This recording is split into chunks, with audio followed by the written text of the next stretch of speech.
Good morning, ladies and gentlemen. This is the Stock Market Live with LCAOD. Today is Tuesday, April 5th. It's 9:29 a.m. We got 1 minute, ladies and gentlemen. The market is about to open. Good morning. Good morning. This is live coverage from the stock and crypto market. Live ideas of thought and studies. This is not financial advice on this stream or with this company. With that being said, good morning. Good morning, man. Welcome to April, man. Wow. We gonna just see how the market moving here. We want to see how the market is moving here at the open. Any market open here. So all right, let's get it, man. We're straight here to it, right on time. As you can see here, Ethereum is down 40. The market is a little red today. A little mixed here. The pre-market. But we might end up probably more than likely being flipping green here. We're gonna see here though. We're gonna see. As of right now, we do see some pullback action here to start it out, but the SPY is going up. You see that first big green candle right here on the SPY. I would give it a second here. You know how it is, the first opening. You know how it is. Everybody want to be great when it first open. It's important to get that direction there at the opening. The SPY's going to have to be really sharp above 456 today.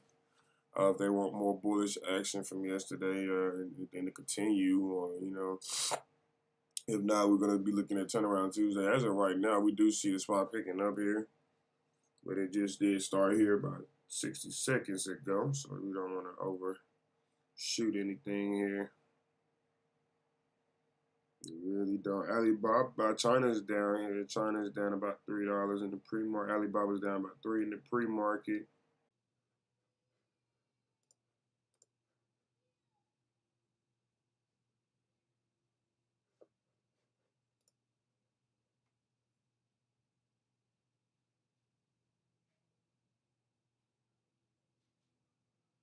All right, ladies and gentlemen, we are back here.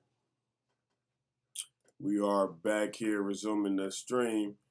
Do want to apologize. Had some technical difficulties there, some issues I needed to handle with Spectrum. But everything's all figured out and settled. Now we are back. This is the Stock Market Live with LCALD. If you're just now tuning in here, we are back. Figured out what I need to figure out, and now we're just here tuning in with the market here. It's been an hour. It's been an hour and about almost 10-15 minutes, man. And like I said, I do apologize. I had some technical difficulties here. Market did pull back though here. That first hour and about 15 minutes looked like the data made it pull back here. That we had the ISM service index numbers just came out about 48 minutes ago, and the PMI came out about an hour ago. So. All the information is out. That's why the market did pull back, if you were wondering here. But other than that, just trying to make sure everything is everything. It looks like the link is still the same here. So if you want to know what's going on, you're tuning in here. Catch the live stream here. The link is back up here. The link is back up. And we are live, ladies and gentlemen. So, yeah.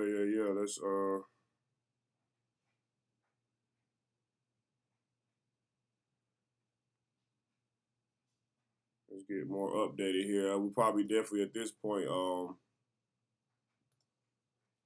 got some briefings here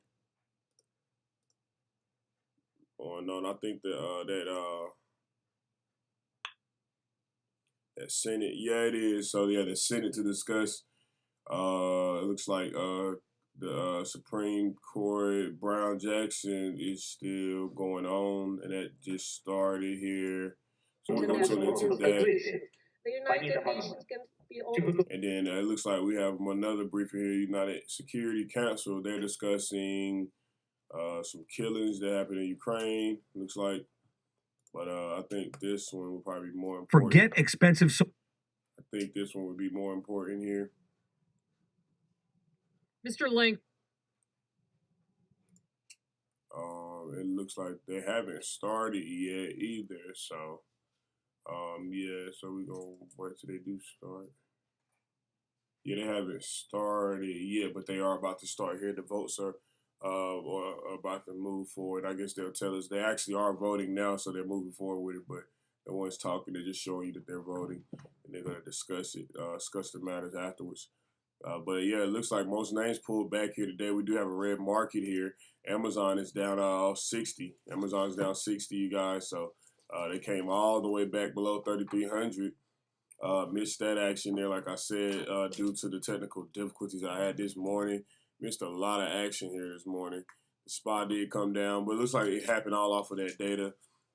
So this could be another pullback here, you guys. Looks like we're right back in the spot, the same spot from Friday. So everything that happened yesterday has got wiped here. Turnaround Tuesday is in full effect here.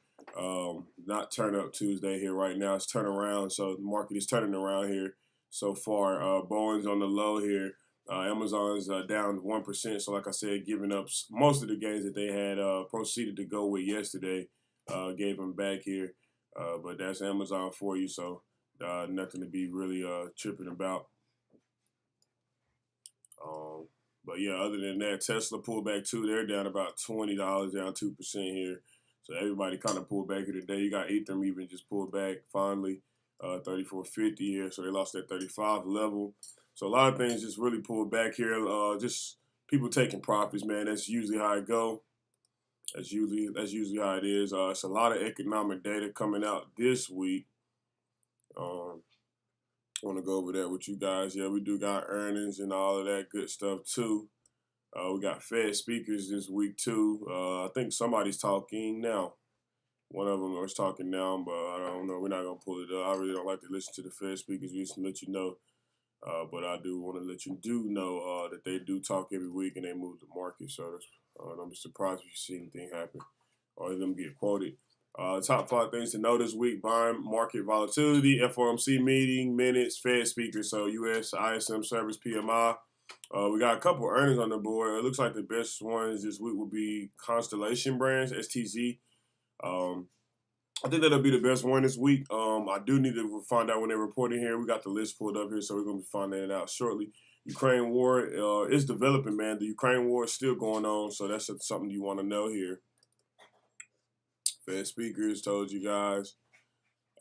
Boom, boom, boom. So let's see here. It looks like economic data this week. Factory orders Monday. Trade balance Tuesday. ISM service PMI Tuesday. All that just came out. That's what the market pulled down for. All that information just came out. So now the next thing to be anticipated in the market is the Fed FOMC minutes on Wednesday, ladies and gentlemen. That will move the market no matter how you're thinking or feeling. It's going to move the market in the direction it needs to go. So a lot of investors are anticipating that. Keep that in mind. So don't expect much here right now. Market kind of consolidating credit spread and doing what it want to do. It's in its own world, in its own lane. So that's just because the FOMC minutes is approaching here. That's important data to investors in the Wall Street market. So we're going to see what that's going to turn out to be. But the jobless claim numbers come out Thursday as well, and that's more economic data that the Wall Street investors are anticipating. So yeah, Fed speakers this week again. More Fed speakers. This more. So yeah. And like I said, I don't really like to get into the Fed speakers, but I do want to let people know that they are talking. You know what I'm saying? They do speak. But yeah, ladies and gentlemen, that's really it. 5 more things you might want to know. Stock rise to start the week. This is coming off yesterday. Yield curve stays inverted still. You want to still know that. Twitter is soaring here after Elon reveals his stake in it. Basically, he can basically own Twitter by himself. Basically, he can become the full owner of Twitter if he really wanted to. But he's the number 1 shareholder of Twitter as of yesterday. And you got China stocks jumping here. Alibaba, JD, Baidu, tech shares was rallying yesterday. The U.S. EU waived fresh sanctions on Russia. So the United States and Europe is weighing fresh Russia sanctions. So it's something you want to be on the lookout for too with that. But yeah, you guys, that's really the top data that's coming out this week. Like I said, I think the FOMC minutes will probably be your most important here. But that's just what I think. That's just what it is. That's usually what Wall Street thinks. So I'm just trying to go with what Wall Street might think and have planned here.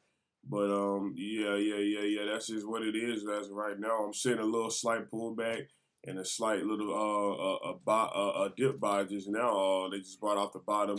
But I wouldn't get too excited here today. We don't know. Every dip has been getting sold today, so they're not really buying the dips here today. They're selling the dips. So keep that in mind right now. Market is down here. Spots below VWAP 455. We do got all the indices right now currently. Let's see. Looks like they're in the red. So if you're tuning in, ladies and gentlemen, this is the Stock Market Live with LCAOD. I hope y'all enjoying the live stream so far. I do, like I said, apologize. Running a little bit late, had some technical difficulties, and past couple of days, just took a couple of days off just to get everything refreshed for April, you guys. You know, it's a new month. I wanted to reset numbers and everything, you know, make the portfolio look good as best as possible, I feel like, for the company. But really, that's what it was, just taking a break. People paying themselves, you know, it's a new month. You want to take profits and things of that nature.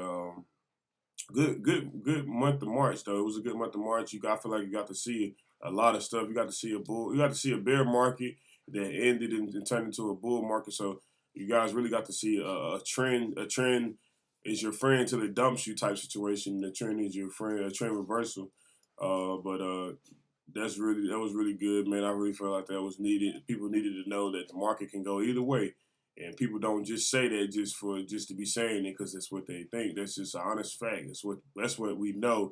If you've been investing for a while, you do know the market can go either way at any point in time, including now. So keep that in mind, ladies and gentlemen. There's always going to be opportunity in these markets. Always. Market doesn't just go one way forever, as you can see. If it did, it would be very, very easy to invest. But they don't want to make it easy. They want to make you work, obviously, for money. But so Nvidia's down here, down 10. Square is down 7 here, so they pulled back. Meta's down here, so a lot of stuff pulled back. A lot of names pulled back here. As I said, the market is currently in the red here. The Dow is up 1% here, mixed though. But that's probably it here. Other than that, it looks like the market is definitely red here. I do see all the indices in the red as of right now. And I'm going to just show you what I see instead of calling it out. So you can see here the Dow's only up 3%. S&P 500 is down 34%. NASDAQ's down 1.30%, leading the way down, with the Russell 2000 leading the way down 1.30%. The VIX is up 5.39%. So that's good for the VIX. They're still below 20, so still not that good for the VIX, but they're green today. So keep that in mind. Elon Musk to join Twitter's board of directors here. So he just joined the Twitter's board of directors with that buy yesterday. Obviously, they're gonna invite him to the board after a buy of that caliber. But it looks like they're just sitting here voting here. It's nothing. They're not talking about the voting process. They're just showing us people walking towards the podium and leaving here. But it looks like the House Republican leaders, they're holding a press conference. And remember, these are the guys that we can't get any bill passed because they won't sign it. House Republican leaders, yeah. So you got House Republican leaders, you got Democrat Republican leaders. So let's just tune in to what these people want to say right here. This is probably important. They just started this 9 minutes ago. Let's tune in. Invaded Ukraine, but well before Putin invaded Ukraine, Joe Biden's attack on American energy had led to sticker shock at the pump. The pain at the pump is real. And by the way, it hits lowest income families the hardest. When Joe Biden just released his budget last week, he proposed another $45 billion in new taxes on oil and gas. That means families who are struggling already because of all the inflation, not just high gas prices, but inflation because of President Biden's massive trillions of dollars of spending here in Washington that's rising the cost of everything. He wants to now raise $45 billion in additional taxes on oil and gas. And by the way, unfortunately, the only promise I think he's kept is to go after American energy. He also promised that he wouldn't raise taxes on any American making less than $400,000 a year. Remember that promise? Joe Biden's broken that promise multiple times. And the latest of which is in his budget, because by proposing $45 billion in new taxes on oil and gas, the people that will pay that the most are low-income families, not the millionaires and the billionaires that he talks about in his speeches. He's going to be kicking in the gut with higher taxes those people making less than $50,000 a year. They're the ones that are going to get hit the hardest. Well, he talks about windmills and solar panels and electric cars. We're for all of the above energy. But go look at who's buying the electric cars right now. And by the way, if you bought an electric car today, you can't plug that into a tree. You've got to plug it into an electric outlet that gets power. And most of that power comes from fossil fuels, which Joe Biden continues to attack. So the record's clear. People get this. As Elise said, the American people are smarter than Joe Biden gives them credit for. They know it's Joe Biden's policies, anti-American energy policies, that have led to this skyrocketing sticker shock at the pump, where it costs over $150 in some cases to fill your car. It doesn't need to be this way. We can be lowering the cost of energy, not by raiding the Strategic Petroleum Reserve, which, by the way, the price today is above where it was when Joe Biden raided it yet again for the third time in his presidency. Let's open up American energy. Let's take power away from all the dictators of the world. Putin, whether it's Iran, Venezuela, stop begging dictators to produce our energy when we can produce it right here in America. By the way, cleaner than anywhere else in the world. You want to lower carbon emissions globally? Make more American energy. Make more products in America. Stop attacking American production and American workers. We're calling on Joe Biden to open up the spigots, and we're going to continue as Republicans to push for the policies that will open up American energy and lower the cost of gasoline at the pump. With that, we'll be happy to take some questions. Yeah. So how do you guys plan to direct your questioning? What's your message to the oil executives tomorrow? I'll let Jeff answer as well.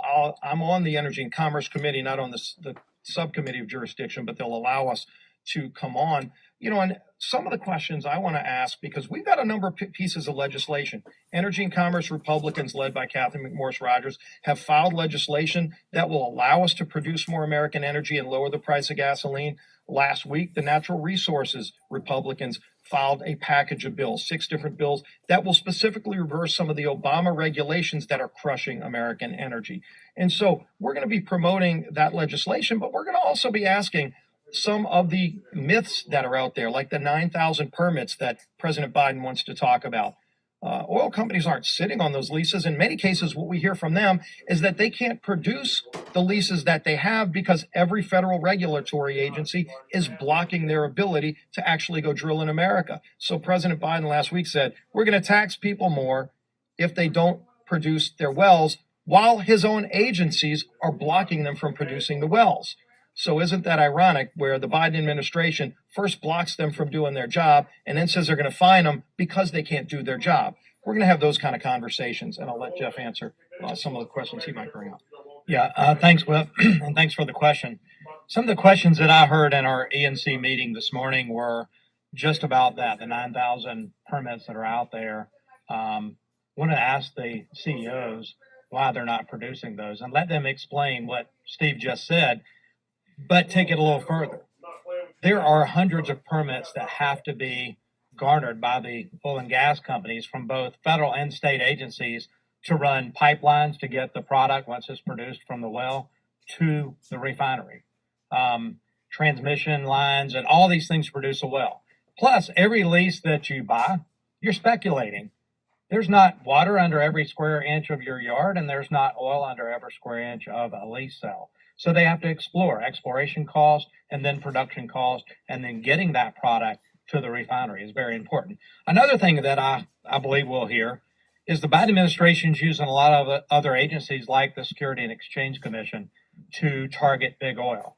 And what they're saying is, you've got to show us your climate change or carbon footprint. If banks are making loans to pipeline companies.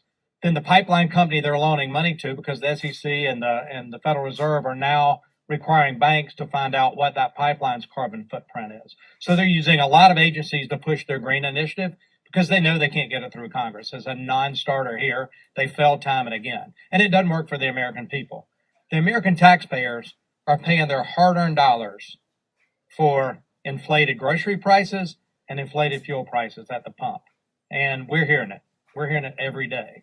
If you think about this, the average 18-wheeler has 300-gallon diesel tank. And so for every dollar of fuel price increase, that's $300 added to what it takes to fill that trucker up as he's moving those goods across this country. That's $1,200, $1,500 a fill up if prices are $4, $5. It's a lot of money for that trucker. He's not paying it. His trucking company's not paying it. They're passing it on the consumer. And that fuel prices is related to the inflated prices of consumer goods across this country. So we're going to talk about a lot of those issues tomorrow. We're going to talk about increased production, what energy companies can do globally to increase production. Because in economics, you have supply and demand. And demand is high as the economy is coming back globally in the post-COVID era. Supplies, because of the failed Biden energy policies, supplies in the United States are down. We're producing about 1.5 million barrels less today than we did when he was inaugurated. Prices are up 81%. If you think about less production and greater demand just here at home, you kind of understand why these failed Biden American energy policies and this war on American energy are not working. That'll yield back. Carbon footprint. I just wanted to know, it sounds like you're implying that it's wrong to ask for the carbon footprint. Are you implying that that's wrong or it's too heavily regulated? Why is this? Well, here's the question that you ought to ask. Why is the SEC asking for this? Are there going to be penalties imposed? And that's questions we're asking. In fact, I would ask you guys to reach out to Andy Barr from Kentucky. Been a leader on this issue for this conference on what the SEC and the Federal Reserve and others are doing with asking these ESG questions, right? So Garrett Graves is another great one that can talk about that. I hope tomorrow that a lot is shown on what it cost for American energy companies to lease property from the federal government, explore a well, establish that well, all the other permits involved, and what it takes to get the first drop of oil or natural gas from that wellhead to the market, both upstream, midstream, and downstream. That's upstream producers, midstream that are carrying those products to the market, and then the petroleum marketers that have to make a profit at the end of the day. And they're seeing fewer people show up at their gas stations because of fuel prices. More people are staying at home. It's costing moms and dads just to do the normal things of taking their kids to the ball game, taking their kids to school, traveling to work to earn the money that's going to pay for that fuel, and going to church to worship their God every Sunday. It's costing them more today, and it's wrong. We have, as I said earlier, we're blessed here in America with the natural resources that we have proven that we can produce and lessen the cost for American families and be a net exporter to help the quality of lives for so many people around the globe. That was proven under President Trump's term. That was killed on day one by Joe Biden, and American families are paying for it. Yeah, and think about the financing. Joe Biden, through the SEC, ESG, they're trying to block financing to any oil and gas projects to make it harder for them to even get the funding to do it in America. So when you think about oil and gas production, Joe Biden is harder on American companies than he is on Putin.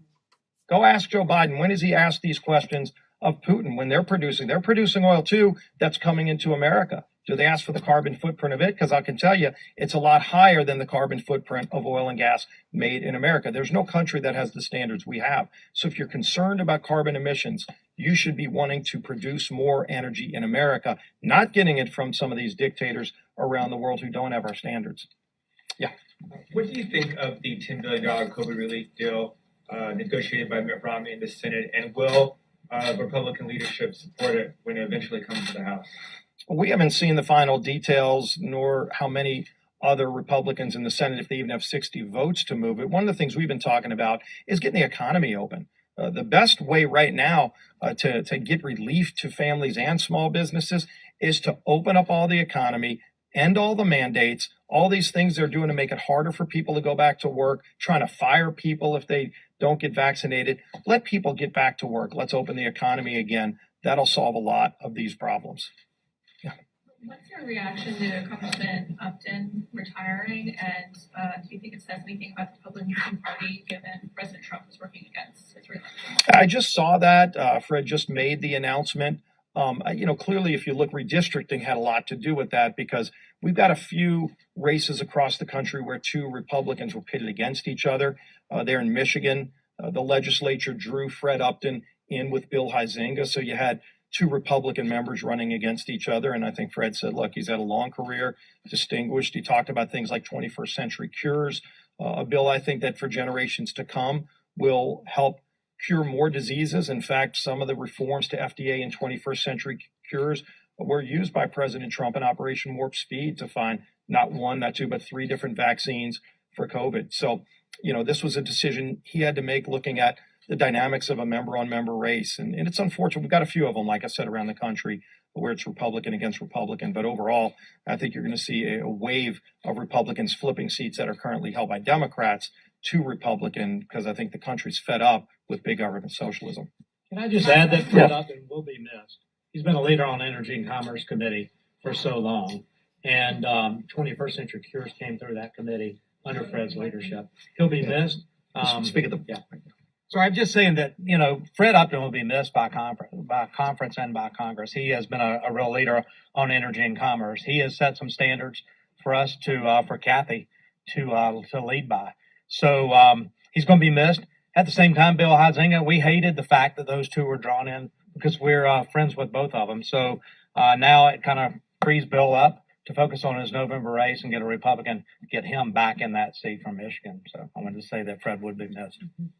Yeah, when you look at Fred's legacy, he's got a long list. 21st Century Cures is one I bring up just because I worked with him a lot on it, but he made that happen. That bill would not have become law, and there are a lot of other examples of that. Yes, sir. One point that Democrats are also making regarding the energy companies is that they're making massive profits right now, and they should pass those savings on to the consumer. Chairman Jeffries said it's a matter of patriotism that they should do that. What's your thought? Well, it's not patriotic to shut off American energy. And one of the reasons that the prices are so high is because President Biden artificially limited the ability for America to produce energy. And what that means is we're a free market economy. And I think people, maybe they don't recognize that when you look at oil production around the world, it's not a free market. OPEC is a cartel. It's a monopoly. And they want the price to be high. Russia wants the price to be high because Putin is using this windfall to finance his war against Ukraine. Joe Biden can take that pressure away. He can take that leverage that these other actors out there, not only dictators like Putin, but also cartels like OPEC. He can take away their leverage just by opening up American energy because here, if you remove all the roadblocks from the Department of Energy, the Department of Interior, the EPA, the SEC, name your alphabet soup of acronyms, every one of those federal agencies is blocking American energy. If you unleash that, because we're a free market, people will produce and drill all around the country and the price will go down. There's no other country that produces energy that operates in a free market. And by shutting off American energy, Joe Biden has turned energy production over to cartels, monopolies, and dictators. That's what's killing American families. That's why the price is so high. We want the price to be lower by producing more in America. Thank you all. Again, very important people right there. Very important people. They call the shots. Like if you want bills passed and things of that nature, you heard him. He said he want prices down. Biden is trying to cause prices to stay up. So I don't know, man. A bunch of back and forth arguing. It still looks like. Let's tune in now we can listen to the United Nations Security Council special session. We'll listen to that now since that is live here. But it looks like the spot's still pulling back here. Can't break above 455 today. 456, 457 is the top here, but looks like that 455 level is resistance hasn't turned into support yet, but I do see support at 453 at least. That's where the bottom is at right now so far. So keep in mind that's could be the side here still. It looks like it still could keep bottoming here. There's only 11:15 a.m. This might be the bottom though. Here we got the euro close approaching. About 15 minutes, so the European market will be closing and the United States will be in full control of the market. So keep that in mind here. But let's tune into the United Nations live hearing. Here's how to get your power meter to run in reverse so the power company pays you instead of the other way. UNGA resolution that created the Council stipulates that, and I quote, members of the Council will respect the highest standards in the promotion and protection of human rights. As we see, Russia's standards are nose-eating, and its presence there is a farce, a desecration of the place that is called to be the sanctuary of rights. Dear colleagues, Russia has announced that it will now shift its focus on eastern Ukraine. This means that it will concentrate its brutality there in what may end up becoming a war of attrition. Russia has blocked the renewal of the OSCE International Observer Mission in Ukraine. This denies the international community the independent eyes it needs there. This anticipates, sadly, more war, further atrocities, other crimes, even more humanitarian disasters. This war continues to particularly affect women and children. Millions have been displaced, many of them alone, in search of safety and security. It is heartbreaking to see mothers write names and addresses in the back of their children so that they are recognized in case they end up being orphans. We welcome the efforts of OCHA and its partners to deliver assistance in support of the people in Ukraine and the millions of refugees in neighboring countries. Madam President, let me end with this note. Rarely has the outcome of a war been so disastrously the complete opposite of what it wanted to achieve. Russia's army has been defeated by the outgunned and outnumbered Ukrainian resistance. Russia is isolated like never in its history. It has become the world's most sanctioned country in history. No country has ever seen itself transform in a matter of only 10 days from a global player into a financial and international pariah, to the point that it is obliged to find comfort in the support from North Korea and Syria. Dear colleagues, this aggression and its startling defeat have once and for all separated the fates of Ukrainians and Russians, because the case of Ukraine is also the cause of democracy against tyranny and kleptocracy. It is a fight between the will of the people against the vicious will of one, whose reckless actions have challenged everything we stand for, and who is directly responsible for the economic disruption and food insecurity which is affecting the entire world. He may choose to stop, withdraw troops, and quit Ukraine, or continue to descend in the very abyss he has created and face the consequences. I thank you. I thank the representative of Albania for his statement. I understand that we now have solved the technical problems, so I suggest we return to the video. Thank you.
I would like to thank the delegation of Ukraine for sharing that video with us.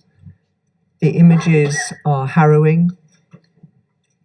Speaking in my national capacity, we are appalled by what we have seen and reiterate our solidarity with Ukraine.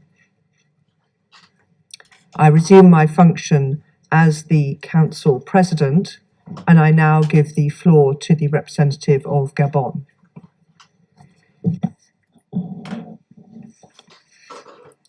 I would like to, at the outset, express my appreciation to the Ambassador of the United Arab Emirates for her remarkable presidency. I thank the Secretary General, Mr. Antonio Guterres, Under Secretary General Madam Rosemary DiCarlo, as well as Mr. Martin Griffiths for their respective briefings. I welcome the participation in this meeting of President Zelensky. Madam President, we continue to witness, powerless, the war in Ukraine, while the grip force on food. Madam President, allegations concerning violence, especially sexual violence against women, are cause for grave, very grave concern. My country is very concerned as well at attacks against infrastructure and humanitarian personnel. Humanitarian workers working in theaters of conflict should never be the target of armed attacks. They are very often the link between victims of war and what remains of humanity when the rug has been pulled from under their feet. Humanitarian workers should be able to funnel humanitarian assistance to wherever it is needed without obstacles and in conditions of security guaranteed by all parties. It should be possible to form secure evacuation convoys to allow for the smooth evacuations of persons wishing to leave combat zones. This is a vital form of assistance to the almost 18 million people in need of humanitarian assistance in Ukraine. The situation in Mariupol, to mention just this town, is becoming plainly untenable. The exponential deterioration in living conditions, indeed survival conditions in certain places, is very concerning, especially when civilian infrastructure and the provision of essential public services is affected. We are concerned at the risks of disease resulting from water shortages in certain parts of Ukraine, but also health risks ensuing from the lack of access to primary or specialized healthcare. Women, children, the elderly, and anyone not taking part in hostilities should be able to be rescued in every sense of the word without fearing for their lives. Madam President, war is a horror, a break with that which binds us together as humans. It is precisely to seek to reduce the effects of this break that international humanitarian law exists. To not give free rein to the expression of might is right. In fact, it is an attempt to address through law a break in the human contract. All parties should abide by international humanitarian law. Concerning the persistent reports of massacres, summary executions, atrocities, and other mass crimes against civilians in Bucha, there is an urgent need for a UN-led, free and independent inquiry into, as soon as possible, to shed light on the victims and the circumstances surrounding these atrocities. In the interim, it is vital that this council not lose sight of its role, which is to work towards restoring peace and security by offering an alternative to war. The return to peace in Ukraine will not be achieved through mudslinging. Madam President, this war has lasted long enough and its effects are already being felt beyond Ukraine's borders. From our perspective, the equation is posed in terms of a decision on establishing a ceasefire and on creating the conditions for safe and unfettered provision of humanitarian assistance needed by populations in distress. I wish to reiterate Gabon's appreciation to neighboring countries that continue to mobilize to urgently welcome refugees. We encourage them to extend the same welcome to all persons in distress without distinction as to origin or race, including African nationals and students. We request them to ensure respect for their dignity and we call for fair treatment of all persons in distress. It is urgent that the parties commit resolutely to negotiation to bring an end to the hostilities. We call to a de-escalation and a halt to the combat. There is no other way. My country is closely following current negotiations between the parties, especially in Istanbul, and we hope that they will soon lead to a ceasefire so as to create a climate of confidence and to establish the climate of calm needed for diplomacy to make its voice heard and for the guns to be silenced. Thank you. I thank the representative of Gabon for her statement, and I now give the floor to the representative of the Russian Federation. Thank you, Madam President. I would like to first of all express our gratitude to the delegation of the United Arab Emirates for their presidency in the month of March. We're also grateful to the Secretary General, to Rosemary DiCarlo and Martin Griffith for their briefings. We also listened to the President of Ukraine, Vladimir Zelensky. We'd like to thank Martin for his visit to Moscow, during which, as far as we can judge, he had some useful meetings and discussions. Better than anyone else, he should know the efforts that Russia is undertaking every single day to organize humanitarian corridors. However, the arrangements reached with the help of international mediators is consistently not being implemented by the Ukrainian side. I'm not going to overload you with figures. You can such communiques are published every single day by our Ministry of Defense. I simply would like to say that just out of Mariupol toward the east, without any participation by the Ukrainian side, we have managed to save 123,500 people.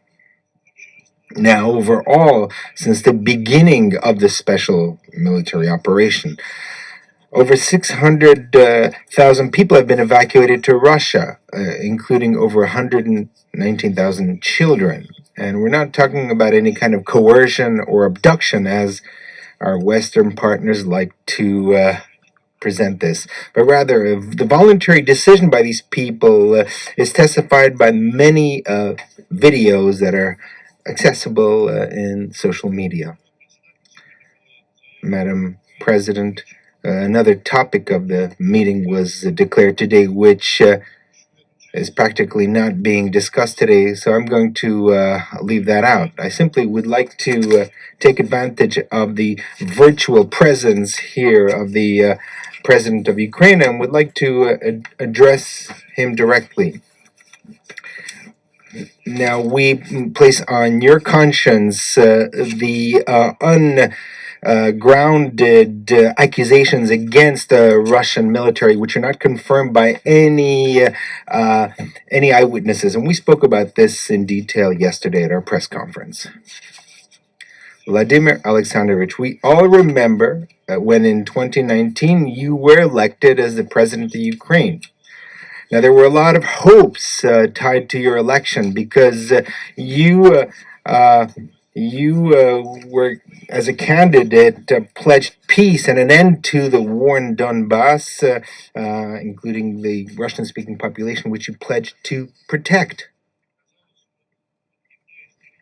So it seemed that we were on the verge of correcting the historical injustice when, as a result of the Maidan coup in 2014, Ukraine began to be transformed into a hateful anti-Russia, and that seemed to be on the verge of being turned, that page of being turned.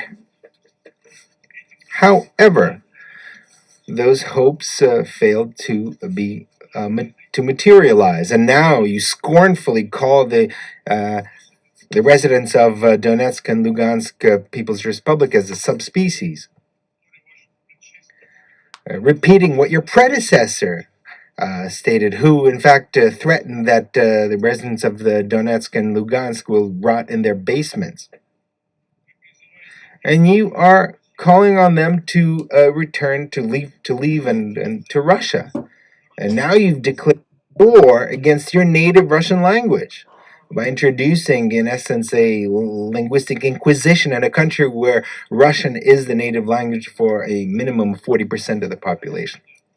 And all right, ladies and gentlemen, it is officially 11:31. The European market is closed, so the United States is about to take over here. They are taking over here. It's full control U.S. here. So let's see what they do. They might buy the dip. They might bring it down with the euro here today. We're about to find out here shortly. Expect to move instantly today. I think it's coming instantly. I'll give it about 20 minutes. They're going to go ahead and get straight to it today. As you can tell, this thing here will either bounce back up here. The market overall will get back to the middle, or it's either coming down here, retesting the low of the day. We're told that there can be no Nazis in Ukraine. However, we know very well that not only are they there, but unfortunately they are running the show. And how can it be any other way when the national heroes of Ukraine are Nazi collaborators Bandera and Shuhevich, who are responsible not only for the Holocaust, but the killing of hundreds of thousands of peaceful Poles, Russians, Ukrainians, and Jews?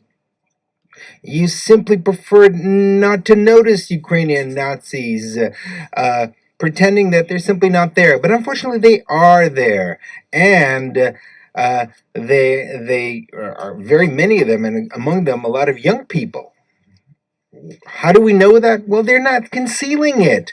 They have tattoos made, Nazi tattoos. They decorate their clothing with swastikas and other Nazi symbols. They give Nazi greetings, and they're open about it in the social media. There are particularly many of them in the national battalions such as Aidar, the Right Sector, and the Azov Battalion. And that would be one thing, but they're also acting like Nazis, and they're killing like them. And they're not just killing Russian or prisoner soldiers, in which they torture and gloat about it on the social media, but they kill their own. Your neo-Nazis and radicals have shown unrivaled cruelty against the civilians, which they use as human shields, and position heavy artillery next to residential buildings and multiple rocket launchers as well. Today we've heard a huge amount of lies about Russian soldiers and military. We have hundreds, if not thousands, of video testimonials of people who are ready to provide testimony about the cruelty of Ukrainian nationals. I'll just read some of them here. These are cruel histories, but you need to hear them. Natalia Kudinova says, the mayor of the town was one of the first to run away. Afterwards, the Ukrainian authorities lied that Russia was not letting people through humanitarian corridors. The National Battalion Azov, under threat of death, kept women and children in basements, and it robbed civilians at checkpoints. A grandmother said that the Azov Battalion... Again, we're live, ladies and gentlemen. If you're just now tuning in, this is the United Nations Security Council special session on the situation in Ukraine. And, man, this got the market pulled back today, man, for real. This is definitely moving the market. This is very important here. This is considerably still going on, the Russian-Ukraine situation. The market is definitely pulled back here. I see GameStop down here about $13 right now. So seeing a lot of pullbacks here, seeing a lot of discounts all over the board here.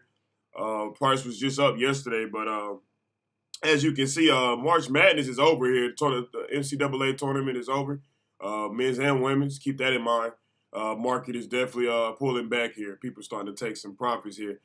They say statistics is April is a month of bullishness, but you don't want to just go with that. You want to really just be paying attention, and because times are different. Obviously, right now things can change here. Volatility is crazy. It's uncontrollable. Put it that way. So you don't want to just be saying I'm gonna go with the history. Because as you can see now, the market is pulling back. People are taking profits quickly. But don't mean it can't push high either. Like they're already telling us, if that makes sense. So just keep in mind about staying cautious here. Trade is your friend right now. Bears got momentum, but we are in a bull market. Keep that in mind. Cool. Tanks were stationed. I saw this with my own eyes. Madam Suportkina Olga Sergeyevna, this is her testimony. And school number 15 of Mariupol, starting from 25th of February, the Ukrainian armed forces took up positions and left on the 7th of March. They directed fire from there. Our building was badly damaged from the shelling. On the 8th and 9th of March, there was intense shelling, intentionally targeting residential homes. Ukrainian soldiers were asked why they're doing it. They replied that until they destroy the entire Russian spirit in whole, they will remain there. They started looting immediately. They plundered all the shops. And it was the forces of the Donetsk People's Republic that helped evacuate us and drove us to Mangusha. There are many other heart-rending stories. There are Russians and Ukrainians tortured to death with swastikas burned into their chests. There are looters and criminals who you distributed weapons to. There are civilians and foreigners who are held hostages. And in spite of all factual evidence and common sense, you're trying to lay the blame for their death on the Russian military. This is absolutely unacceptable. The fact that even consider that Russian military would be capable of this. And now we're seeing blatant criminally staged events with the Ukrainian civilians who were killed by their own radicals in the best traditions of Goebbels to accuse the Russian army. Those killed in the areas from which the Russian forces withdrew after encouraging peace negotiations in Istanbul. So now it turns out that we shouldn't have withdrawn. I'm talking about Bucha first and foremost. I understand that you were shown, you saw corpses and heard testimonials, but you only saw what they showed you. You couldn't ignore the flagrant inconsistencies in the version of events which are being promoted by Ukrainian and Western media. The fact that the corpses were not there right after the withdrawal of the Russian forces, which is confirmed by several videos, and the fact that there are recordings where Ukrainian radicals urged shooting at those with white armbands, in other words, against civilians. If you saw the video very carefully that was shown today, you'll see that those people who are on the ground have white armbands. These are civilians. And the fact that the corpses on the video in no way resemble those that could have been lying on the street for 3 or 4 days. And based on the sensational and completely scientifically absurd information of the New York Times, they were there since the 20th of March. So the only ones who could fall for this fake are absolute dilettantes or Western partners who don't want to hear anything and have been calling black white and vice versa for a long time now. Unfortunately, these countries don't give a hoot about Ukraine itself. It's simply a pawn in the geopolitical game against Russia, which they will sacrifice easily. But in the meantime, they will try to prolong the conflict by delivering as much weapons as possible and ammunition. But the most important thing is that how have we sunk to such depths of cruelty that nationalists are displaying, for example, those from the Azov battalion? And you, I'm addressing the Ukrainian president, in your interview with the American media, you coyly, bashfully state that they are what they are. I really hope that you will reflect on this and hope that you will find a solution to the situation, because it depends only on you. Because we came to you, to Ukraine, not to conquer lands. We came to bring the long-awaited peace to the blood-soaked land of Donbass. Not a truce, but a true lasting peace. And for this, we need to root out the cruelty, which I mentioned. We need to cut out the malignant Nazi tumor that is consuming Ukraine and would in time begin to consume Russia. And we will achieve that goal. I hope sooner rather than later, because there is no other outcome. We are not shooting against civilian targets in order to save as many civilians as possible. This is precisely why we're not advancing as fast as many expected. We're not acting like Americans and their allies in Iraq and Syria. We're razing entire cities to the ground. They had no pity for them, but we felt great pity because these are people who are close to us. Radicals have nothing to lose. They couldn't care less about civilians. They're ready to take to the grave with them the entire population of the Ukraine, as was clearly demonstrated by the provocation in Bucha. Don't allow the West to achieve its goals, Vladimir Alexandrovich. Make the right decisions that are needed for your country, because the West is ready to fight in the Ukraine until the last Ukrainian. Make that decision now. Because the real situation on the front. Later, it might be too late soon. Thank you very much for your attention. I thank the representative of the Russian Federation for his statement, and I now give the floor to the representative of Ireland. Thank you very much, Madam President. And I'd also like to thank the Secretary General and our other briefers this morning. I want to express a very warm welcome to President Zelensky being with us this morning. President Zelensky, your courage, your leadership, and the courage of the Ukrainian people are an example to all of us. Secretary General, on the 24th of February, as Russia launched a large-scale invasion of its neighbour Ukraine, you told the world that Russia's action was wrong, that it was against the Charter, that it was unacceptable.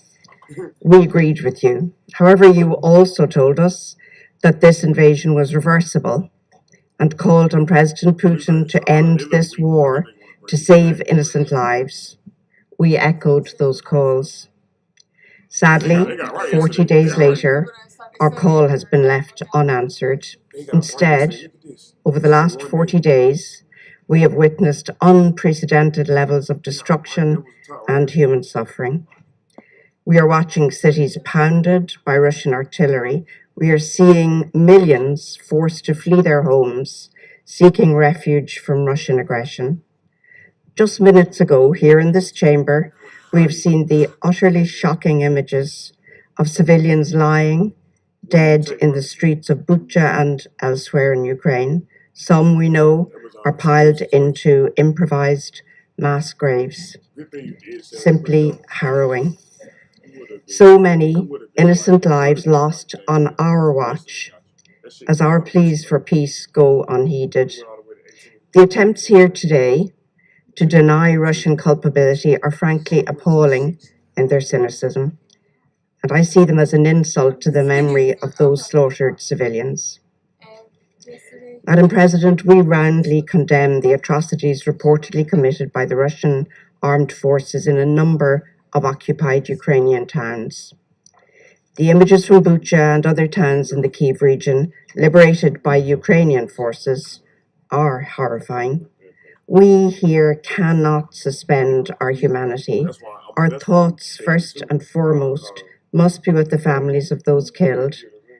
Their pain at the loss of their loved ones in such an unspeakable manner is almost unimaginable. Let's be clear. The Russian authorities are responsible for these atrocities committed while they had effective control of the area. The Russian authorities are subject to the international law of occupation. There can never be impunity from such crimes. Never, ever. Not in Bucha, not in any other town or village, ever. Where crimes have been committed, they must be fully investigated and evidence preserved so that these crimes can be prosecuted by domestic and international courts, including the International Criminal Court. Ireland will continue to support efforts to ensure robust and independent investigation of all violations of international law. We must have accountability and justice for the victims and for the survivors of this war. We at this table share that responsibility in face of such atrocity. We call on the Russian Federation to abide by the order of the International Court of Justice and to immediately cease its military action and withdraw from the entire territory of Ukraine. Madam President, in the last 40 days, we have seen a horrific humanitarian disaster unfold in Ukraine because of the Russian Federation's unprovoked and unjustifiable further invasion of that country. A country where just weeks ago, citizens lived in relative peace and prosperity, and one which has been transformed now into one where families lack access to basic necessities, where basements have become bomb shelters, where millions have become IDPs and refugees. The use of explosive weapons in populated areas has had a devastating impact on civilians in the midst of active hostilities. Once again, we call for the parties to the conflict to comply with international humanitarian law, including the obligation to direct attacks only against military objectives, the prohibitions against indiscriminate and disproportionate attacks, and the obligation to take all feasible precautions in attack. We have heard increasing allegations of sexual violence by Russian soldiers. You referred to this morning, Secretary General. We must stress that conflict-related sexual violence can constitute a war crime. The perpetrators of such crimes must be accountable. They must be held accountable. They will be held accountable. Sexual violence is another abhorrent crime of this war that cannot go unanswered. We again reiterate the need for full, safe, and unhindered humanitarian access to those in need, as called for today by Martin Griffiths. Secretary General, we again echo your call for Russia to implement an immediate humanitarian ceasefire. It is the very least the aggressor can do. It is way past time. As we know, the reverberations of this war are reaching far beyond Ukraine. It's unacceptable that Russia's war of choice against Ukraine is also having and will continue to have significant spillover effects across the globe. Deterioration of food security, surging energy prices, increasing poverty. The most vulnerable and impoverished in developing countries will suffer the most. We utterly reject that. Madam President, it is our collective responsibility here at this table to maintain international peace and security. Nothing less. This is why we call on the Russian Federation to stop this war, to stop its unlawful attempts to establish occupying authorities, to stop destabilizing the democratic foundations of the Ukrainian state. Such steps are yet further reprehensible violations of Ukraine's independence, sovereignty, and territorial integrity. It gets hard. Yes, sir. So as you can see, the market is still pulling back here. It looks very weak. Low today just came in here. Aaron Thompson, I'm bringing 444 to fruitation. Bull market, bear short term. Yeah, that's pretty it right here. Just keep in mind, though, what you just said, though, bull market here. They can just call this the bottom if they feel like it. So that's what we're trying to just decide here and see what they're feeling like. Looks very weak, though, at the same time. So it's a make it or break it point right here, definitely. But I feel like from here, that's just what you're going to get here for probably the next hour or 30 minutes or so. Maybe towards the end of the day, too. So just keep that in mind, ladies and gentlemen. But the market so far, indices, we are still in the red here, deep red here. So let's refresh some stuff. Elon Musk to join Twitter, boys. So that's trending headline still. The Dow's down 16%, S&P 500 is down 61%, the NASDAQ is down 1.72%, the Russell is down 1.23%. The VIX is up 8.99% now, up here at $20.24. So volatility is crazy, as I said. Just shot up here. This briefing is still going on here in the United Nations.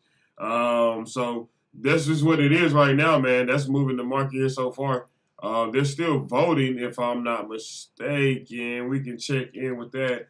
I know that was going on. It looks like they are probably still voting, or they might be done with that. I don't see it up anymore. Hold on, I do see it here. Yeah, they still are voting. So they're not talking yet with that voting process with the Supreme Court nomination, Brown Jackson. Yeah, but she was that whole time, those 3 days. Remember, keep in mind the market was green for her. It was actually going crazy for her. And then yesterday it was really, really green. So just keep in mind this voting process is going to be very important towards the market. But we're getting a bounce right here, right now off the SPY here, right here. So far, so good. We're getting a bounce right here, still at 453.81. That's still a very critical support right there right now. But other than that, yeah, it's just it looks weak too at the same time. So we just really, like I said, it's just still trying to decide. It's 11:51 a.m. The euro market just closed 20 minutes ago, so give it a little bit of time. But they already the U.S. is showing you, they're signaling their move here, what they want to do. Like I said, this will either bounce here back to the middle, you guys, or this is coming down lower lows here of the day.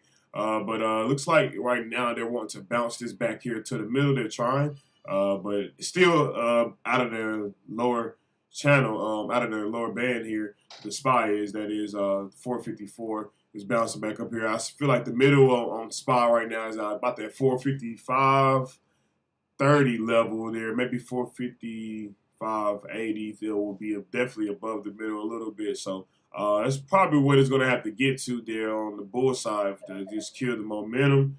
Looks like it's fighting to do that currently. But at the same time, this could be the top here, and the bears might just try to claw and just wipe out this 453 level, ladies and gentlemen. So let's tune back in here to this briefing and see what's going to happen, man. Let's see what's going to happen. That move is approaching itself. International humanitarian law, protecting civilians, calling for peace. These are objectives that should unite rather than divide us. We should strive to create the conditions for, on the one hand, invigorating the political negotiations, and on the other, reaching an understanding on practical measures to minimize human suffering in Ukraine. Civilians wishing to flee the hostilities must be able to do so in safety, and those who decide to stay cannot become targets of attacks. In the same vein, parties must grant safe passage to relief consignments to those in need. Once again, Brazil reiterates the call for all parties to fully respect and ensure respect for international humanitarian law. The causes of conflict, whatever they are, do not undermine the obligations of all parties have to guarantee that civilians should be protected, that the wounded receive medical care, that humanitarian assistance reach those in need, and that detainees be treated humanely in all circumstances. There must be no politicization of humanitarian actions, nor selective application of international humanitarian law. Also, geopolitical objectives must not supersede the endeavor for peace, nor prolong the human suffering caused by war. Madam President, this conflict and its associated sanctions, apart from the enormous human suffering and devastation caused in Ukraine, is having spillover effects in the entire world, especially through increased prices of oil, gas, grains, and fertilizers, among others. Food insecurity has become an even greater threat to the world's poorest people, above all in developing countries. The longer this conflict persists, the higher the risk of further instability, hunger, and devastation in Ukraine and around the world. It is high time to return to the path of dialogue and diplomacy, for a peaceful settlement of the conflict. We urgently need the cessation of hostilities.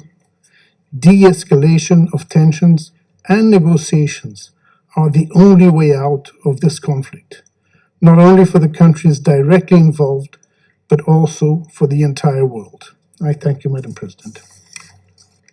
I thank the representative of Brazil for his remarks, and I now give the floor to the representative of Kenya. Thank you, Madam President. I congratulate you on assuming the presidency of the Security Council for April and assure you of my delegation's full support. I listened closely to the remarks by the Secretary General and his Undersecretaries General, Rosemary DiCarlo and Martin Griffiths, hoping to hear that our fears that the war in Ukraine has entered a new, more dangerous phase were exaggerated. Sadly, they offered no such comfort. Instead, we are left with the words of His Excellency Volodymyr Zelensky, the President of Ukraine, who has described the horrifying suffering of civilians in Bucha and other towns and neighborhoods in Ukraine. His account of the atrocities is in stark contrast to that of our colleague in the Security Council, the representative of the Russian Federation. But the fact that the truth in Bucha is contested is the surest sign that we stand on the precipice of more widespread abuses of human rights. In April 1994, even as genocide engulfed Rwanda, there were members of the Security Council contesting the horrifying truth that 1 million people were being murdered. We should stand warned that the inability of the Council to establish the facts and accordingly attribute responsibility may enable the risk of escalation into far worse crimes. Beyond the city of Bucha, Madam President, we're extremely worried about the safety of civilians who are trapped in other besieged cities and villages, such as Mariupol and Kherson. Our actions today should seek to prevent what we have witnessed happen in Bucha take place in Mariupol and Kherson. While we debate who is responsible for the horrors of Bucha, it is incontestable that what started as a special military operation is now a war, and that what began with reassurances of limited aims, not targeted at civilians, has led to thousands of dead civilians and millions of refugees and internally displaced.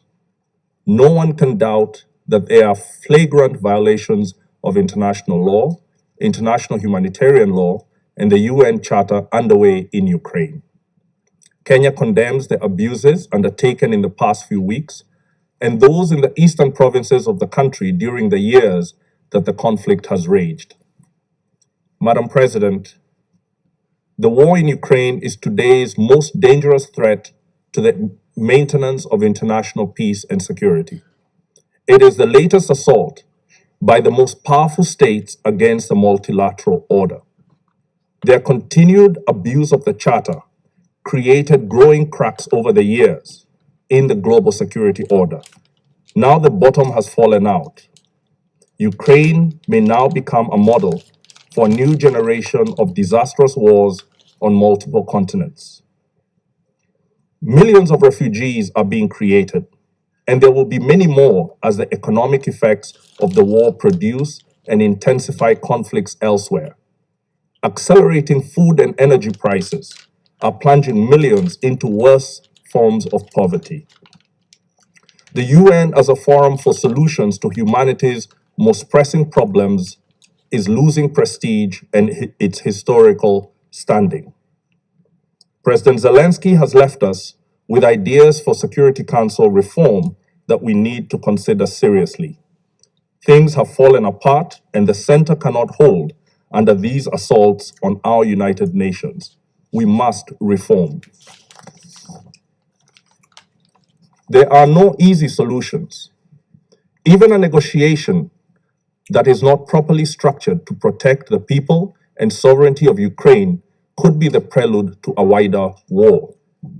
For now, we urge the following urgent steps, understanding their limits due to the continued inability of the Security Council to act decisively.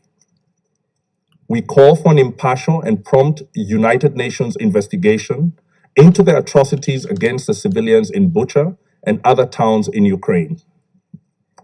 This calls for an immediate end of all hostilities to guarantee unfettered access by the investigating teams. We urge the conflicting parties to immediately make clear to their military personnel that they will be held to account on the basis of command or superior responsibility if they violate the international laws that regulate warfare. We commend Ukraine's neighbors for opening their borders to refugees of multiple nationalities from Ukraine. We continue to urge them to ensure that the thousands of affected Africans be treated in accordance with international humanitarian law and basic dignity. We commend OCHA and many other organizations and individuals who have come to the aid of the deserving people of Ukraine. In this regard, we welcome the third UN-organized humanitarian convoy that reached thousands of people in need in Sumy and other cities. We call for the urgent activation of safe passages with no restrictions and call for unimpeded humanitarian access to the many in need, particularly those in Mariupol, Kherson, and other besieged cities.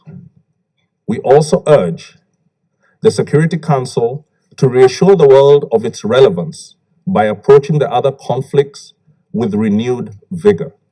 The humanitarian crisis caused by conflict in Afghanistan, in Haiti, the Horn of Africa, the unfolding situation in the Korean Peninsula, Lebanon, Libya, Myanmar, Palestine and Israel, Syria, Yemen.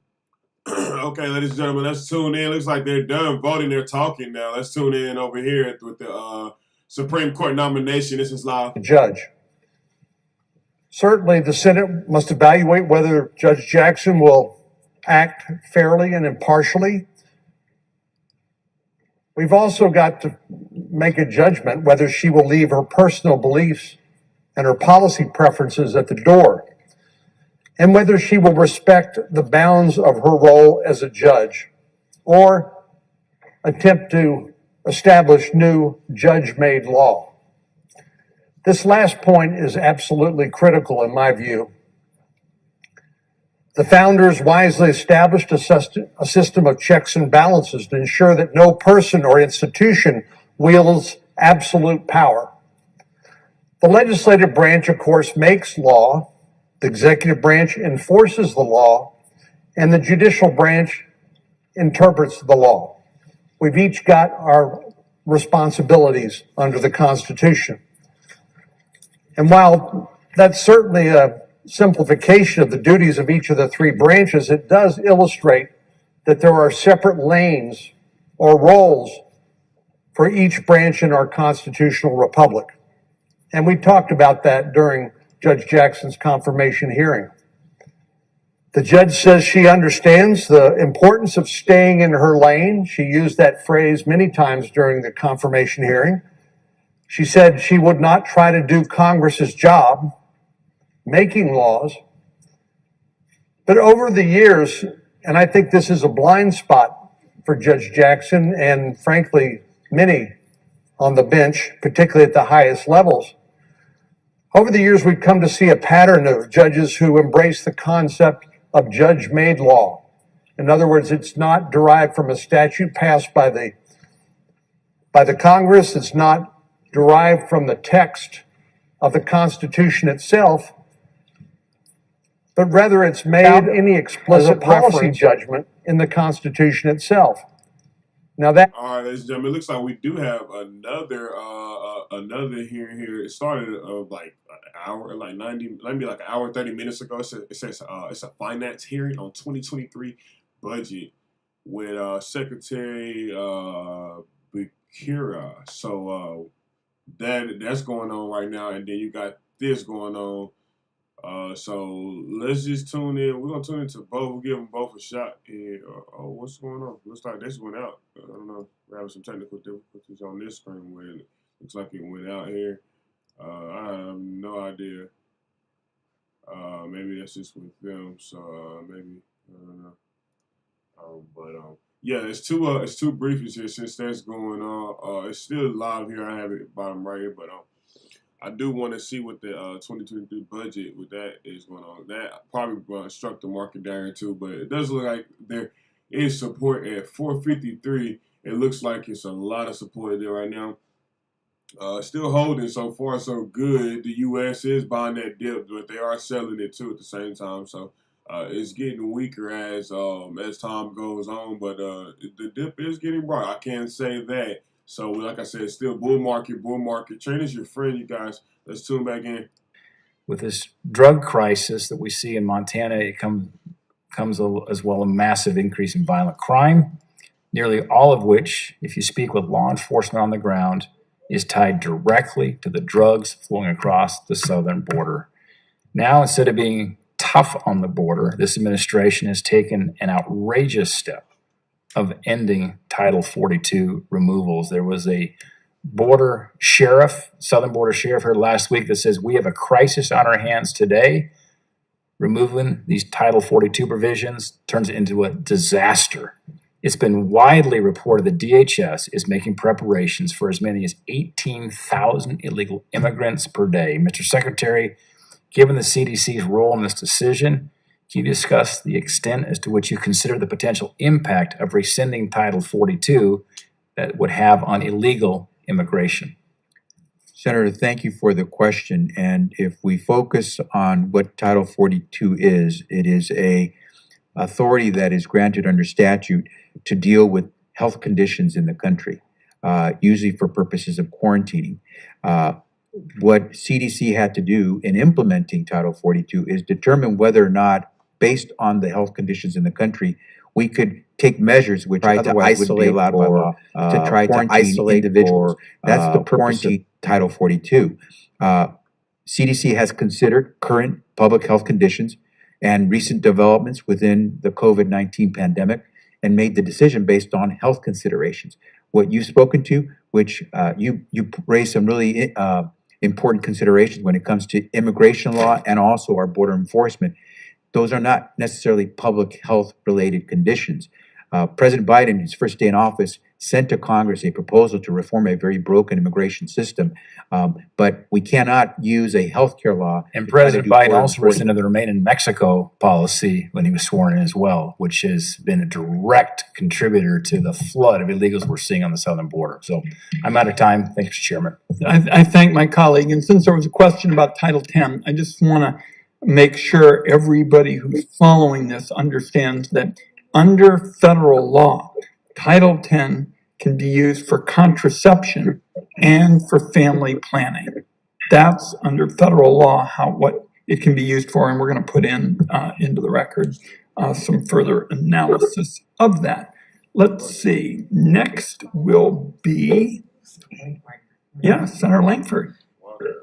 Mr. Chairman, thank you. Mr. Secretary, thanks for being here. This is a long day for you already. We've been popping in and out, heading to votes. You've been trapped in the chair for a while going through this. So I appreciate your engagement. Let me do the unusual thing between the two of us to give you some compliments at the beginning. Can I do that? Absolutely. Your team at CMS and their work on DIR fees is something that I've pushed for a long time on this. I am pleased to be able to see that there's actual work going on with CMS in the DIR fees. That's a very big issue, especially for rural pharmacies. Continue to be able to do the work. There are a lot of people that are counting on access to rural pharmacies and other pharmacies based on that work. Just don't allow entities out there to be able to water everything down with what actually needs to be done. Keep going all the way through. Second thing I would say to you is you and I had a banter back and forth about birthing persons last year in your budget. Your budget doesn't use the term birthing persons this year. You use the term mothers. Thank you. You have pregnant people in there as well. That's close enough on it. So I appreciate just the terminology on being able to use that as well. Let me talk through a couple of things on this that I do want to be able to get in on. Switching over, the questions for the record and the responses from your team have been exceptionally slow or non-responsive entirely. I'm not trying to be difficult in some of the questions, but when you were before us last summer, it took all the way until February to be able to get an answer. And when we got the answers, they were non-answers. When we've asked some other questions to be able to follow up earlier this January, we got a non-answer back in March. We've got to be able to get dialogue. So even if you and I just get time on the phone to be able to get answers, we've got to be able to work through answers and try to be able to figure this out. You've been in the House of Representatives. You know what that's like. you want to actually get answers to questions and try to figure out which direction the administration is going. So my first question is really just assurances. Can we find a process that we can actually get answers to questions? Senator, I hope I can give you an answer that says you're going to get what you need. And why don't we do this? I'll make sure I give you my cell number before this hearing is over, so you can call me directly. But we've gotten questions where we've had binders full to answer. It's tough when you get over 400 questions asked, more than 500 different briefings that you have to provide. But having served as a member, sitting where you are, absolutely, we want to be responsive. Okay, I'll be judicious with that, but let's find a way to be able to just get answers to questions, because we're looking for directional issues. Following up with what Senator Daines was talking about with Title 42, this has been used as an immigration policy piece. For instance, the administration came in and changed Title 42 and said, if you're coming in with a young child, then Title 42 doesn't apply to you anymore. There is no more pandemic for you. So there are some things that have actually worked it as an immigration policy. I think our biggest issue is at the same time, there's a request from the administration saying we need $10 billion more because of the pandemic. There's also a decision to say the pandemic's over and the risk is over the border. And there's not even a requirement for individuals crossing the border to get a vaccine when they cross. It's made available to them, but not a requirement to be able to do that. I think that's the biggest issue that we're seeing from everybody. And I won't try to give you a full response, but I'll simply say with regard to children, the reason there was an exception made to children, and by the way, that's been questioned by some courts, is because a child, if not allowed to come in, we have no idea what will end up happening to that child. Right. These were even family units still coming with small children. So it wasn't just a child that was an unaccompanied minor. These were family units of any size that if they had a 4-year-old with them, then they were all allowed to come in. We can follow up on that. I've got 10,000 questions I want to go through. I've one of the entities in my state had done testing for an at-home antigen COVID test, which they had great responses from in their labs and had a really positive piece. I want to fill you in on what happened on the FDA side on this, though, and the frustration that they've had. They had a very difficult time hearing back from the reviewers. The lead reviewer that they had went on leave for a while and no one else was assigned to their case. So they had an extended period of time where they got no responses at all. When they start getting responses back, they're asked to be able to send information in by email, but the email servers kick it back and say it's too large. And there was no way to actually be able to submit it online as well to be able to do it. When they finally do get an answer just this past week, after all this long process they've gone through for months, this was the answer they got back. FDA has determined that further review of your EUA request is not a priority. FDA therefore declines to issue an EUA for the product at this time. Here's the concern. The sense is for these at-home antigen tests that are coming out dealing with COVID, that it seems to be the larger companies are getting through the process and the smaller companies are getting this response. This request is not a priority at this time. Tell me that's not so, and how do we able to document that the larger companies aren't navigating the system and the smaller companies are getting from the FDA, you're not a priority? Senator, thanks for the question. Let me first say that if you wish, we could try to follow up on that particular company and find out where things went. But what I will tell you is when you're dealing with volume in the tens of millions, we do look for those manufacturers that can't produce quickly because those tests are needed now. And so we do try to reach out to those who can give us the volume that we need. Right. But then again, the manufacturing is not necessarily the company that actually created it. And so that becomes the challenge here. If you've got a really good product on it, wherever it's coming from, how do you turn that around? If you get 100 smaller units that are able to accomplish it, that may be the same as getting one larger one. So we're again back to the biggest companies getting the preference and smaller companies that may have a good product saying you're just not a priority. Scale and efficiency, we'll work with you on that because we want especially a domestic manufacturer or provider, to be able to get that out there. I will have several questions for the record that I'll follow up on. We'll be judicious on how many we give you, understanding you've got several, but there are some issues on gender dysphoria and other issues that are coming up that some decisions are being made that we want to know how that's being made and what's the science behind it, how you're tracking it. Look forward to getting those Thank questions. you. Thank you. I thank my colleague. Senator Casey is next online, and then Senator Hassan, who is here. And I would just urge colleagues who have not indicated either online or in person, we're getting ready to wrap up. All right, Senator Casey. Hey, thank you, Mr. Chairman. Mr. Secretary, great to be with you again. And let me start by commending you for your public service and the work you do every day and your team does. It is hard work you're doing in a very, very difficult political environment. And I appreciate the work you do and the services you provide to help people across the country. I wanted to start with long-term care, and then I do want to ask you one question, a very specific question about children. But long-term care, of course, is a worry for so many families. So many tens of millions of families worry about this. I know from your own life story, your family has wrestled with it as well. And I know how seriously you focus on this issue. And we know that all of the long-term care challenges we had before are a hell of a lot worse because of the pandemic, just like everything else is worse. We've got to ensure access to quality long-term care. And as you note in your testimony, the administration has been focused on several aspects of long-term care, including home and community-based services for seniors and people with disabilities. We got a good start in this in the American Rescue Plan. We got a foot in the door, $12.7 billion to expand these services. Never been done before like this, by the way. And the American Rescue Plan made that possible. But $12.7 billion is nowhere near what we need to make the investment, to give Americans what they're asking for every day of the week.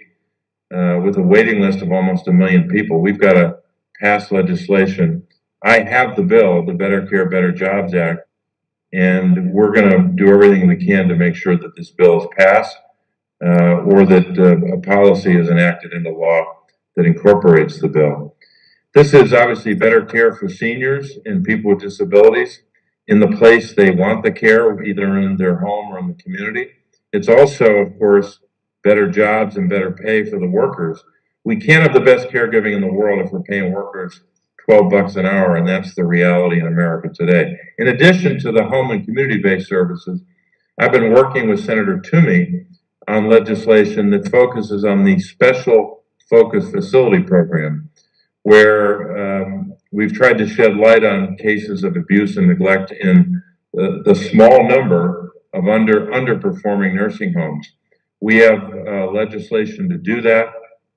I saw that the administration has a 24% increase in funding for oversight for these oversight of nursing homes. So that's my question. How will these appropriations or increases in appropriations toward nursing home quality and oversight be beneficial to better protect residents? Senator, by the way, thanks for your longstanding work on these issues. And what I will tell you is, as you know, that there are a lot of these service providers, these facilities are doing their darndest, and COVID made life even more difficult for them. And it's tough to find the professionals that you need that are qualified, tough to pay them properly. All of those things add up. And then, of course, you have those that don't try to provide that service with quality and that are cutting corners. And that's where we're going to do much more in oversight and in surveillance. The budget, as you said, reflects that with more than a 20% increase in funding to make sure we do that.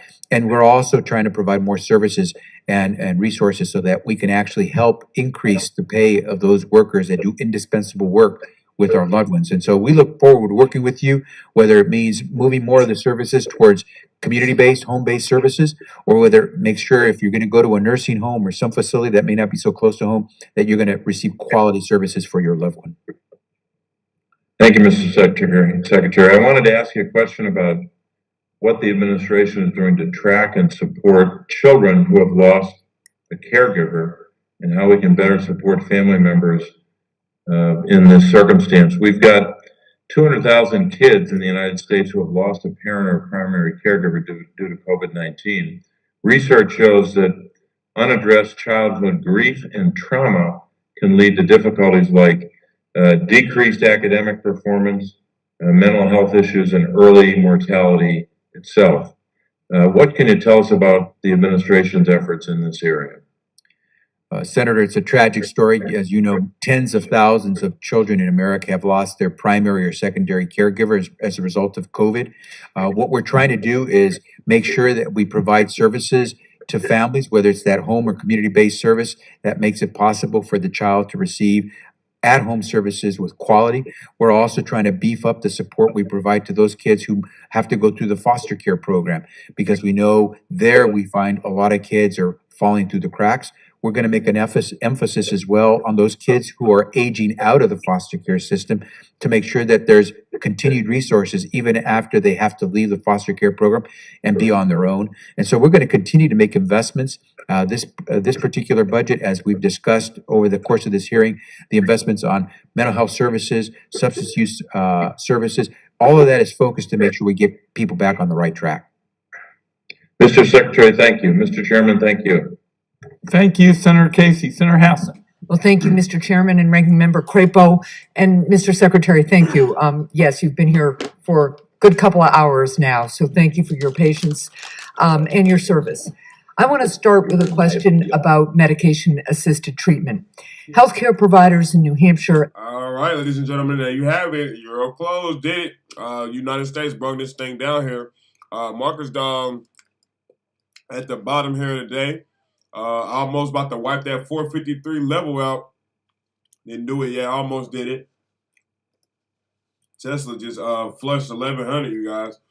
Looks like it's over for the souffle. They're down 50. Amazon's down 70 here. So the market is definitely pulling back here. This can turn into a sell-off very quickly if this flushes. Keep that in mind. If we can, is it possible to see a bull market turn to a bear market? It's possible at this point, yeah. It just got here ready to the bottom here, but I will still say this is a bull market. Bears have strong momentum now. So just keep that in mind. That's what's happening here. Stocks pulling back here right now. Market's coming down here. Smiles coming down here. We do have breaking news here. Treasury yield hits high for the year after Bernard signaled speedy Fed tightening. So, told you those Fed speakers are talking, you guys. Fed speaker said something right now, just brought the market down here. That's breaking news. The Dow's down 30% now. S&P 500 is down 77. NASDAQ down 1.92. Russell 2000 down 1.41. VIX is up 10.29%, $20.48. 10-year Treasury yield hits high for the year after Bernard signals speedy Fed tightening. So it looks like the market's not liking that. S&P 500 dips following 2 days of gains as investors assess the Fed's next move. Recession odds. 10-year Treasury yield hits high for the year after Bernard signals speedy Fed tightening. Ladies and gentlemen, that's breaking news there. Amazon's coming down now. The market is definitely pulling back here now with it. Tesla's coming down here with it. Those are leaders to the downside, ladies and gentlemen. We do have more leaders to the downside. Let's see if anyone's beating them, though. Booking Holdings is competing with Amazon. They're down 72. Travel's not looking good today. Everyone's chilling. No one's traveling right now. Coinbase is down here about $14, so even crypto's hurting here today. Ethereum's pulling back. A lot of selling today. A lot of profit taking. Facebook's down. Meta, a.k.a. Lulu's down here at 7 today. Let's see here. Ulta was going up yesterday. They're down. Ulta down about 90 cents. Those women there, they're holding strong with them. Moderna's down here about 10. I heard they're trying to find another COVID bill. They found about $10 billion. They sponsored COVID-19. And they want to get it out to the companies. They got to sign it and pass it. But Amazon's coming down, you guys. SPY's coming down 452, so we flushed that 453 level. So stock's going to go down lower now for that. Being Tesla's coming down here 1093. Adobe's on the low here, down 12. Market's pulling back, you guys. Here it is. So it looks like the United States sold off too. They wanted some more lower lows. From the euro there, they wanted the market down, you guys. They did, but definitely they thought price was too high, so the euro dumped it here, and now the United States is getting some of that low action. Pretty widespread now here on the SPY here. We're actually turning this into a debit spread here. That's about a $7. Yeah, this is a debit spread now. Market's going long here to the downside. SPY's top of the day, 457.83. Now the low is 452.80. So this is a long spread, you guys. This is a wide spread here. I don't know if it's going to recover that 457 level. That's tough. That's going to be real tough. Not saying they can't do it, but it's going to be a challenge, you guys. We got FOMC minutes tomorrow. Remember that. So the market probably gonna be pulling down all day the rest of the day at this point. We got Wall Street lunch here. LCAOD is gonna take lunch here in about 6 minutes. I hope you guys enjoy your lunch here. But the market is down here, it's red here, so I'm going with the trend here. Everyone's selling and going to eat. I'm going to go sell and go eat as well. So you guys stay tuned here. This is the Stock Market Live with LCAOD, but that's breaking news. Bernard just signaled that speedy Fed tightening got the market investors a little spooked here. So the market did pull back. That's the news. That's what it is. That's what's causing this action, ladies and gentlemen. As is possible. Senator, one thing I can tell you is that we wish to have those services be as seamless as possible. So whether it's early Head Start program, or whether it's just childcare for the infant toddler, we want to make sure that throughout that process, a family knows that their child will get the best care and educational services possible. So we're going to try to be as coordinated as we can to make that as seamless a process as possible. Well, I appreciate that very much. Thank you, Mr. Chair. Thank you, Senator Hassan. Senator Warren. Thank you, Mr. Chairman. So President Biden has created a record 7.9 million jobs, more jobs created in the first 14 months of any presidency ever. But even as we're trying to get our economy and our lives back to normal, families are getting hit by rising prices on essential goods, from gas to groceries. And as Americans are looking to get out and about again, to go back to restaurants and bars and gyms and movie theaters, those businesses are struggling to find enough workers to meet the surging demand. So now economists are warning that inflation could spread from goods to services, especially if we don't get more workers into the labor force. But one of the big things that's holding back the labor force participation is a shortage of affordable childcare. Secretary Becerra, when parents can't find affordable childcare, how does that affect parents' ability to work and in turn businesses' ability to hire? It brings things to a halt.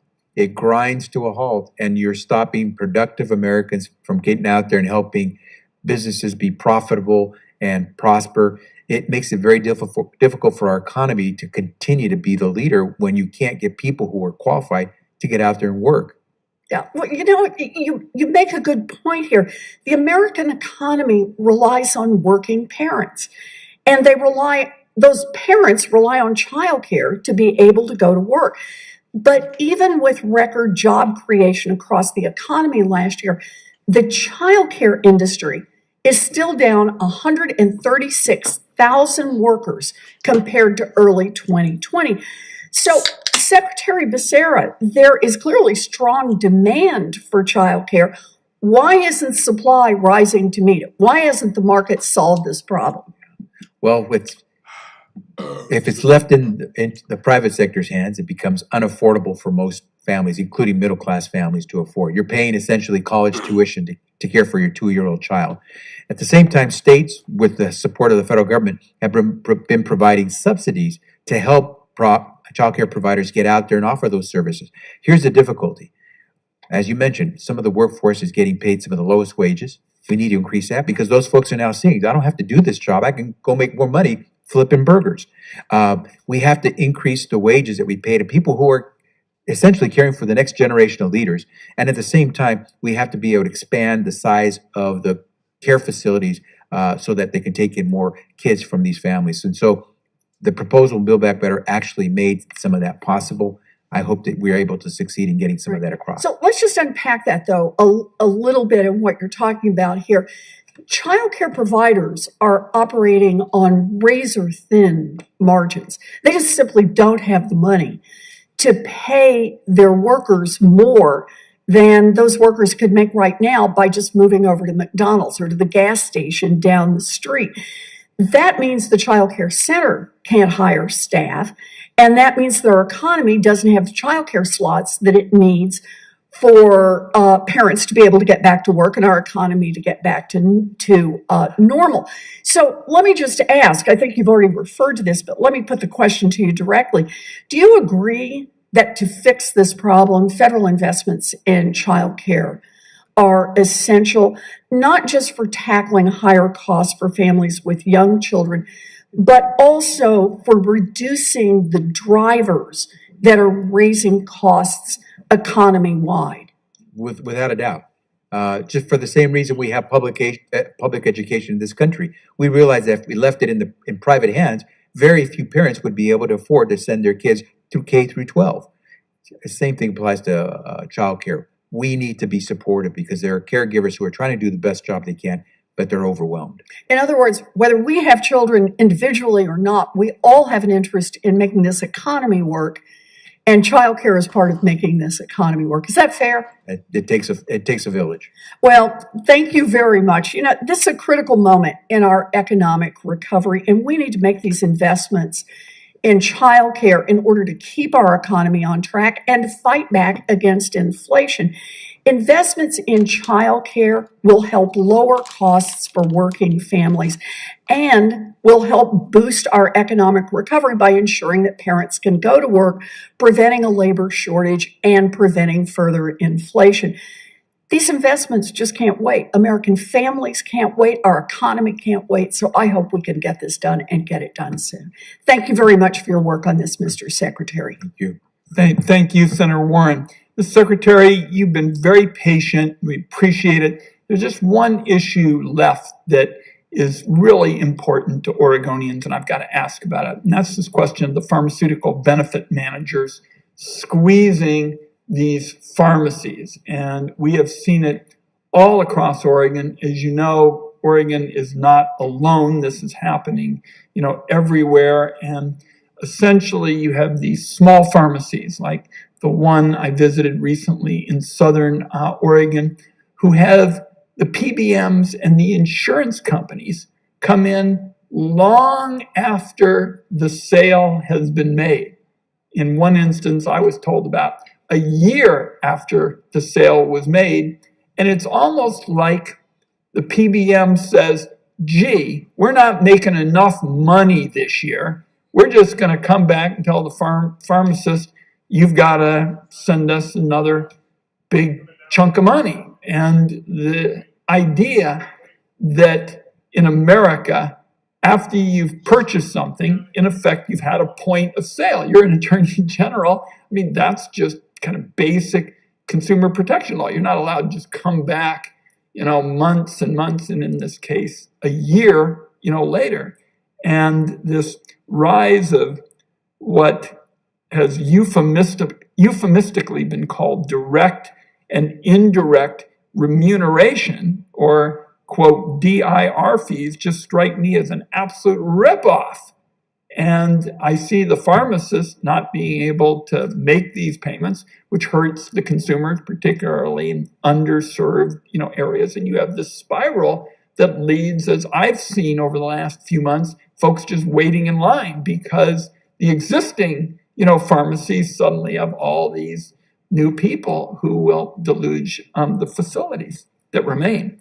And your CMS director, Chiquita Brooks-LaSure, in my view, is really doing good work in terms of trying to get some protection for folks and to get a point of sale rule so that these PBMs couldn't come back and just indefinitely squeeze the small pharmacy. And I would just not be accountable to my constituents where this issue is front and center, particularly in rural communities. Our state legislature is focused on it. I wouldn't be accountable to my constituents if I didn't ask you where we stand on this. And I want you to know that your CMS director has been very responsive to my questions. I just would like, before we wrap up, to get a sense of where we are with things. Mr. Chairman, probably the best thing I tell you is stay in touch with Administrator Brooks-LaSure because we're trying to move as quickly as we can on this. Everywhere I go, and I've gone to a lot of community health centers, a lot of places dealing with vaccines and so forth. Everywhere I go, I always get tapped on the shoulder by someone who says, can we really deal with this? Because it's making it not only possible for us as a provider, a pharmacy, to dispense, but it makes it tough for us to help those families who need those prescriptions right away. And so we want to tackle this, but as you know, this is an issue that's been around festering for years. I think CMS is going to try to move as quickly as we can. I suspect we're going to find ourselves in court at some point or another. But we're going to move because it's too important to make sure we dispense these medications that people absolutely need. There is unquestionably a powerful lobby out there for business as usual. And I just want to raise, I've been visiting a little bit with my friend and colleague, Senator Crapo, because we have lots of these small pharmacies. The PBMs clearly had a role 30 years ago when people didn't have all the data that's out there now about pricing, and there weren't people who could use it all. But somehow the PBMs just seem unwilling to change.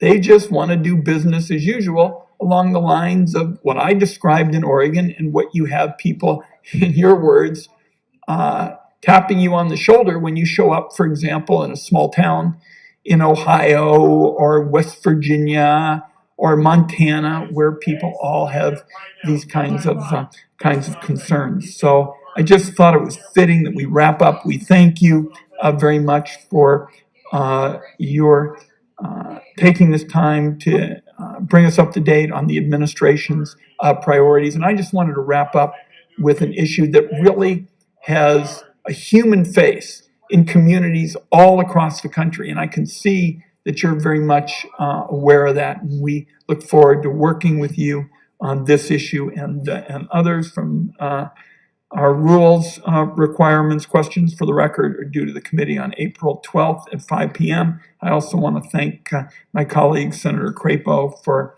his assistance, especially this morning, but on so many things. And you could probably tell as you take off, Mr. Secretary, how committed the members here on both sides of the aisle are with respect to the mental health issue, which we will also be working closely with you on. With that, the committee is adjourned.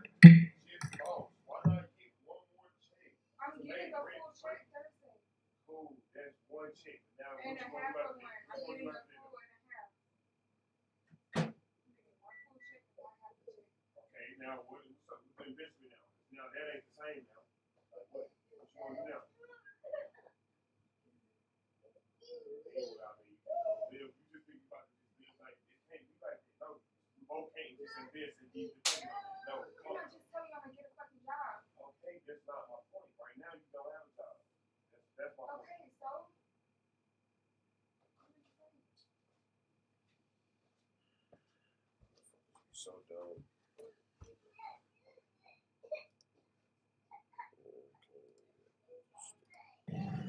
And the pornography issue certainly is out of control because of the internet and because of those who are making a dollar on it.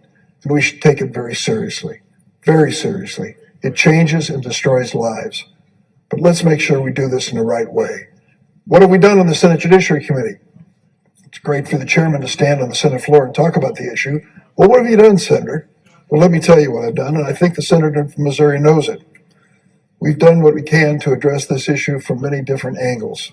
The committee held a hearing on the FBI's failure to properly investigate allegations against Larry Nassar for assaulting young athletes, Olympic gymnasts included, which enabled the abuse of dozens of additional victims. We called them on the carpet, we put them under oath, we brought the testimony forward. We didn't back away from the issue of child abuse. Following that hearing, I introduced the Eliminating Limits to Justice for Child Sex Abuse Victims Act with Senator Marsha Blackburn, a Republican from Tennessee. The Senate has now passed this bipartisan legislation, which would enable survivors of child sex abuse to seek civil damages in federal court, no matter how long it's taken the survivor to disclose the facts of the case.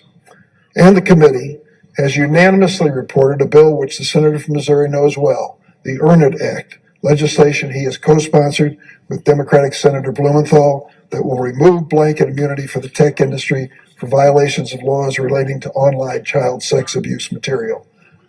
I have no apologies for our approach on this, and there is more work to be done. But I want to tell you, I'm tempted to leave it just at that, but for one thing I'm concerned about. Our federal sentencing guidelines have been advisory, not mandatory, since the Supreme Court's 2005 ruling in the Booker case. This bill, now being offered on the floor in a very quick fashion by the senator from Missouri, this bill attempts to create mandatory sentencing guidelines for a single category of offense. It's not clear whether it passes the constitutional test of Booker. It could be a waste of time. We don't need to waste time in a critical area of the law that has been so controversial and has been considered and reviewed over decades. Even so, it's a dangerous slope to go down. Imagine a world where every time it was politically advantageous, whether there was a Supreme Court nominee or a headline in the paper, that some senator could come forward, disagree with a federal judge on a particular case, and say, let's pass a mandatory minimum sentencing guideline to take care of the matter. That is no way to approach the law in a fashion that is used for deterrence and punishment. We need to be thoughtful about it. The subject of this seriousness, this gravity, deserves more than a drive-by on the floor of the United States Senate. I invite my colleague to do his work on this issue as we all should. The work that is required, the work that is required by the seriousness of this matter. And I object. Mr. President. Objection is heard. Mr. President. Senator from Missouri. The senator asks why now? Why act now? Because it's a crisis now. Because there are 85 million images of children being exploited on the internet now. Because child exploitation is exploding in this country now. And today the senator lays bare on this floor the bait and switch that he and his colleagues have employed. They say, oh, Judge Jackson, it's not her fault. You should act in the law to change the law. But when we come to change the law and to do what this Congress did in 2003, to do it now in 2022, a measure that Senator Durbin supported in 2003, he says, oh, no, we don't need to act now. Why do it? It's rushed. It's too hurried. Let's do it later. Let's think about it longer. And then we hear recited again the bizarre claims that somehow child pornography is a conspiracy theory. This is something that the Senate Democrats, including the chairman, have repeated over and over and over, led by the White House. The idea that child exploitation is a conspiracy theory? I just invite you to look any parent in America in the eye and tell them that the exploitation of children is a conspiracy theory, or any law enforcement agent, or any prosecutor, or anyone who is working on the exploitation to combat the exploitation of children in this country. No, it's a crisis, and it's real. And the fact that the Senate hasn't acted till now is, I think, shameful for the Senate. But why wait another day? Now, I look forward, if the senator is serious, he does hold the gavel in the Judiciary Committee. We could mark this bill up. We could hold hearings. We could take action. I'd invite him to co-sponsor this bill. He voted for it in 2003.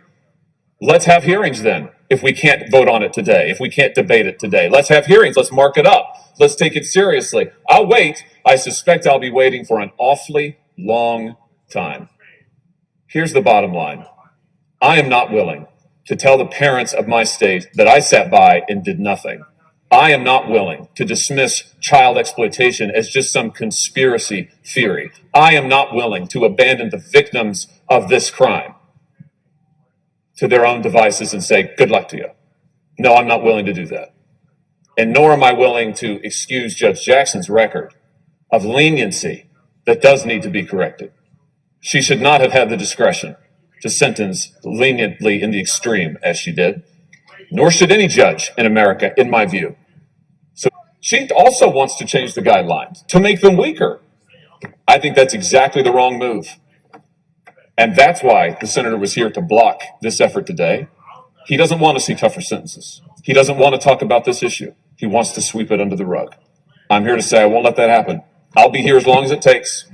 I'll be agitating for this in the Senate Judiciary Committee as long as it takes until we get justice for the victims of child pornography and child exploitation. I yield the floor. Under the previous order, the Senate stands in recess until 2:15 p.m.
Rat race and I.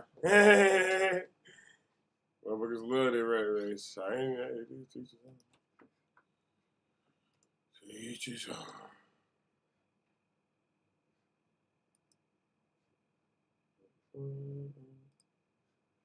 All that shit done finally. We're about to start back. We're gonna wait though. Options were created to limit and mitigate risk. Most people don't know what they're talking about. It's busy chasing bag on this, man. From the real nigga. Shot. Shit can really fucked up. Shot, nigga. You goddamn shot. You know what the fucking nigga doing to goddamn get to that feel. That ain't your motherfucking business. Shit be really fucked up, cause I be fucked up. Nigga, when you fuck up, time fucked up, yeah. The videos circulated by the Ukraine had white bands, armbands. Такое же, как надевали мирные жители после прихода российских These are armbands that were worn by civilians after the entry of the А Russian на armed одном из forces into the выложенных town. украинскими радикалами в сеть видеороликов And one of the хорошо слышен videos призыв posted by стрелять по Ukrainian всем, у кого radicals, нет синих ленточек на you could рукавах. hear a call to shoot anyone who doesn't have blue armbands. Это видео хода зачистки в Буче выложил в сеть один из лидеров так называемых территориальных батальонов, которым украинская власть бесконтрольно раздавала оружие. Was posted by a member of the territorial Кроме того, defense уже battalion to упомянутый whom мной the депутат Ukrainian городского authorities handed совета out weapons. Бучи Furthermore, the member of the city Катерина council of Bucha, who Украинцева I в mentioned, интервью Ekaterina «Медузе», Ukraintseva, российскому новостному изданию «Медузе», призналась, stated on что the российские войска при ней людей не расстреливали. website Meduza that she did not see Russian forces В том же интервью она hitting civilians. In the подтверждает, что в same основных interview, she разрушениях виноваты украинские военные. confirms that it's Ukrainian armed forces that are guilty of most of the Моменты, разумеется, также violations. Of остаются course, за скобками в подаче наших украинских и западных these are details that have not been mentioned in the presentations of our Western and Ukrainian colleagues. Зато президент Зеленский уже рассуждает о том, что все эти явно постановочные кадры из Бучи якобы дают украинцам моральное право на, я цитирую, нецивилизованный ответ. Have give the Ukrainians the right for an uncivilized response. Ну, что это такое, можем только догадываться, потому как вели себя украинские радикалы на востоке Украины. Based on how Ukrainian radicals behaved in the east of Многочисленные Ukraine. свидетельства их преступлений Many testimonials of their crimes are shocking. К сожалению, похоже, на этом киевские специалисты по дезинформации и постановкам останавливаться не Ukrainian собираются. experts on disinformation and staging do not intend to stop there. Заявили Министерство обороны As России по the Ministry подтвержденной of информации Defense вечером claimed, 4 based апреля в on confirmed населенном information in the evening of пункте the 4th Мощун принцип of морального April права in the town на of Mashun, 23 километрах 23 северо-западнее Киева. kilometers to the northwest of Военнослужащие Kiev. 72-го украинского Troops главного from the центра 72nd психологических Ukrainian операций main center of psychological была проведена очередная operations постановочная conducted съемка another якобы погибших от staged насильственных действий российских staged вооруженных сил video мирных жителей of so-called killing by Russian troops для of последующего civilians распространения через западные СМИ. for future circulation by Подобные Western media. мероприятия These украинскими kinds спецслужбами были of проведены также в Сумах и activities некоторых других городах. have been carried out by in Suma and other В завершение towns. So хотел in бы обратиться к conclusion, нашим I would like западным коллегам. Мы прекрасно понимаем, что вы делаете, разыгрывая украинскую карту и с каждым днем нагнетая истерическую антироссийскую пропагандистскую кампанию. By fueling anti-Russian hysteria Поэтому мы every single day. предполагаем, что будут и дальше We are происходить новые assuming that there will мерзкие be провокации по типу Бучи. further horrible provocations similar to the one in Bucha. Новые попытки очернить российских солдат, представить их To садистами, убийцами discredit и насильниками. Russian soldiers and to present them as murderers and rapists. Я уже говорил, что это крайняя I подлость. said once again that this is an incredibly low blow. Правда, вас не интересует то, что сегодня современные технологии позволяют сделать любое видео. Мы сегодня посмотрели видео, которое нам представила украинская сторона. Сейчас уже интернет полон опровержений того, что мы там видели. Что это было снято не там, не в то время. In fact, information refuting what was in the video, stating that it wasn't filmed in the right place with not the right people. And just a few words to my American colleague who declared a crusade to exclude Russia from the Human Rights Council. This is stated by the representative of a country who 3 years ago criticized the council in the strongest, harshest terms that it осудить методы и действия американских солдат в Афганистане. That it had the audacity of condemning the actions of American soldiers in Afghanistan. И как известно, Соединенные Штаты вышли из well known, the United States left the council. Надеюсь, что наши коллеги по Организации Объединенных Наций не дадут себя собой манипулировать и не станут подыгрывать Вашингтону and play up to Washington and its very dangerous games. Thank you very much. I thank the representative of the Russian Federation for his statement. The representative of Ukraine has asked for the floor to make a further statement.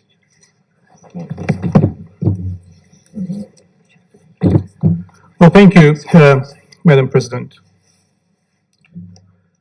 Before I switch to English, I would say a couple of lines rather, in Russian.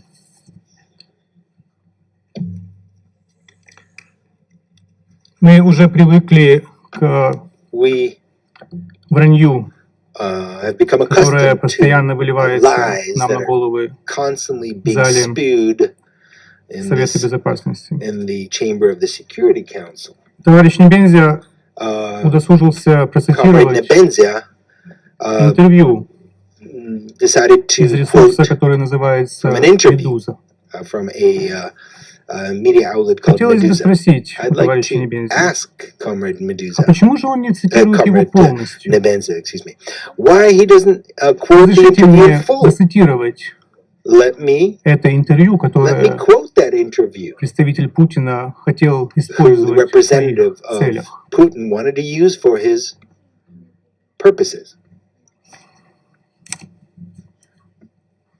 Я цитирую слова женщины, на которую он ссылался.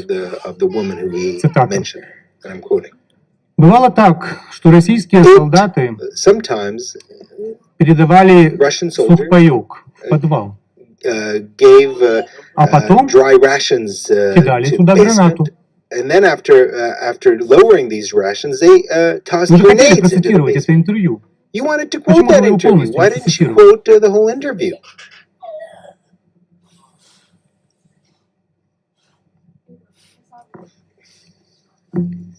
Это о вашей гуманитарной помощи, This is about your вслед которой humanitarian летит assistance. граната.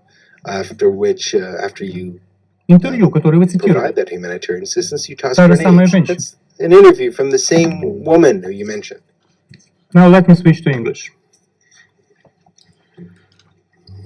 I would like to make my further statement in response to the hypocritical questions by Putin's representative. After the video we saw with the shocking images from Bucha, Irpin, Matizhin, and other sites, he should ask these very questions to himself. How have Russians got to the cruelty of Nazis? When have you started enjoying acting like Nazis? Killing civilians, attempting to redraw internationally recognized borders, setting the task to finally resolve the Ukrainian issue, like Hitler attempted to resolve the Jewish issue. When did you miss the point of Russia's turning into the Nazi-style cancerous tumor? Unable and unwilling to stop expanding and bringing to neighboring nations sufferings, destruction, pain, and death. I'm appalled over your cynical and outright lie that you don't hit civilian targets, and that is why you're moving so slowly. You hit the civilian targets and you kill the civilians. Shall I quote your own words of yesterday in the press conference that you gave here in the headquarters, where you said that civilians are killed by your army? Or shall I not? Shall I play the video? You said it is a war. Civilians are killed in the war. It's a warfare, you said. Or perhaps your mindset, a children's hospital in Mykolaiv, destroyed by the Russian strike yesterday, was a military target. And perhaps a child killed as a result of the strike was a Ukrainian nationalist. The only truth you've said is that you are not moving as planned. And the only reason is the resistance of the Ukrainian army and the Ukrainian people, not your smart military planning. That's what I'm saying. We got to be sharp in the head of it. The Ukrainian people who realize quite clear what the Russian world in reality means. And we thank the international community for the solidarity with Ukraine. Ukraine will win in its territory, and the entire world will win despite the threats that the criminal and the liar throws in the face just in the Security Council chamber. Finally, if there is anything that we have to thank the Russian representative for, it is his acknowledgement at yesterday's press conference that Russia is waging war against Ukraine. War, you said several times, not the special operation. And I consider this confession shall impact the UN assessment of what is going on in the center of Europe. Perhaps it was the unique moment when we should believe what a fully accredited representative says in the United Nations. Hence, once again, a reminder to Putin's diplomats. Ribbentrop denied any knowledge of concentration camps, racial extermination policies, yet was found guilty at Nuremberg war crime trial. And we all know what happened to him on the 16th of October 1946. I thank you. I thank the representative of Ukraine for his statement. I now give the floor to His Excellency Mr. Olof Skog, the head of delegation of the European Union to the United Nations. Thank you, Madam President. I address the Security Council on behalf of the European Union and its member states. North Macedonia, Montenegro and Albania, Bosnia and Herzegovina, Iceland and Liechtenstein, Republic of Moldova, Georgia, Monaco and San Marino all aligned themselves with this statement. And I wanted to start by congratulating you, Madam President, for the United Kingdom for assuming the presidency for the month of April and for convening this meeting and for inviting us to speak, and also acknowledge the presidency of March of the United Arab Emirates. I want to thank the Secretary General, Under Secretary Generals DiCarlo and Griffiths for their presentations, and I want to express our full support, solidarity and respect for the heroic people of Ukraine as embodied by the message this morning by President Zelensky.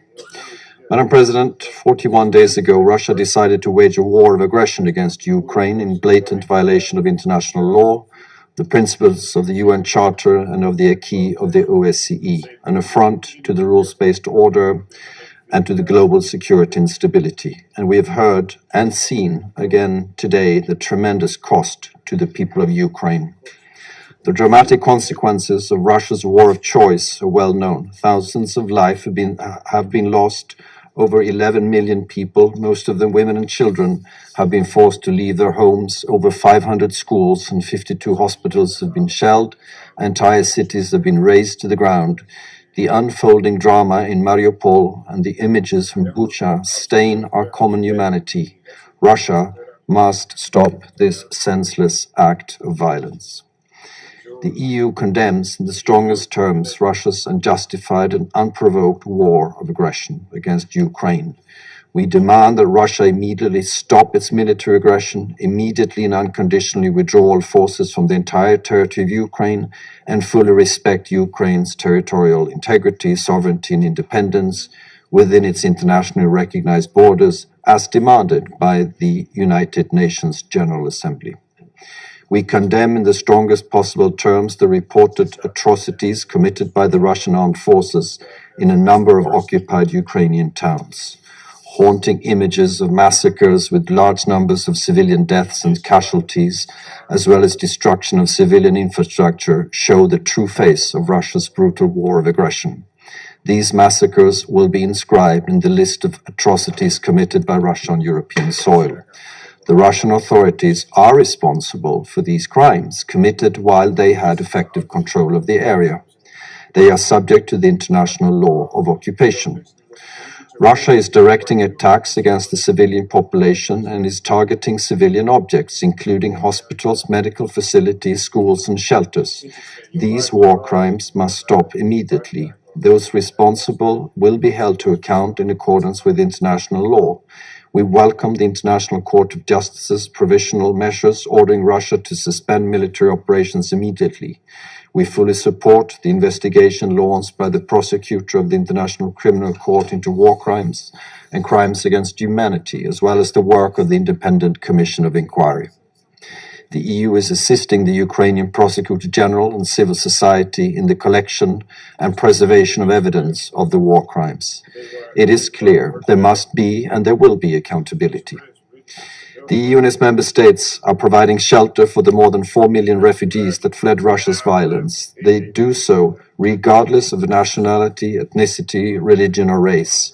We have adopted sanctions against the Russian government, its financial and defense sectors, and those individuals enabling and financing the aggression. We have committed significant funding to the UN humanitarian flash appeal and regional refugee response plans for Ukraine. So far, the EU and its member states have mobilized over 1.1 billion euros in emergency aid. This comes on top of the 2.4 million euros in humanitarian emergency and early recovery assistance the EU and its member states have provided to Ukraine since 2014.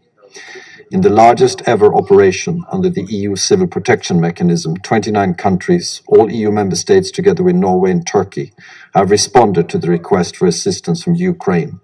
As of 4th of April, over 13,000 tons of medicines, hospital equipment, ambulances and firefighter equipment, food and energy supplies have arrived in Ukraine. European leaders have set up a Ukraine Solidarity Trust Fund to channel support to post-war reconstruction. And at the pledging event on 9th of April with Canada, we will further showcase that we stand in words and deeds with the courageous people of Ukraine. Madam President, after the Security Council was unable to take action, the General Assembly demonstrated once again less than 2 weeks ago the overwhelming international rejection of the Russian aggression and an overwhelming support to addressing the humanitarian crisis in Ukraine. The international community demanded safe and unhindered passage for civilians fleeing violence, as well as humanitarian access to those in need. International humanitarian law must be respected. The dramatic consequences of Russia's war against Ukraine are not limited to Europe. They are global. Ukrainian farmers are prevented from sowing as a result of Russian shelling.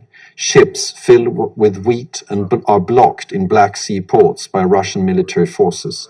As a result, food prices have rocketed, pushing people into poverty and threatening to destabilize entire regions. The poorest countries, as we've heard, are the most vulnerable to shocks in food prices. All this is a direct result of the war, despite Russia's cynical attempts to shift the blame. Madam President, the EU and its member states are fully mobilized to end the war in line with international law and the UN Charter. But at the same time, crises the world over need our urgent attention. The EU will continue to provide humanitarian and development support to our partner countries from North Africa to the Middle East and from Sub-Saharan Africa to Asia. We are scaling up our multilateral action to provide support to countries with acute food insecurity and are committed to keeping global trade routes open so agricultural staples can feed the world. The EU has pledged 2.5 billion euros for international cooperation related to nutrition for the period 2021 to 2024. We also fully support the work of the UN to deliver and scaling up humanitarian assistance, protect refugees, and work towards a ceasefire. With a particular focus on food security, we will contribute to the work of the Global Crisis Response Group to deal with the global social and economic effects of the war. We heard your recommendations this morning, Secretary General, and we have already launched a strategy for safeguarding food security and reinforcing the resilience of food systems backed by increased assistance. Madam President, once again, we call... All right, ladies and gentlemen, if you're tuning in, this is the Stock Market Live with LCAOD. We are back. Back from the break here. It's 1:10 p.m. Wall Street's back from their break about 10 minutes ago. As you can see, the market is bouncing here back to that middle, as I told you guys. So they did find support off 452. It didn't look like it was going to dump, but they're on the way back to 455. Right here, not there yet, but almost there. So stocks picking back up here. Made a bottom, man. It looks really scary here. They might retest that low by the end of the day, you guys. But overall, still bull market, bear momentum. But right now, bears losing the momentum. Right here, Wall Street coming back from lunch. So, yeah, with bears losing momentum here. Just going back here right now, stocks, mainly Tesla right here, busting back up here, trying to get back to their VWAP back in their middle. That'd be nice, about 1120. Yeah, they're right here at 1102 up here at their lower band, 1102. They can get to their upper band, 1136. They might can try to retest that high of yesterday. Keep that in mind. It's a bull market. But yeah, ladies and gentlemen, overall, definitely bounced off the bottom, man. Lunch was good, man. Lunch was good. I do want to apologize. Haven't been streaming here the past few last week. Like I said, it's a new month. It's a new month. Just rolling things over. Getting information, like I said, payments and stuff like that, and took a little trip this weekend, man. Dreamville. Shout out to J. Cole, man. It was cool, man. A cool first festival, man. But it was fun, man. It was straight. Got to see a lot of artists. Some of my favorite artists that I grew up on, man. Got to see Lil Wayne, Wiz Khalifa. They was out there. WizKid. I didn't know who WizKid was. I hear this guy's song on the radio every day. I didn't even know that was WizKid, but a lot of cool stuff, man. Market picking back up though. Right now, ladies and gentlemen, the market is picking up here. SPY's back up here, trying to get to the middle here. The VIX did curve there. $20.65 is the top so far. Triple Q's right here, trying to get back to the middle here as well. Most stocks, they're just chilling out though. We only see certain movers here. There's still red here, too. Still red here. A lot of red still. So, like I said, bears still got the momentum. Barely. It went from strong to barely. So that's where we're at now. The Dow's down 8%. S&P 500 53%. Down Nasdaq 1.60%. Down Russell 2000 1.52%. Down VIX 7.16%. Up $19.90 here. So getting 2 quotes there on the VIX. But it's either or, it's one of them. It's close. No briefings right now. I think they are going live shortly from the White House. But that's probably it. I don't see anything. Looks like they all cut off. Let's see. Not seeing anything. Not seeing anything. Not seeing.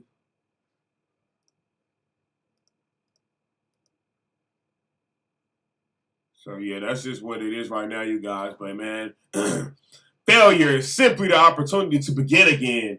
Learn your lesson and move on, ladies and gentlemen. That's what life's all about. Figure it out. Make sure that you know you failed and move on. That's all I'm saying. You get it? That's if you know that, then you good at anything. You can do anything in life, and I mean anything.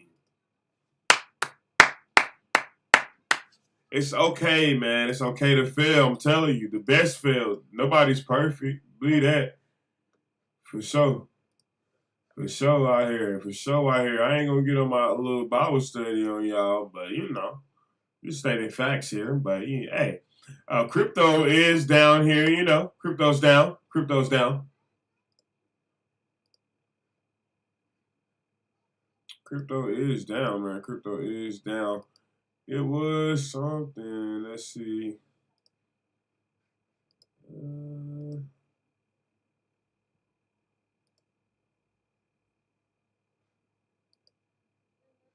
Okay, looks like we have Biden, Harris. They're joining the former President Obama. Oh! Oh! Oh! Oh! Oh!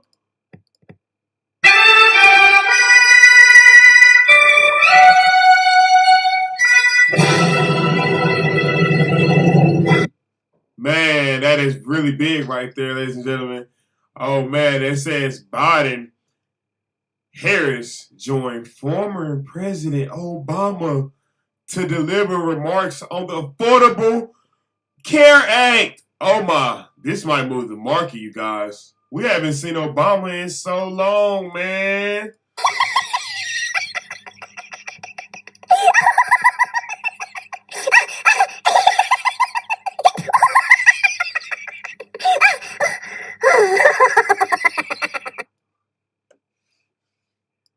So that is hilarious, man. That is hilarious. Like, we ain't seen Biden in a minute, man. Biden with Obama in a minute, man. Oh, man, this is going to be exciting here. This is coming up shortly here. So we're going to have that pulled up. Looks like everything else ended. So, yeah, that's going to be cool, man. It's going to be cool to see whatever even happens. It's going to be fun to watch. It looks like all the stations are gearing up for it, so that is true. It's happening, you guys. Yeah, Biden, Harris, and Obama delivering remarks on the Affordable Care Act. We're coming in with that live, ladies and gentlemen. This is the Stock Market Live with LCAOD. It's 1:17 p.m. And we're back, man. Welcome back. Like I said, it's a new month. You know what the statistics say. The market is bullish in the month of April. So far, half did that today, a little pullback. What's going to happen next? We're going to find out here, ladies and gentlemen. This is the Stock Market Live with LCAOD. We're going to take a quick break. We'll be right back.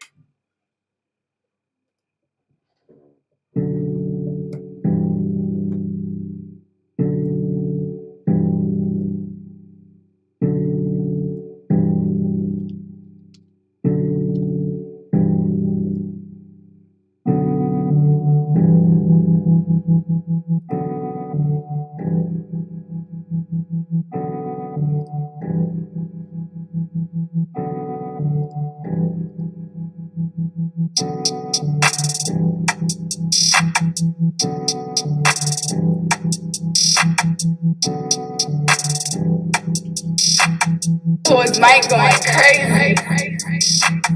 Fuck niggas always running their mouth, I'ma get the pistol, I'ma run in their house. Fuck niggas always running their mouth, I'ma get the pistol, I'ma run in their house. Fuck niggas always running their mouth, I'ma get the pistol, I'ma run in their house. Fuck niggas always running their mouth, I'ma get the pistol, I'ma run in their house. Fuck niggas always running their mouth, I'ma get the pistol, I'ma run in their house. Fuck niggas always running their mouth, I'ma get the pistol, I'ma run in their house. Fuck niggas always running their mouth, I'ma get the pistol, I'ma run in their house. Fuck niggas always running their mouth, I'ma get the pistol, I'ma run in their house. I keep it pulled and I'm not talking south.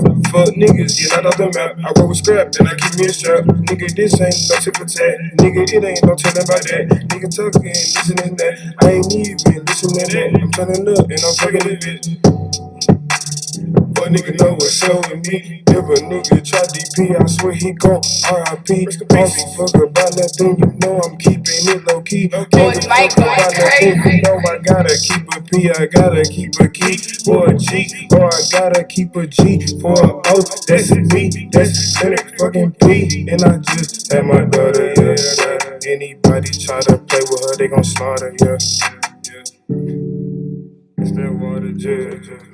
But niggas always running back, get potty trained. Well, we don't give a fuck about nothing you doing. Nah. We just living our life.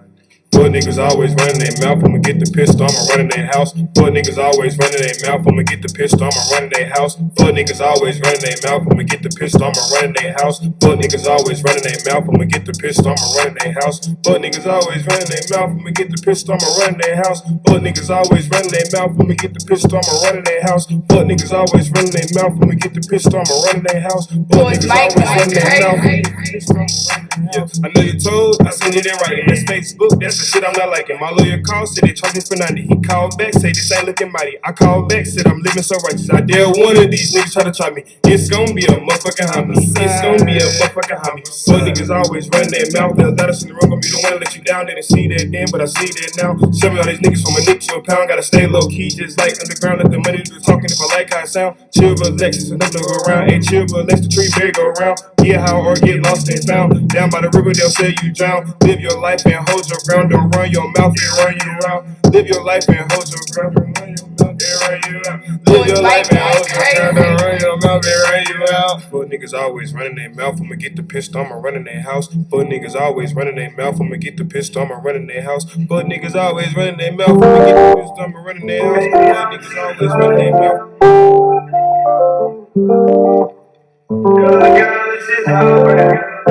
Baby, I don't see a flaw in you. You're just my type. Good girl, this is all brand new. Everything is alright. I don't wanna rush this, but I love it when you're touching on me in public. The way your body push against me, how I feel when you ain't with me. Go down just to see what we come up with. I realize if I just take my time, this ain't ever gonna fall through. I've been trapped in my mind, but everything's alright when I'm body to body on you. And I don't think I'm perfect, but I think I deserve this. And I'm loving watching this play out, cause I can see it working, yeah.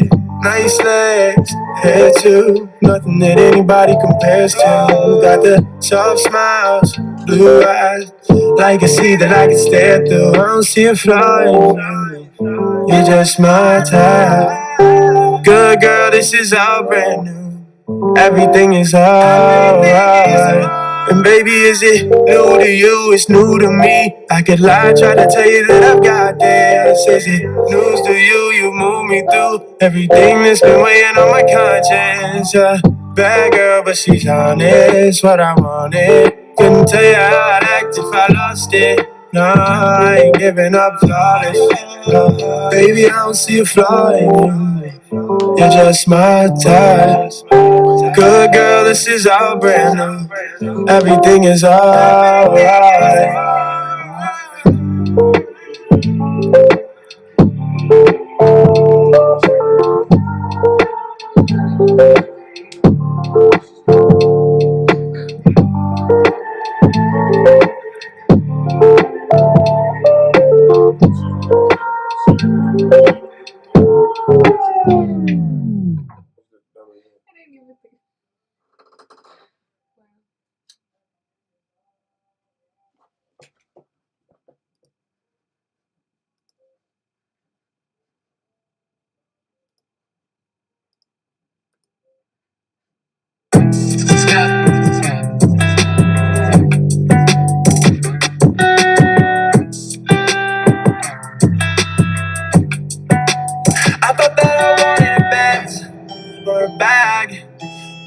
life where I ain't checking the tag. If I could do it again, I would pass.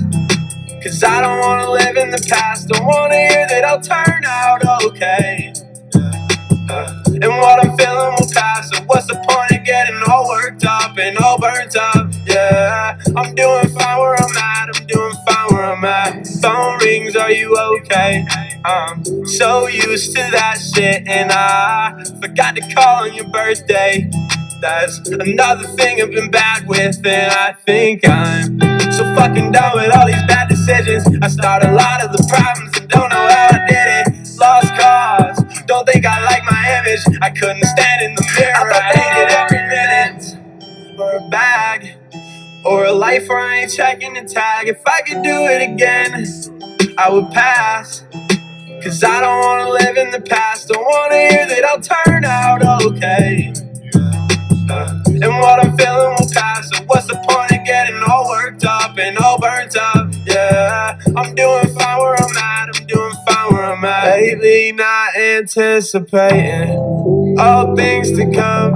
We've got blisters, souls, and bad decisions. We're trained to run, thinking about ourselves and no one else. But who loads the gun? Got me sitting, waiting, wishing about the things I've done. I thought that I wanted a Benz or a bag or a life where I ain't checking the tag. If I could do it again, I would pass. Cause I don't wanna live in the past. Don't wanna hear that I'll turn out okay. And what I'm feeling will pass. So what's the point of getting all worked up and all burnt up? Yeah, I'm doing fine where I'm at. I'm doing fine where I'm at. All right, ladies and gentlemen, this is the Sidewalk Live with LCAOD. The Spy is tagging in the middle right here, but it's turning around here. So we're seeing resistance right here at 454 now, not wanting to touch 455.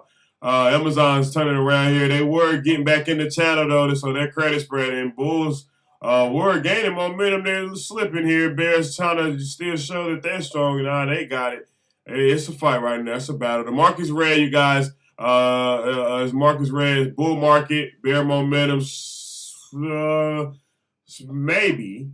Now it's like bear momentum, maybe. It went from strong to slightly to maybe here, you guys. So stocks fall on fear of the Fed will get even more aggressive to fight inflation. NASDAQ slipped about 1.8%, being down the most here. And that's pretty much how it has been today. Marcus Red, that's really it. Just been a chill day. We're about to wait for you guys 3 minutes. President Barack, ex-president. I gotta give him an introduction. My president is black. My Lambo's blue. Mr. Ex-President Barack Obama. Obama, Obama, Obama, Obama, Obama, Obama, Obama, Obama. Woo, woo. Make more time.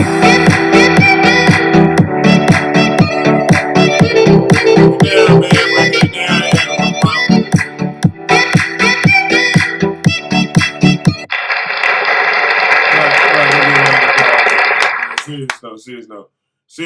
Serious note. But Obama, man, yeah, we ain't seen him in a minute. He going live with President Joe Biden and Kamala Harris, and they gonna deliver remarks on the Affordable Care Act. This is about to move the market, you guys. Whether you like it or not, here we got about 2 minutes approaching that. It looks like they wanted to bring it back up here, getting ready for it. But like I said, it's hard to tell how they want to really do it. But either way here, we do know it. The momentum has been bearish all day. So if they don't break this 454, it's probably going to come back down. But if they can reach above the middle here on the spot, 455, 456 is out of the channel upper end, they're good to go. And that's mainly how everything else looks here too. Triple Q's looking the same here. Everything rotating here. Same way looking for the stocks. Amazon looking the same. VIX is coming down here, $19.89. So we're going to see. We're going to see what's going to happen. Earnings this week, like I said, is really only one sticking out to me like a sore thumb. me, you feel me? Let me pull it up for you guys. There's only one though, like I said, I feel anyway. I'm gonna go with STZ on Thursday. Constellation Brands before the Open. That is like they have, I think they do like a bunch of drinks and like beer and stuff like that. So they're gonna it's gonna be really big there, that earnings, and it's just kicking off here. Q2. This is the first week of it here. See, it's not that many. But next week, best believe they're rolling hot, baby. We're going to have Netflix on the clock here soon coming up. You know how they like to get started. And this Q2. And, man, we got all the big tech reporting this month towards the end. It's going to be very exciting here. It's going to be very exciting here. April is very exciting here. April's Fool's Day was, they fooled a lot of people. Everybody got fooled, I feel like. It was really true. And however way you put it, you got fooled on April 1st. It is what it is, though. WD-40 here Thursday after close. This is probably another good one on Thursday, so it's probably your best day. WD-40. Everyone knows what that is. Well, you should. Probably females don't. Females probably don't, but because that's dealing with vehicles and stuff like this. Well, WD-40 can be used for anything, I guess. I don't know, but yeah, look into it. They report earnings. That's going to be a very big one, ladies and gentlemen. Levi's, they report here tomorrow after the bell. But keep in mind, we got FOMC minutes tomorrow, so it'll be very exciting to see that. You want to tune in for that. Investors still awaiting that. But other than that, man, right now we are waiting. Obama. We're waiting for Obama. So 30-year fixed mortgage rate climbs above 5%. That's breaking news. They just threw that out there at us. Keep in mind for that. It looks like they're about to begin this here with Obama, man. We ain't seen him in a minute. They probably going to be having this on the news outlet all day because ain't nobody seen him in a minute. I think he had COVID at one point, didn't he? And we haven't saw him since then. So it's going to be good to see Obama, man, for real. So, yeah, we about to see here shortly. Any moment now, he'll be approaching the screen, waiting for that. So, yeah, looks like in the comment section, I do see y'all. Shout out to y'all. Shout out to Jimmy John 16. Got him. Shout out to, I'm just calling out what I see, man. Shout out to Chart Mojo, Marlos Claus, Slapatona, and ladies and gentlemen, Trey from, shout out to Aaron Thomas, the gang. Shout out to Queso Lord. Yes, sir. We out here getting money. We taking profit. We getting to it. I'm reading the comments. Big Candle, featuring Pitbull. How low noon hedge. I could be in that group. A lot of stuff here. It says the sanctions. What did that say? Sanctions on inversions on sanctions on supply. At least it's not COVID. Sanctions on sanctions. I don't know. It sounded like they're rapping that shit. All right, but Spot's turning around here. So 453 again here. Got rejected. Maybe trying to find support here. Maybe pull back to the lower band here. We're gonna see here. Things are approaching what they need to approach. They are. Stocks coming back down here. Amazon back below 33. Ooh, so that's not showing as support anymore. Showing as resistance if it's fighting, if it's going through it. Remember that, ladies and gentlemen. Spots coming down here. Tesla's coming back down. 1100 look like it's not showing its support anymore. Not looking good for Tesla. They're back to the credit spread game here, making you think a lot. Twitter turning around here. Twitter's gave up all those gains that they had yesterday, that momentum. Not all of it. The gap up is still holding, of course, because Elon brought. No one's going to short him. But the follow through is gone. He sold, obviously. It's gone. He sold the pre-market. He didn't even let no one have it. He sold right before open. And it never reached that high again, $54.92. So Twitter is coming down here now, fighting back here. They probably will just consolidate here in this gap here that they $39 all the way to $49. They're gonna consolidate here for a while before they even try to come back to that. But they might try to go back up to the recent highs of the year to date.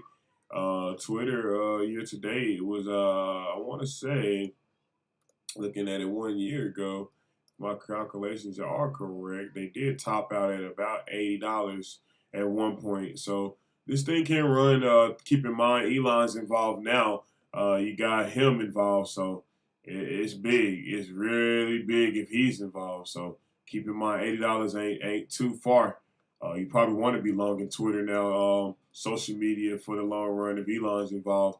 Twitter's a good company anyway. Everyone uses Twitter. Well, I know my generation use Twitter a lot, so I like Twitter, man. Twitter's cool.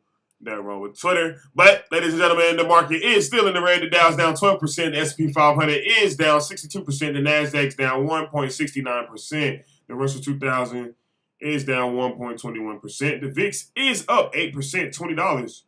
30-year fixed mortgage rate climbs above 5%.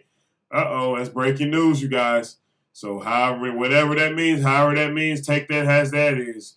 With a grain of salt, you should. Ladies and gentlemen, this is the Stock Market Live with LCAOD. We'll be right back. As soon as we see Obama and President Biden and Kamala Harris, we will definitely pull that up on the screen, ladies and gentlemen. We're here. We're with you. We're live. It is 1:34 p.m. We're approaching about 2 p.m., so about almost that time towards the end of the day, man. Wow, look at the day. Going by so smooth, so fast. Tuesday. Wow. Everybody good. Some people made money. Some people just chilling, have made money. It's okay if you haven't. It's still your opportunity. You see it building up. It's coming. It's here. Let's get it, ladies and gentlemen. This is the Stock Market Live with LCAOD. We'll be right back.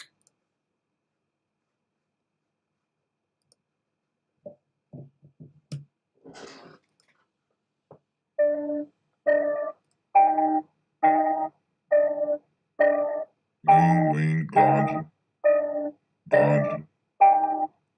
lean, ganja,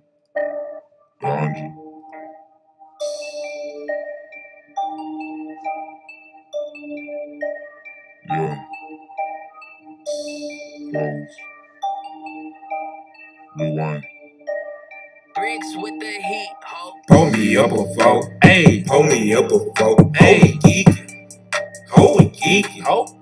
And we tweaking every day, Yeah, pull me up a vote, ho, we geeking, And we tweaking every day, Pull me up a vote, ho, we geeking, And we tweaking every day. What he thinking? He ain't thinking. We high shit. Flick the wrist, sell a brick. I sold the brick, but got the shit down. Ayy, hit him with the wham bam. Coming from Simmons Sam. He don't want it. Violence don't condone it. Cause we smoking on this loud and we drinking on this potion. Yeah, that lean. Roll another bean. Popping beans till I dream. Ho, you geeking. We be tweaking. What you thinking? We ain't blinking. We ain't missing shit. We ain't lacking, we ain't losing. Hit the snooze button, cause y'all be drooling, yeah.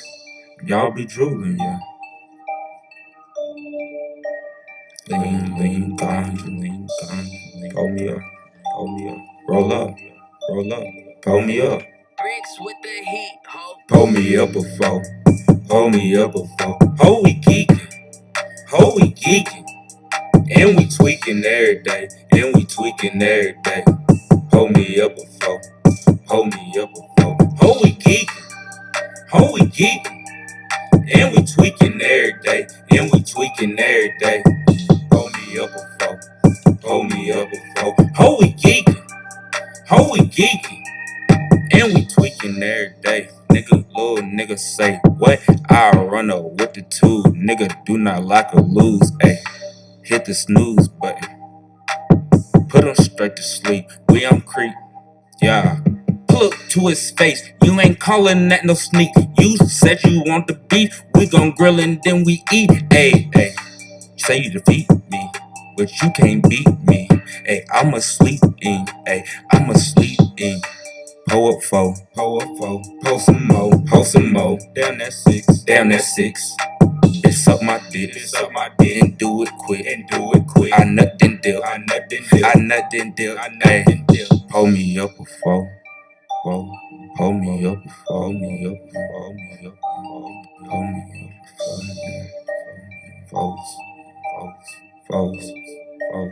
Bricks with the heat, ho. Pull me up a foe, pull me up a foe. Ho, we geek, ho. Ho, we geek, ho. And we tweaking every day. And we tweaking every day. Pull me up a foe, pull me up a foe. Ho, we geek, ho. Ho, we geek, ho. And we tweaking every day. And we tweaking every day. Hey, little nigga say what? Say what? Hey, little nigga say what? Say what? Hey, gun off tuck. Ooh, that's a fight to it. I did all of it. All right, ladies and gentlemen, this is the Stop Market Live with LCAOD. Looks like we're about to start here. They're here getting ready. This is important, man. Obama in the house. Woo woo! We got Obama in the house.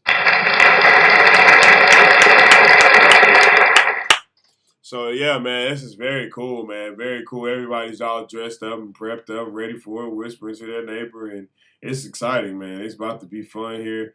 Let's get it. We're live.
Ladies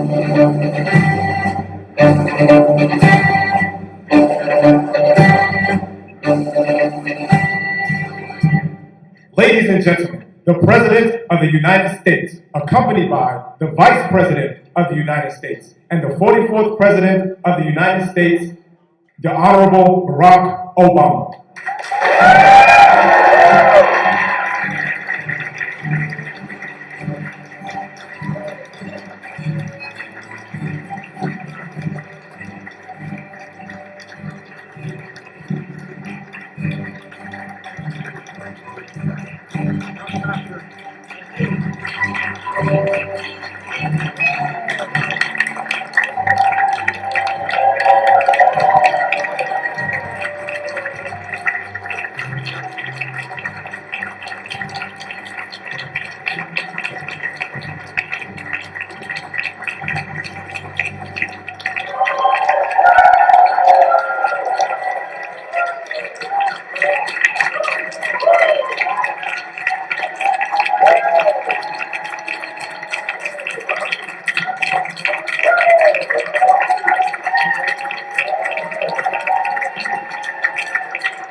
Indeed, it is a good afternoon. Good afternoon. Please have a seat, everybody. Please have a seat. Thank you. Feels good, doesn't it?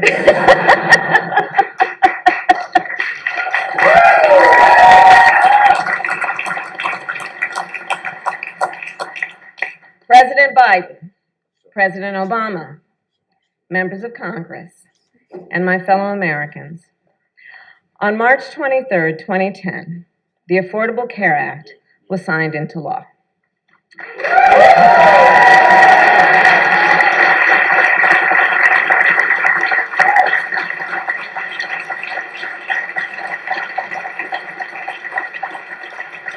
In the 12 years since, the ACA has delivered high-quality, affordable health care to more than 30 million Americans. Yes.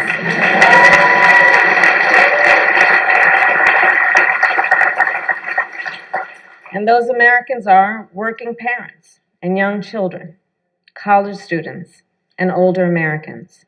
Millions of people who had never been able to afford coverage before, or who had been denied coverage altogether, often because of a category of denial called pre-existing conditions.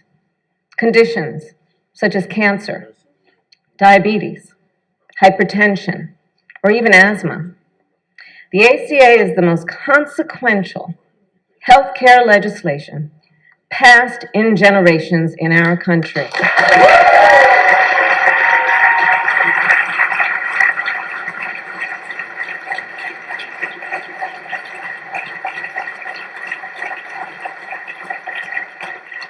And it is something more. The ACA is a statement of purpose, a statement about the nation we must be, where all people, no matter who they are, where they live, or how much they earn, can access the health care they need, no matter the cost. You know, when I served as Attorney General of California, it was that purpose that led our office and 10 other state attorneys general to submit a brief to the United States Supreme Court in defense of the ACA, and it is that purpose that brings us all together today, to continue to expand affordable health care and its coverage to families across our nation, and to call on Congress to take action, to pass legislation that simply allows Medicare to directly negotiate prescription drug prices with pharmaceutical companies.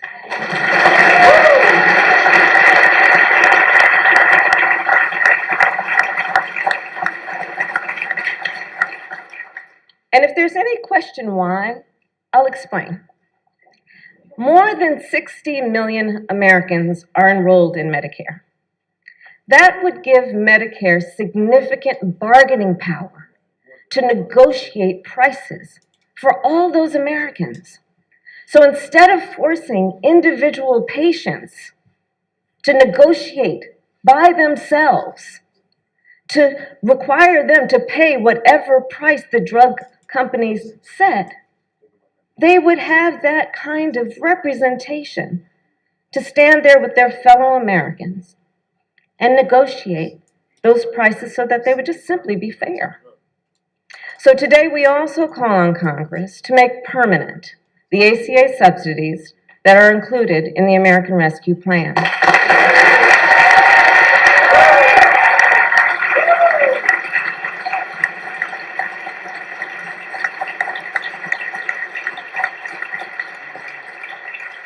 Subsidies that are currently lowering insurance premiums for millions of Americans and which are set to expire in December.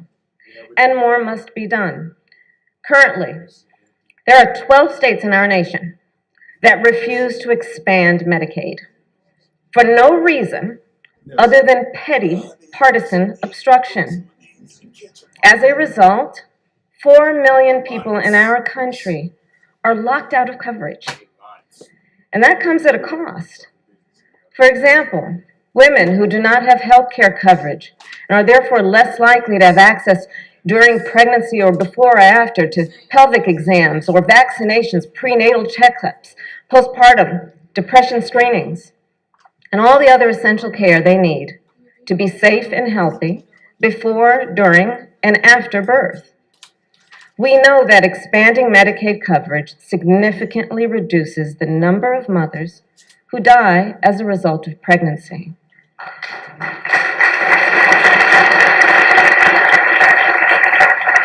So the sooner coverage is expanded in those 12 states, the more lives we will save. Protecting the health and well-being of the people of our nation should not be a partisan issue. Every person in our nation should be able to access and afford the health care they need to thrive, not as a privilege, but as a right. And that is why our administration will continue to use every tool at our disposal to strengthen the ACA. And with that,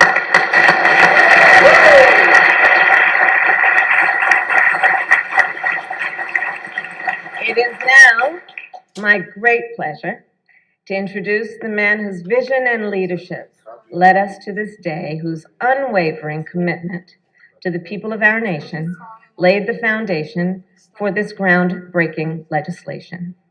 A leader who showed us the way forward on this important issue. Please welcome President Barack Obama.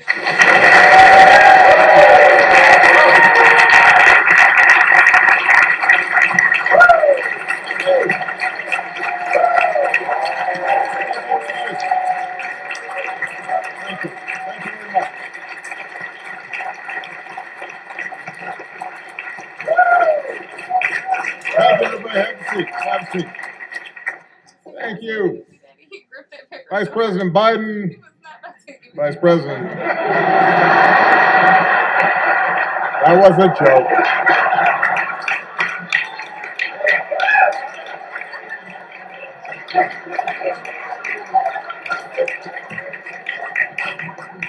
That was all set up. My president, Joe Biden, Vice President Harris,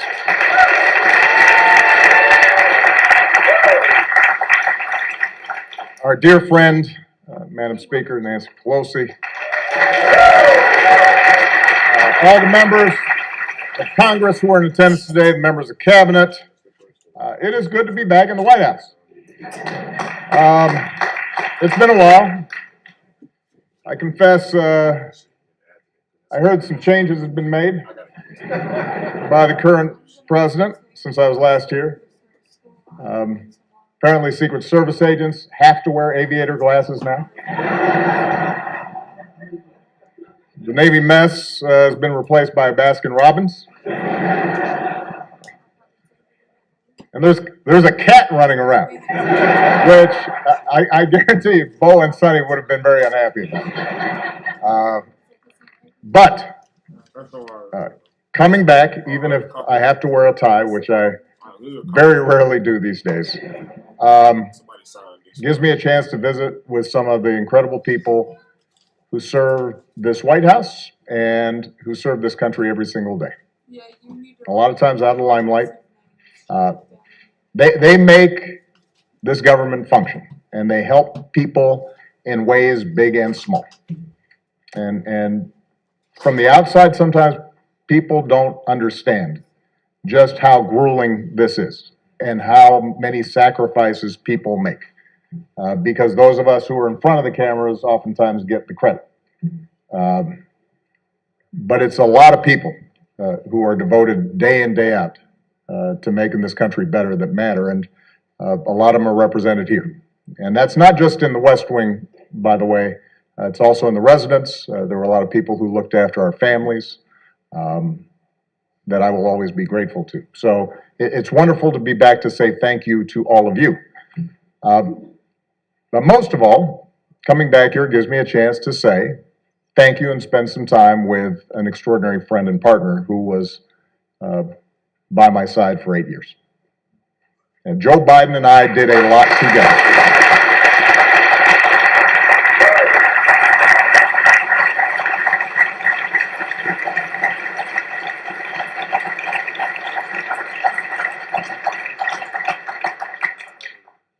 We helped save the global economy, made record investments in clean energy. We put guardrails on our financial system. We helped turn the auto industry around, repealed Don't Ask, Don't Tell. But nothing made me prouder than providing better health care and more protections to millions of people across this country.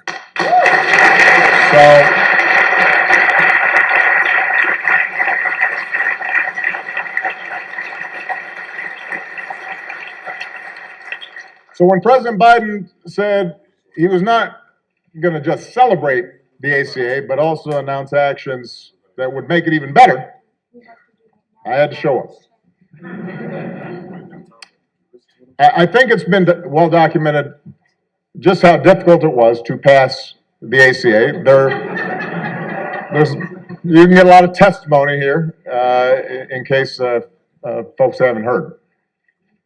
You know, as a country, we have been talking about reforming healthcare for 100 years. Unlike almost every other advanced economy on earth, we didn't have a system that guaranteed access to healthcare for all of its citizens.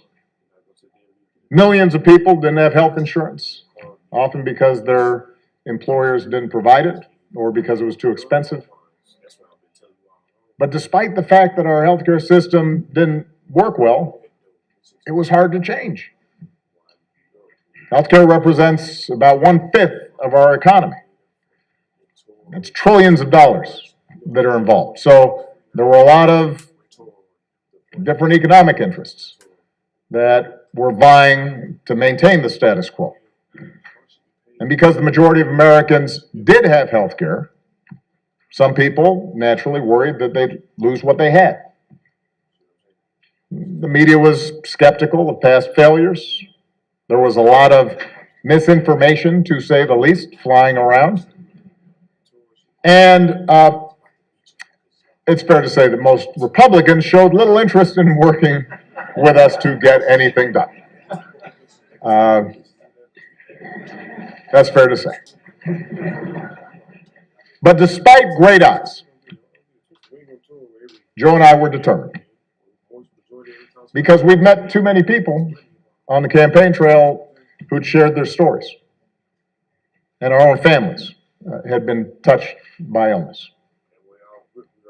And as I said to our dear friend Harry Reid, who is missed, wished he was here today, because he took great pride in what we did. I intended to get health care passed, even if it cost me re-election, which for a while looked like it might.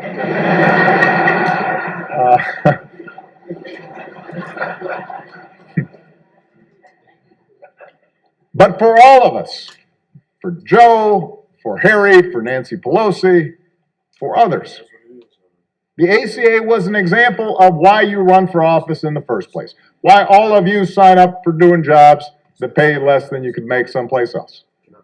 Why you're away from home sometimes. and you miss some soccer practices or some dance recitals. Because we're not supposed to do this just to occupy a seat or to hang on to power. But we're supposed to do this because it's making a difference in the lives of the people who sent us here. And because of so many people, including a lot of people who are here today, made enormous sacrifices. Because members of Congress took courageous votes, including some who knew that their vote would likely cost them their seat. Because of the incredible leadership of Nancy and Harry, we got the ACA across the finish line together.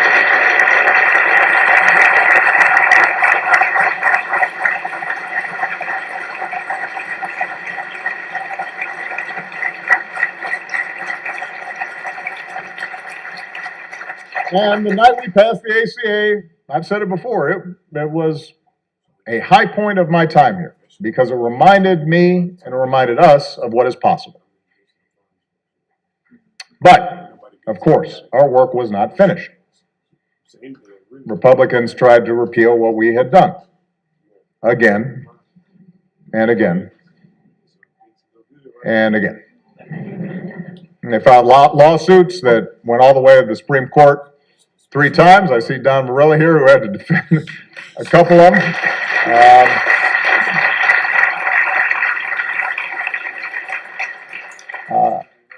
They tried explicitly to make it harder for people to sign up for coverage. And let's face it, it didn't help that when we first rolled out the ACA, the website didn't work. That was not one of my happiest moments. So given all the noise and the controversy and the skepticism, it took a while for the American people to understand what we had done. But lo and behold, a little later than I'd expected, a lot of folks, including many who had initially opposed healthcare reform, came around. And today the ACA hasn't just survived, it's pretty darn popular. And the reason is because it's done what it was supposed to do. It's made a difference. First 20 million, and now 30 million people have gotten covered thanks to the ACA.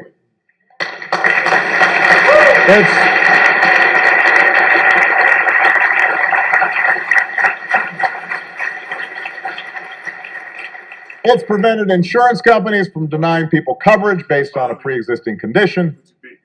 It's lowered prescription drug costs for 12 million seniors. It's allowed young people to stay on their parents' plan until they're 26. It's eliminated lifetime limits on benefits that often put people in a jam. So we are incredibly proud of that work.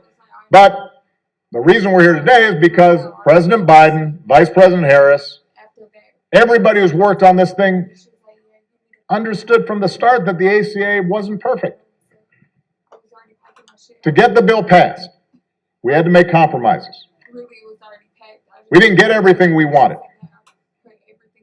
That wasn't a reason not to do it. If you can get millions of people health coverage and better protection, it is, to quote a famous American, a pretty big deal.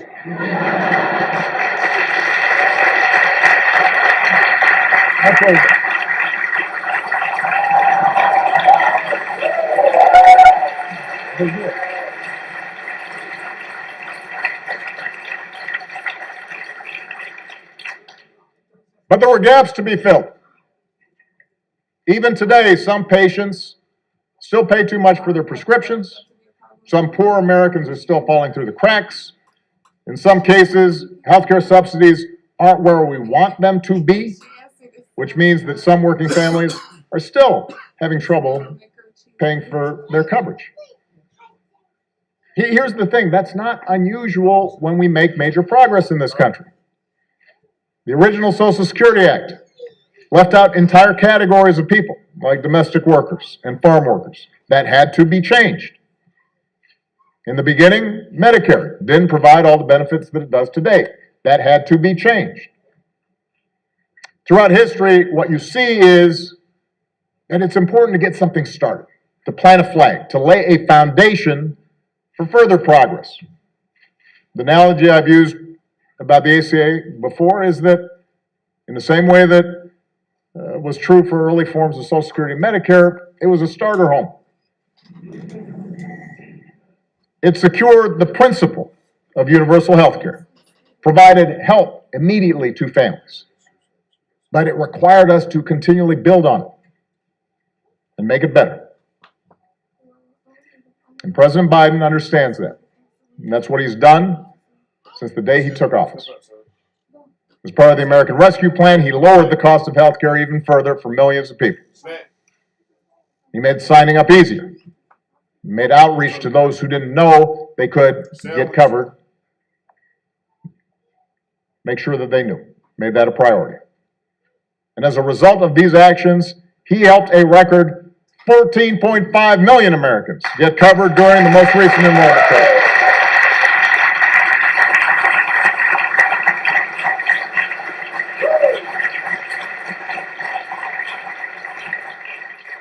That, ladies and gentlemen, is what happens when you have an administration that's committed to making a program work. And today, the Biden-Harris administration is going even further by moving to fix a glitch in the regulations that will lower premiums for nearly 1 million people who need it and allow 200,000 more uninsured Americans to get access to coverage. I'm a private citizen now, but I still take it more than a passing interest in the course of our democracy. But I'm outside the arena, and I know how discouraged people can get with Washington. Democrats, Republicans, Independents. Everybody feels frustrated sometimes about what takes place in this town. Progress feels way too slow sometimes. Victories are often incomplete. And in a country as big and as diverse as ours, consensus never comes easily. But what the Affordable Care Act shows is that you are driven by the core idea that together we can improve the lives of this generation and the next. And if you're persistent, if you stay with it, and are willing to work through the obstacles and the criticism and continually improve where you fall short, you can make America better. You can have an impact on millions of lives. You can help make sure folks don't have to lose their homes when they get sick, that they don't have to worry whether a loved one is going to get the treatment they need. President Joe Biden understands that. He has dedicated his life to the proposition that there's something worthy about public service and that the reason to run for office is for days like today. So I could not be more honored to be here with him as he writes the next chapter in our story of progress. I'm grateful for all the people who've been involved in continuing to make the ACA everything it can be, and it is now my great privilege to introduce the 46th President of the United States, Joe Biden.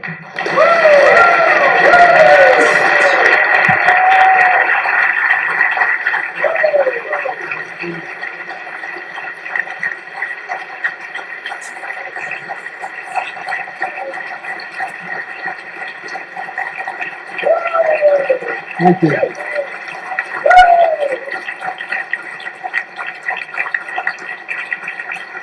Thank you, thank you, thank you. Please. Thank you. Thank you.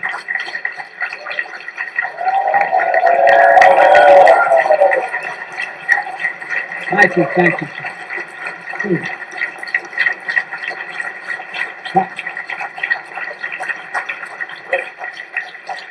Please. Thank you.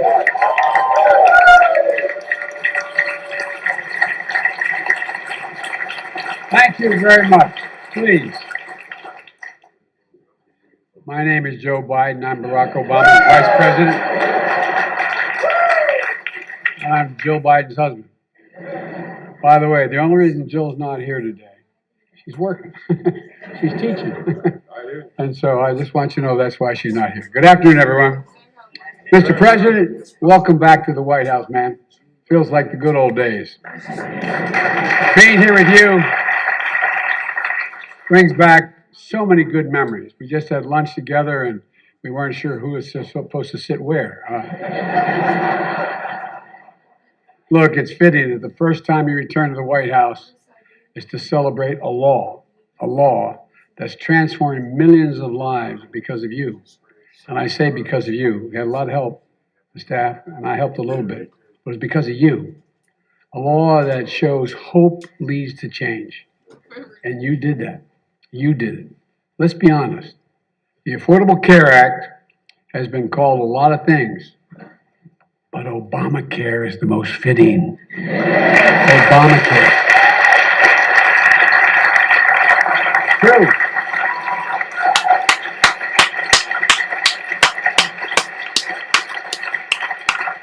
I can tell you all how much Barack Obama cared about getting this done.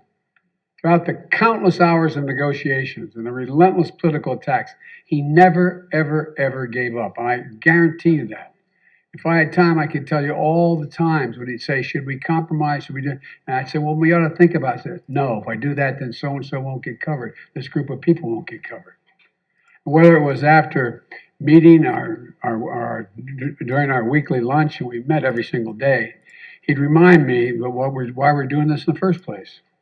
We're doing this in the first place for people who needed it and deserve to be treated with dignity. Dignity. The idea that when you can't afford health insurance for your children, for your spouse, male or female, it doesn't matter. Not only are they in trouble, but you're deprived of your dignity. Barack, you talked about the idea that it was important that we make sure that you couldn't outrun your insurance. I can remember there with Bo, thinking to myself, what would I do if they walked in and said, you've outrun your time here? And there were still 35 days to live. The things that change people's lives. We both understood the Affordable Care Act wasn't about a single president or the presidency. It was about the countless Americans lying in bed at night, staring at the ceiling, wondering, my God, what if I get really sick? What am I going to do? What is my family going to do? Will I lose the house? Discussions we had in my house with my dad when he lost his health insurance. Who's going to pay for it? Who's going to take care of my family? You know, in America, healthcare, as we all three said, will have now said, healthcare should be a right, not a privilege. And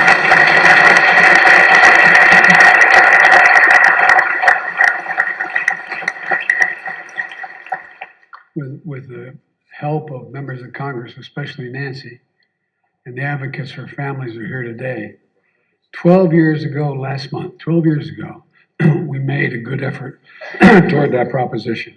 And it should be right. And Barack, when you signed the Affordable Care Act into law, it became the most consequential piece of health insurance, the most consequential piece of legislation, in my view, since the creation of Medicare and Medicaid in 1965. It made a difference in people's lives every day. You just talked about where we were before the Affordable Care Act and what happened in the past 12 years to make life a lot better for people. Well, I'd like to talk about where we go from here. Because we knew back then, as the president said, we knew that we had to keep strengthening this legislation. Look, that's why I ran for president, and I promised to protect and build upon the Affordable Care Act. As soon as I entered office, that's exactly what Kamala and I did, and what our administration and the Democrats in Congress here today did. We passed the landmark American Rescue Plan, which not only helped us on COVID-19 get it under control and our economy back on track, it got millions more people insured under the Affordable Care Act. It made it easier for people to sign up for coverage in the middle of a pandemic. It opened to special enrollment people and gave millions and millions of Americans more time to enroll. It quadrupled the number of navigators out there in the communities, helping people to sign up for coverage because it's confusing to people. It's confusing. Presidents heard me say when we worked together, you know, they'd say, well, Biden and Obama are doing great on foreign policy. You want to do something difficult, try health care. Not a joke. Not a joke. So we continue to expand Medicaid.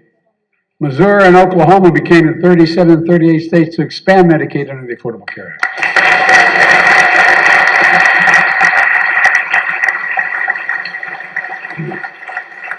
And as been mentioned, over 31 million people now have health insurance through the Affordable Care Act. 4 out of 5 Americans can find quality coverage for under $10 a month. The average family is saving $2,400 a year on their premiums. That's $200 every single month, available for other needs in their lives, from gas to groceries to other basic necessities. The bottom line is this: the Affordable Care Act is stronger now than it has ever been. And today,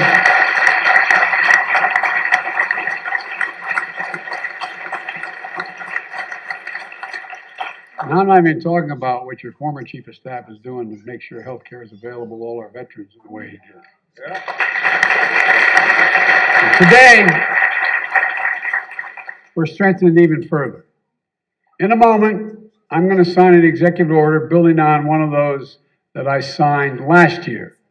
It directs federal agencies to continue doing everything in their power to expand quality and affordable health care coverage, making it easier for people to enroll in and keep their coverage, helping people better understand their coverage options, and to be able to pick the best option for that family, taking steps to strengthen benefits, lower costs, and expand eligibility, protecting Americans from low-quality coverage that can lead to a mountain of medical debt. And folks, and separately, it's time to fix what we refer to as the family glitch. Now, the family glitch, everybody in this room probably knows what it is. But it's a common issue facing 5 million Americans who can't get financial help to get coverage under the Affordable Care Act. And here's the problem. Under the current rules, a working mom is told, as long as she can afford employer-based coverage for herself, she can't qualify for premium subsidies to afford coverage for her family. Cover her, but not her family. We're working to change that. Once today's proposed rule is finalized, starting next year, working families in America will get the help they need to afford full family coverage. Everyone in the family.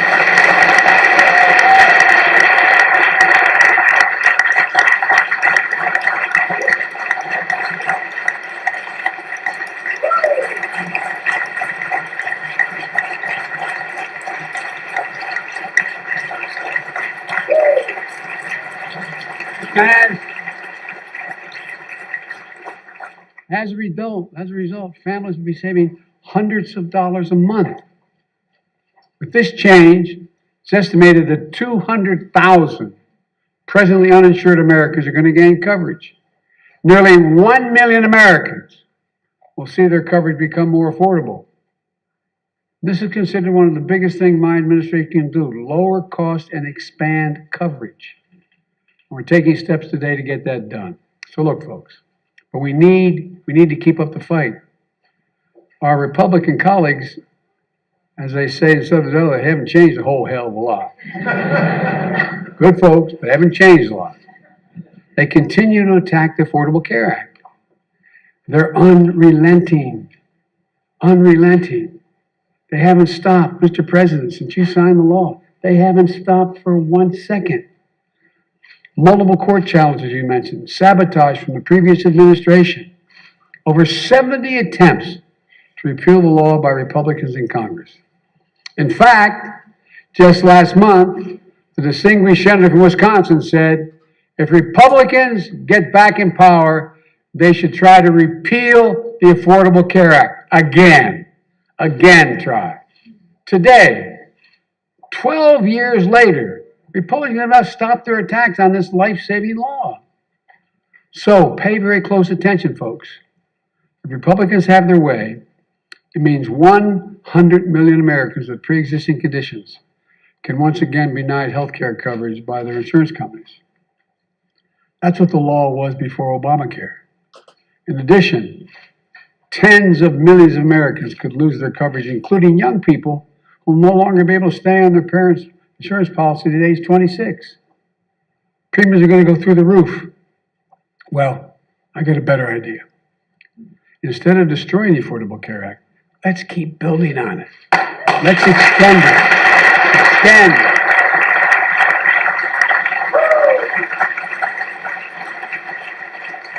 And because of all the folks in this room, members of Congress, the American Rescue Plan subsidizes that are lowering premiums, subsidies are lowering premiums and extending coverage. And I got a little practice when you gave me that other act, when we were president. You were president, I was with you.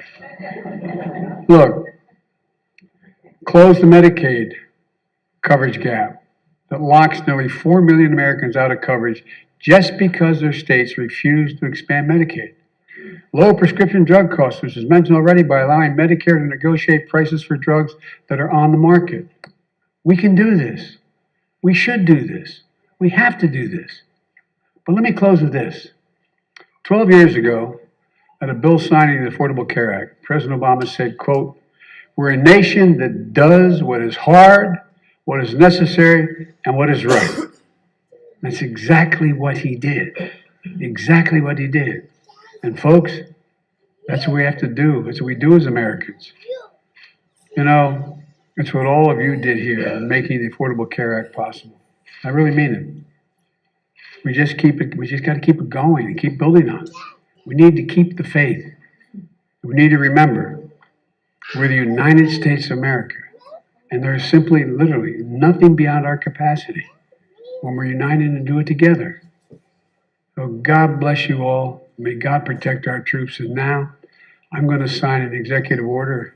And Barack, let me remind you, it's a hot mic.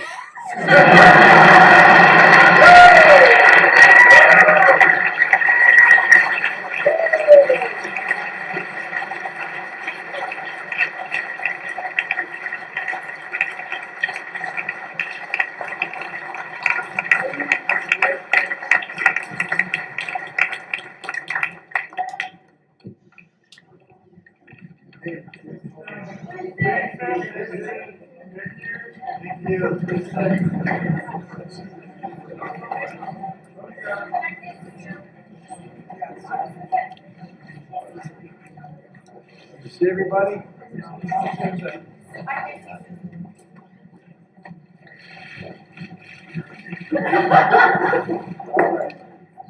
I have to admit, one thing I haven't gotten down.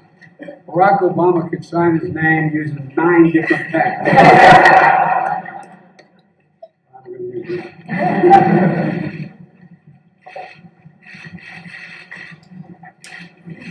There you go.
Alright, ladies and gentlemen, this is the Stock Market Live with LCALD. We're back here. Looks like the briefing is over. That was serious. Well, he signed the bill. That wasn't even a briefing. He signed the bill or whatever he did. That was cool, man. We got to see Obama, man. He had to cracking jokes about it. It ain't funny. But this is the Stock Market Live with LCALD. Y'all, it's 2:25 p.m., man. For real, the market is bouncing here, though. The SPY is bouncing off the bottom here. 452.50 cents is that support level. As I was telling you guys, man, and oh man, I just want to let you guys know, man, the limits of your language are the limits of your world, man. That is real. There, you gotta want to know what certain words mean, man. You know what certain words mean. It helps you understand this market very at an ease pace and an ease mind, but also knowing too to be on point. This guy's laser focused. Like this guy, you see how this guy is right here. You see how my area is on this guy's eyes. He's like zoned in, like CIA, like whatever. He's whatever. You want to be that focused when the word is telling you. Look at his eyes. When the word is telling you to stay on pace, to stay on track here with the economy financially. And you don't have to worry about stress because that's really all that you see in the black culture is a lot of stress because they don't have it. They don't have money. They feel like they don't have any culture, really, anybody. It's all about money. This is the way, though, man. You can do this by alone. You don't need anything else to back this if you know what you're doing in this. Keep that in mind. But you do and can have something else if you're not this good or if you just want something else. You feel me? That's just how it goes. But at the end of the day, just know you got to do something out here. Whether you have kids or not, you want to survive for yourself or for someone else. That's what life's all about, man. Survival. This is what the word is always about here. Keep in mind, there's both sides of the seesaw market here. You got bulls and bears here. Bears like it down, bulls like it up. Looks like the bears want it down today. They're keeping the momentum. Stocks pulling back here, retesting the bottom right now. Amazon's on the low here, down 77 today, so lost all those gains from yesterday. GME is down 15 here. Nvidia is down 12 now. They're creeping on down. They slid about $2 more there. Tesla's back down here to the low end. 1104 down 40 here on Tesla. Not looking good there. Ethereum is still down, selling out down 65. Crypto, Bitcoin's pulling back down 600. So a lot of things down, a lot of names down. No good earnings really coming out today. Well, nothing that LCALD would play anyway. But we do have more briefings, maybe. They're just still showing Obama and Biden right here. All cameras on here. Let me see. They're just happy, just celebrating, celebrating some things, you guys. But, man. The word of the day, man.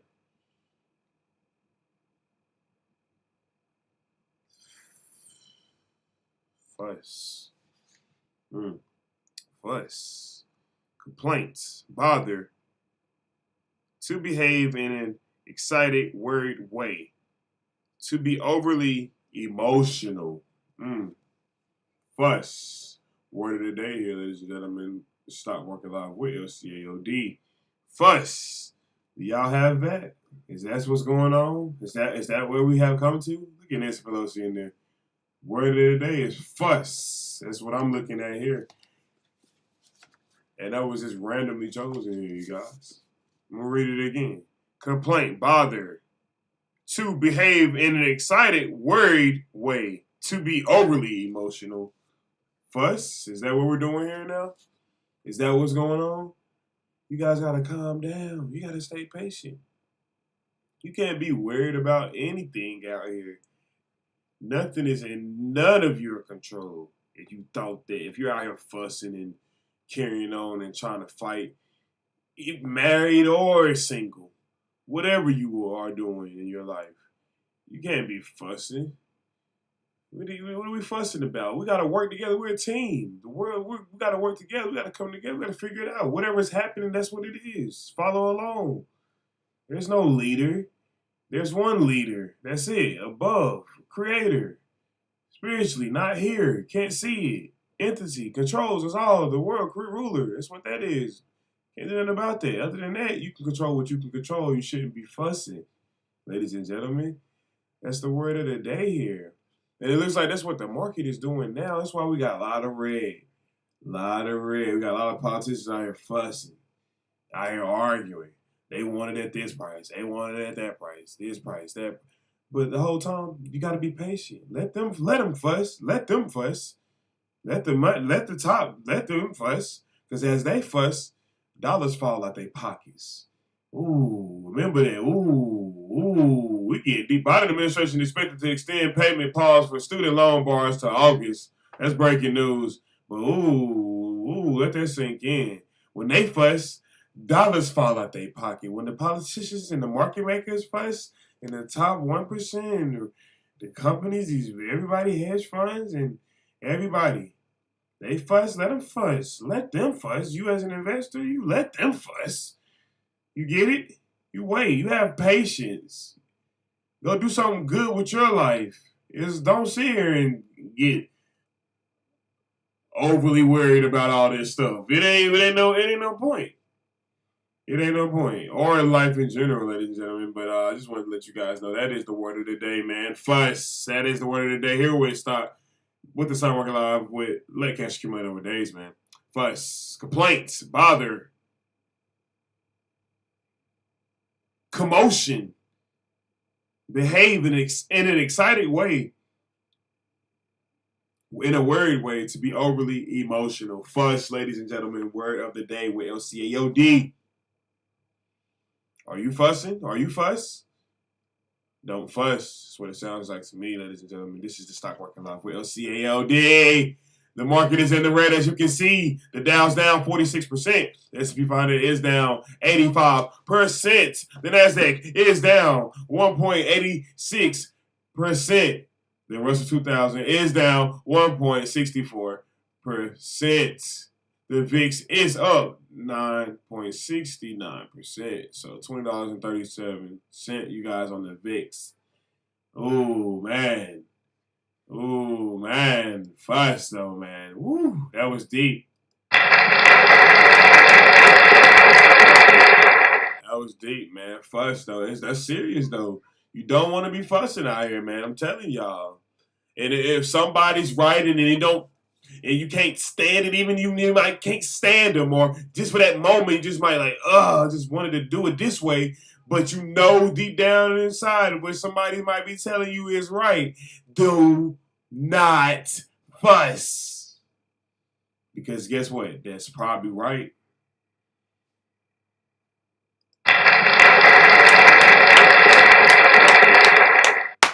All right, ladies and gentlemen, this is the Stock Market Live with LCAOD, man. We're going to take a quick break here. We got to get back into these charts and numbers. We see the market is slipping here, trying to fall flush through. We might see 450 today, you guys, on the spot. Don't know. Triple Q's coming down here, too. Could just be a very strong support here. I know we got FOMC minutes tomorrow. A lot of people anticipating that. I know I'm going to wait. I want to see what the minutes say before I get into this action. I like this price action. It's a wide spread. I don't want to get caught in no closed trap, though.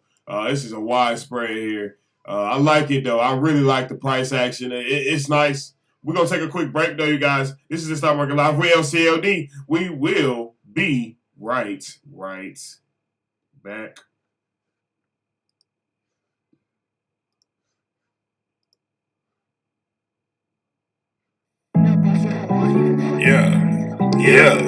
Else, lights, camera, finesse, over, ayy, LCAOD, shots OD,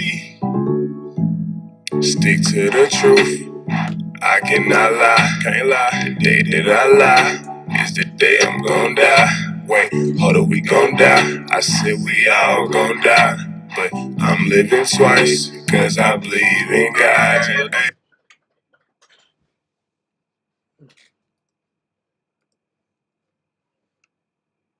the truth.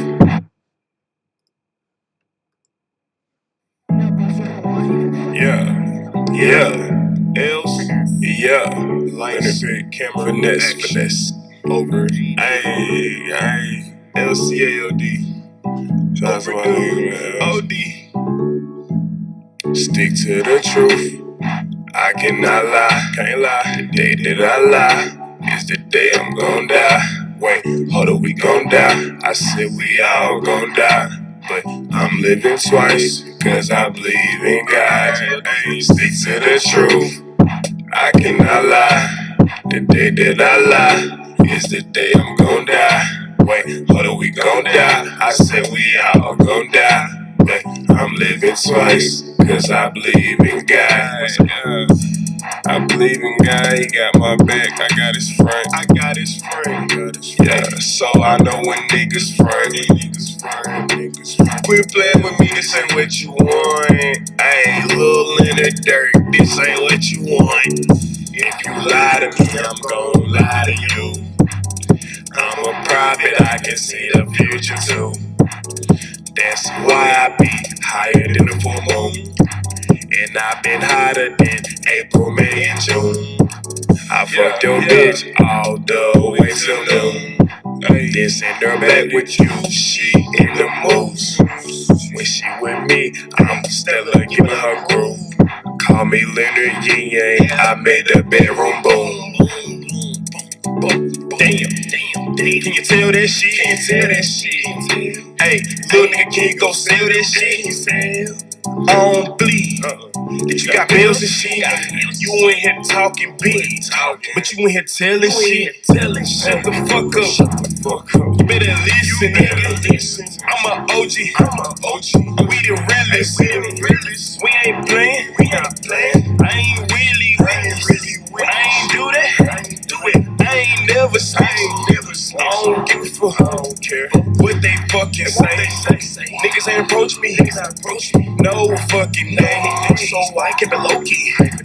My fucking way. I keep it low key in my fucking way. Hey, she just want the money. I want that too, but we gotta get it 50-50, honey. 50-50. Feel like this, I'm drinking a Coke 45.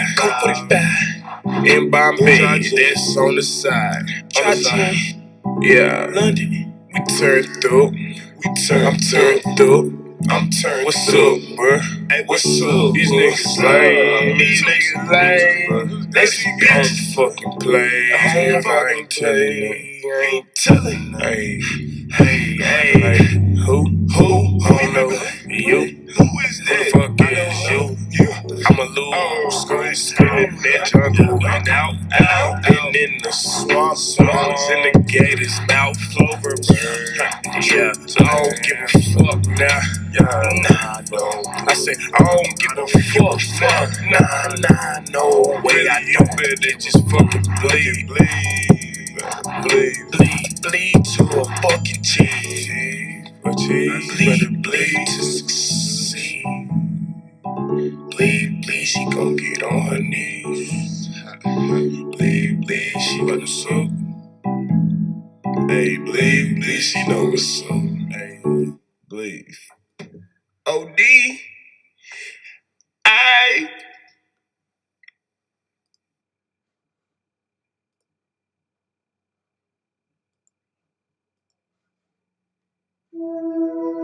Hey, Leonard P. D. Pluto on the beat.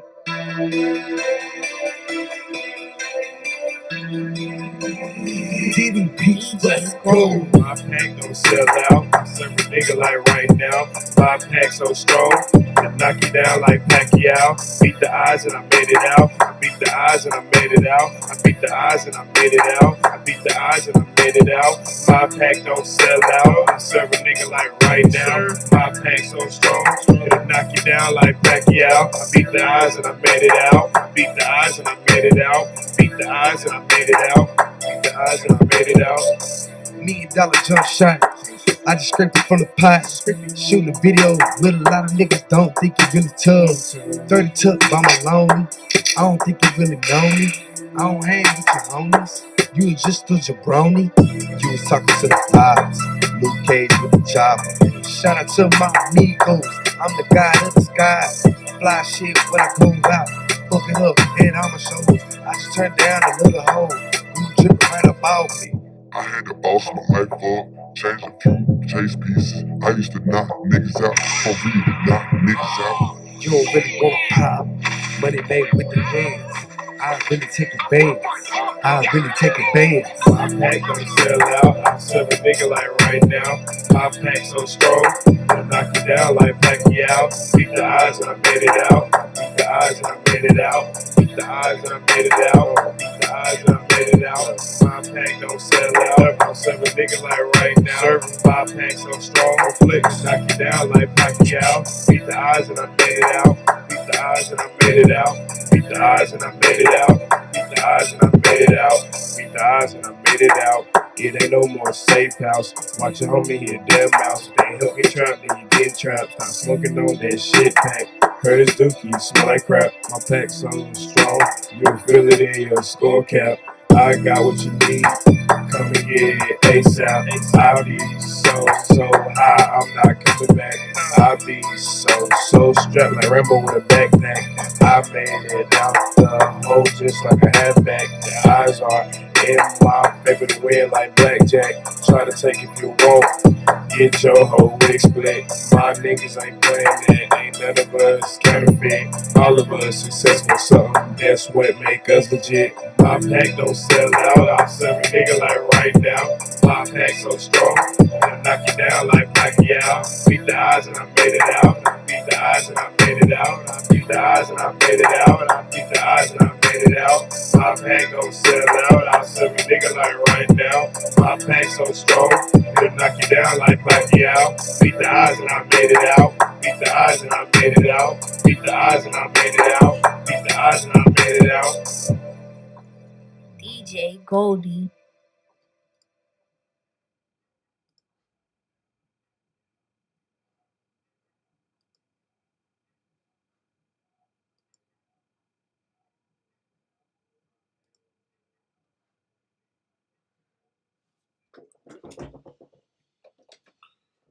All right, ladies and gentlemen, if you're tuning in, this is the Stock Market Live with LCAOD. And if you're going to catch that recap, why don't you hit that like, share, and subscribe button, man, if you're enjoying the live stream so far. It is 2:42 p.m. It looks like we have another briefing here. House Homeland Security Committee hearing on defense says against Russia's cyber attack. This is live here. Let's see how long it's been going on. I'm trying to figure that out right now. Currently, looks like it's been on for 21 minutes, so they just started. Let's tune in, get some more market data here. Market is bouncing here. It's choppy right now. It's consolidating sideways after the pullback so far. We're going to see what's going to tune in and see what this do right here to the market. Knowing what may come next. Financial sections suggest the sector to be a distinct target, but the sector benefits from an historic security experience dating back to the days of physical safes to protect cash. Before reading details, I'd like to explain the role of FSISAC within the sector. FSISAC exists to foster the resilience of the global financial services sector and its customers. As a private not-profit association, FSISAC membership consists of approximately 5,000 financial institutions in nearly 70 countries that together represent $100 trillion of deposits and assets under custody. We manage this critical cyber community with more than 100 staff situated around the globe. FSISAC is the global cyber intelligence sharing community for the financial sector, allowing us to take a follow-the-sun approach. The highly competitive financial service industry recognizes that collaboration around cybersecurity is a must, just as historically cooperated to establish clearinghouses and exchanges where all parties can meet to complete a transaction. Similarly, cybercriminals don't target just one institution. Instead, they try to maximize their investment by attacking many. If one firm notices that its systems are being targeted, it will share this information with its peers through the FSISAC, empowering our members to prepare and defend against an attack before it happens to them. And with a sector-wide view, we're better able to prepare firms for emerging threats and new vulnerabilities. In addition to our operational mission, we've been an active member of the Financial Services Sector Coordinating Council, FSIC, since its inception 20 years ago. The council is comprised of the sector's key operators and associations through which nearly the entire sector is represented.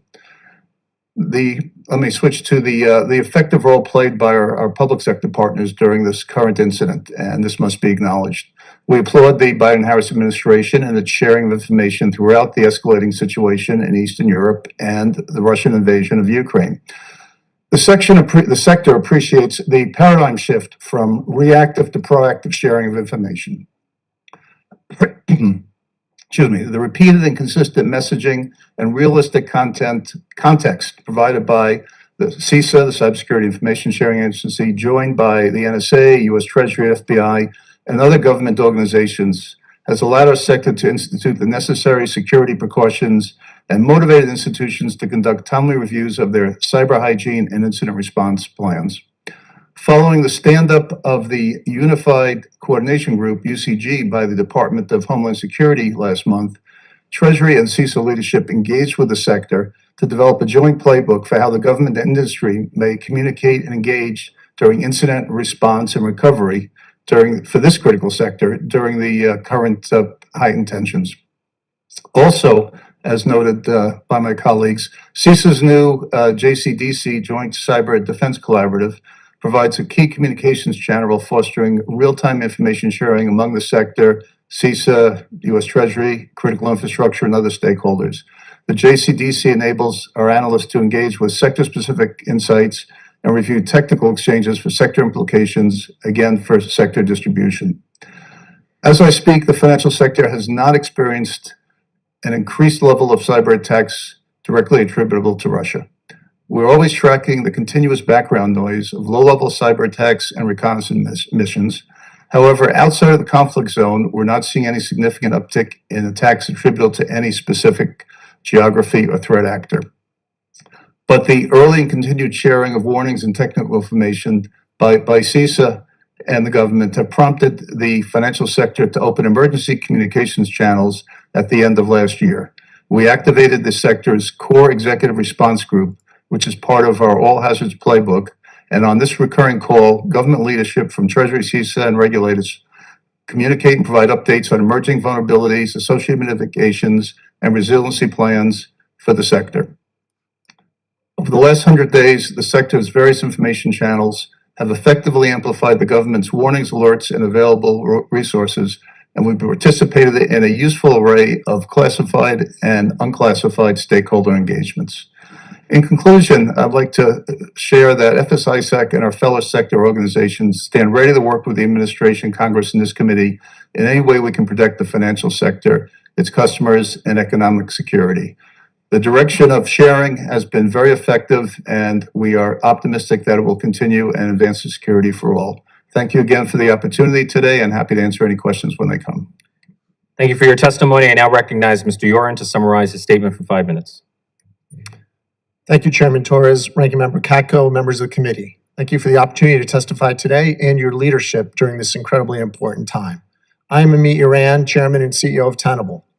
With over 40,000 customers worldwide, including just about every federal department and agency, a majority of the Fortune 500, and numerous Global 2000 organizations, Tenable is the world's leading provider of vulnerability management and cyber risk assessment capabilities. Recently, Lapsus has shown that with only $25,000, a group of teenagers could get into organizations with mature cybersecurity practices. Consider Russia, with much deeper pockets, focus, and mission, targeting critical infrastructure. That should be a sobering, if not terrifying, call to action. U.S. critical infrastructure is a complex network of 16 interconnected sectors, each with varying degrees of cybersecurity preparedness and risk management practices. Many organizations increasingly interconnect IT and OT systems in pursuit of improved efficiency, resulting in increased vulnerability. These risks are exacerbated when exposing slow-moving, highly structured environments to the pace, speed, and dynamic threats introduced through the IT world. Last year's Colonial Pipeline and ensuing gas supply failures serve as a stark example of the potential impact of increasing IT-OT convergence and the importance of basic cyber hygiene. Government policy should not allow for learned helplessness by government agencies or private industry. There's too much at stake for individuals and organizations to remain negligent, not taking even the basic steps to improve their cyber posture and manage cyber risk proactively. CISA has already recommended best practices that organizations can implement to prepare themselves from a cyber perspective through its Shields Up initiative. These recommendations align strongly with the best practice recommendations of numerous security advocacy groups, industry associations, working groups, and regulatory bodies. Organizations that fail to implement these basic steps should be held accountable. The SEC's proposed cybersecurity risk management strategy, governance, and disclosure would require public companies to disclose their policies and procedures for identifying and managing cybersecurity risks, management's role in implementing cyber policies and procedures, and the board of directors' cybersecurity expertise. This proposal stands alongside the recently passed cyber incident reporting legislation for timely and transparent notification of cyber breaches as the two actions that would most dramatically improve our cybersecurity preparedness as a nation. Requiring greater transparency of cyber risk practices and oversight forces companies to treat cybersecurity risk as business risk and will lead to stronger cybersecurity governance and accountability among corporate leaders and boards. This results in more effective cybersecurity, period. For decades now, critical infrastructure operators have highlighted the complexity, impracticality, and challenges of updating infrastructure software, applying patches, and hardening their systems. I will not minimize the seemingly overwhelming nature of these tasks from where we sit today, but these things can be done. We should be able to design, develop, and deploy critical infrastructure software that's capable of being patched and operated in a protected, secure, and resilient fashion. And I can tell you that unless we make a stand, unless we show our resolve, unless we demonstrate our commitment to a more secure future, there will be a hearing like this one, decades from now, wondering why responsible action wasn't taken. While Americans remain at strategic risk, we can only conclude that market forces around cybersecurity have not achieved successful equilibrium. Free markets work best with risk-informed decision-making and transparency. Pushing for such a regulatory regime should be a nonpartisan effort, and such an effort would fuel, not stifle, innovation. Discover new approaches in cybersecurity and new approaches in critical infrastructure service delivery. Thank you again, Chairman Torres, Ranking Member Katko, and all the members of the committee for your attention to this important topic. I look forward to working with you and your colleagues as cybersecurity remains a critical issue facing our nation and economic security. I appreciate the opportunity to testify today and look forward to answering your questions. I thank the witnesses for their testimony. I will remind each member that he or she will have 5 minutes to question the witnesses. I will now recognize myself for questions.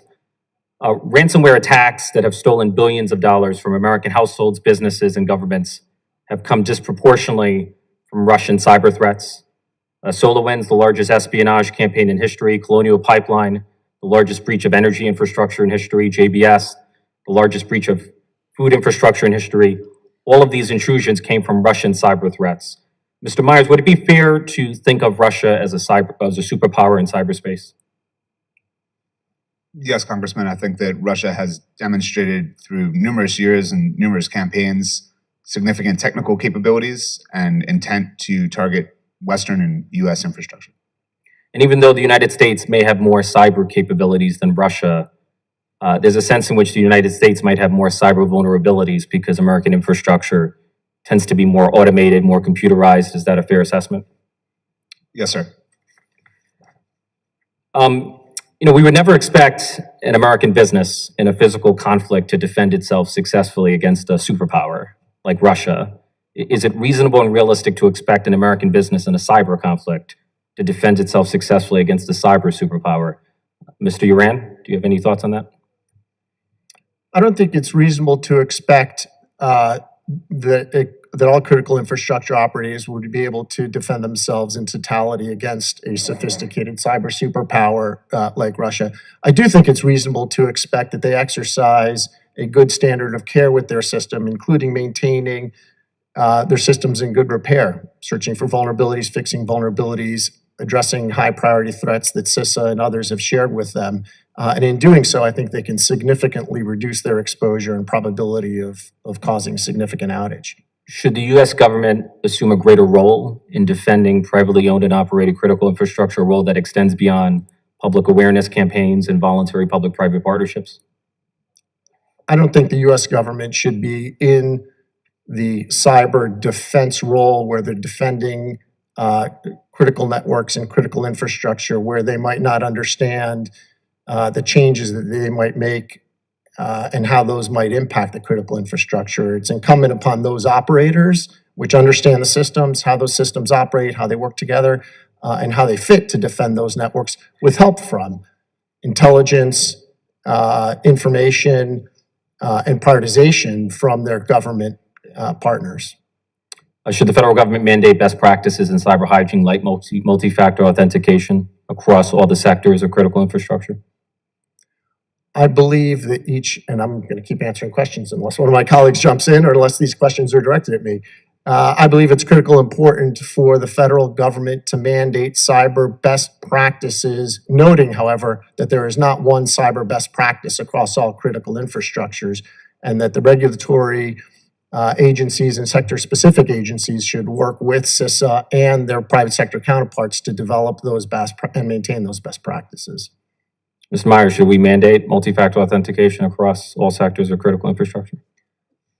I would point to the executive order and the recommendations there as a good example. As far as mandating, I think that there's not necessarily a deep understanding of how these systems are architected and leveraged in the commercial sector. So I think recommendations are probably a good first step. In February of 2021, a hacker broke into the local water system for Oldsmar, Florida, a town of 15,000 people, and raised the sodium hydroxide levels in an attempt to poison the water supply. There are tens of thousands of water systems in America, and most of them are run by local governments that often lack the wherewithal to sufficiently invest in their own cybersecurity. And the Foundation for Defense of Democracies has been sounding the alarm about water infrastructure as the weakest link in the critical infrastructure chain. And the Foundation for Defense of Democracies, the Government Accountability Office, the Cyberspace Solarium Commission, all of these entities have been critical of the EPA's performance as the sector risk management agency.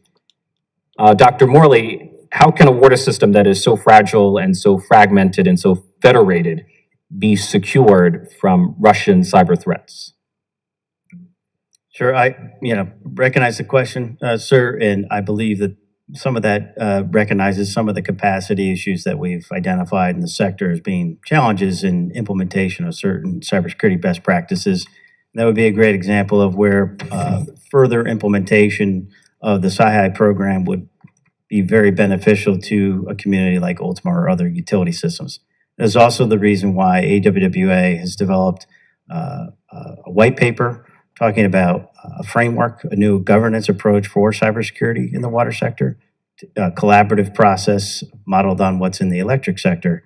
Welcome the opportunity to discuss that further. I now recognize the ranking member of the full committee, the gentleman from New York, Mr. Katko, for questions. Thank you, Mr. Chairman, and thank you all for your testimony today. You know, when I first came on this committee 7+ years ago, ISIS was for sure the greatest threat to our country. ISIS inspired terrorist attacks in this country, and they manifested themselves in several cataclysmic events like in San Bernardino and the Pulse nightclub and many others. The threat dynamic has changed dramatically for the homeland since then. We've done a much better job dealing with those types of incidents. ISIS has been degraded but not eliminated, so the threat persists, but it's not like it was. But the greatest threat that's to our country right now, in my mind, for sure, is what we're talking about today, cybersecurity and the threat of cyber attacks against this country. And I noticed some in my opening statement, over the past few years, we've had many very serious attacks. And China clearly has state actors perpetrating those attacks. Russia has gangs, if you will, within Russia that operate under the perimeter of the Russian government and at their disposal when needed to do so. And given the conflict in Ukraine, obviously that is a big concern right now. So, and with that as setting the table, what I'm trying to figure out and understand is what is most vulnerable and how do you go about helping it? And there is a tug and pull between, is it just good old-fashioned government regulation, or is it good old-fashioned government assistance and letting the private sector be partners with them? And I'm informed by what I saw in my time as a prosecutor. When terrorism, 9/11 happened, I was a prosecutor. And instead of a whole new realm of regulations, we had partnerships. And that's what the Joint Terrorism Task Force is. And that's what I view CISA is a partnership with the private sector, right? And then to give them the tools they need to work with the private sector.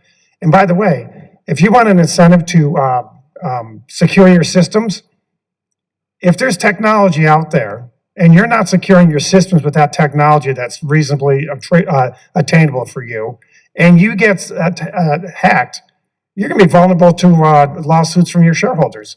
And damn well you should. So there's a state-of-the-art component of this that's here that we need to talk about as well. So I think it's incumbent upon CISA to be not the regulator, but to be the facilitator and the partner with the private sector. And I think what's going on lately. Ladies and gentlemen, it is Power Hour. We made it. We made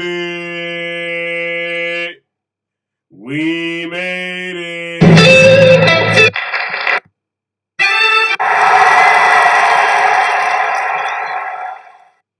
So it's Power Hour. We got 1 hour left to the market close here. Oh, man.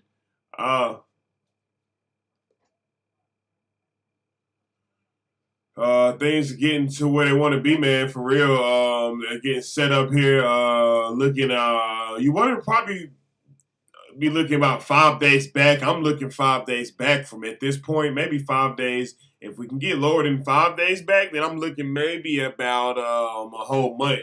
So I'm just kind of just looking at that, looking at, if you look at it 5 days back, we can go either way here, man, for real. We really can. It's just going to depend on the news. And that's just kind of what you got to have patience and respect and wait for, you guys. Remember, no fuss. No fuss. They're going to continue to fuss. You can take your chance. You can take the risk of swinging there. I do see some opportunity. Volatility has came back to $20 at least. So, yeah, there's volatility there. That's good for the VIX. They made it to 20. As I said this morning, if they did, it would be good. But can they hold 20 and go higher? That's the key here now. Now where they got the Bulls got them right where they want them. They love them at 20. They'll take them right there at that 20 level. They don't care.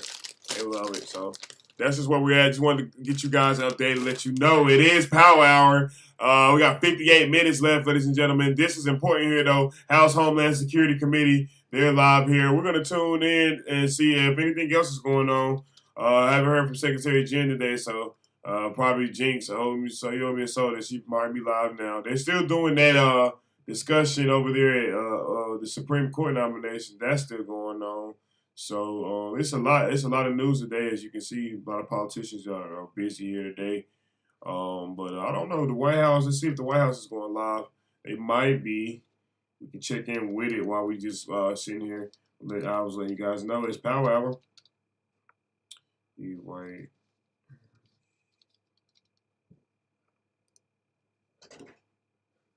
Oh, yeah, look at this. They are live. Press briefing by White House COVID-19 response team is live right now in public health.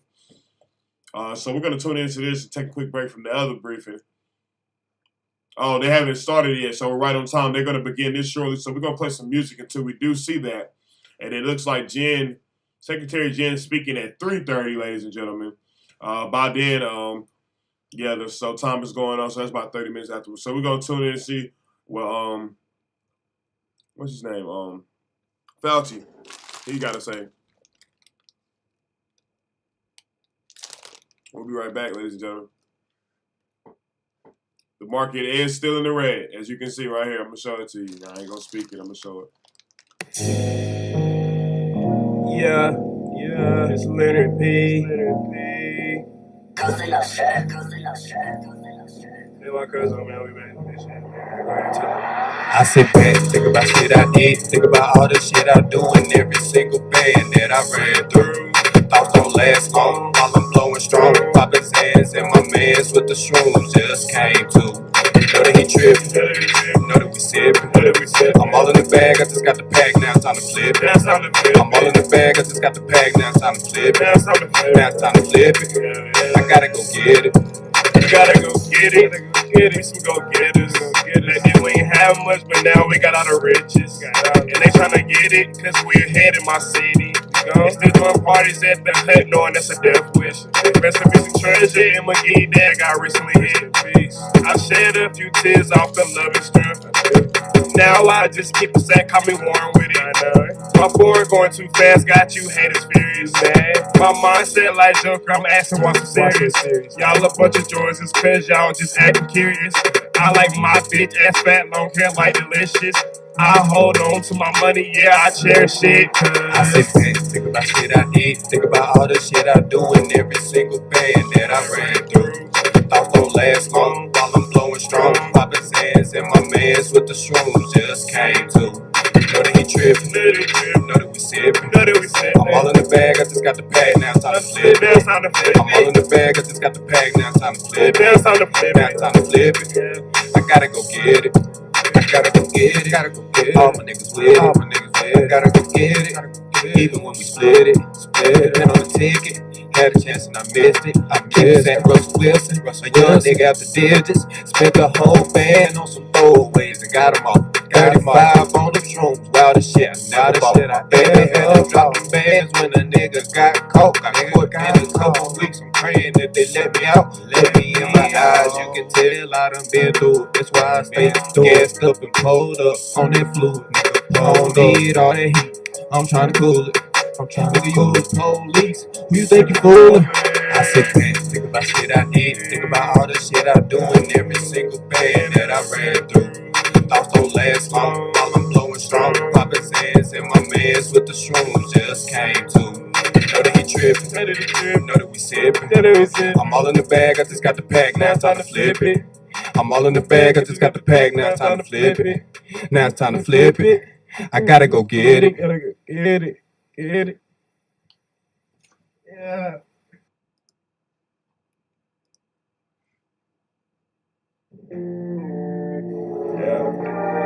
Damn, bro.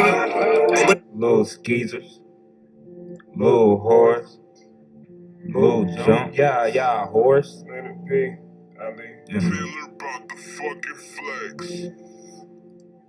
I will not date the hoe.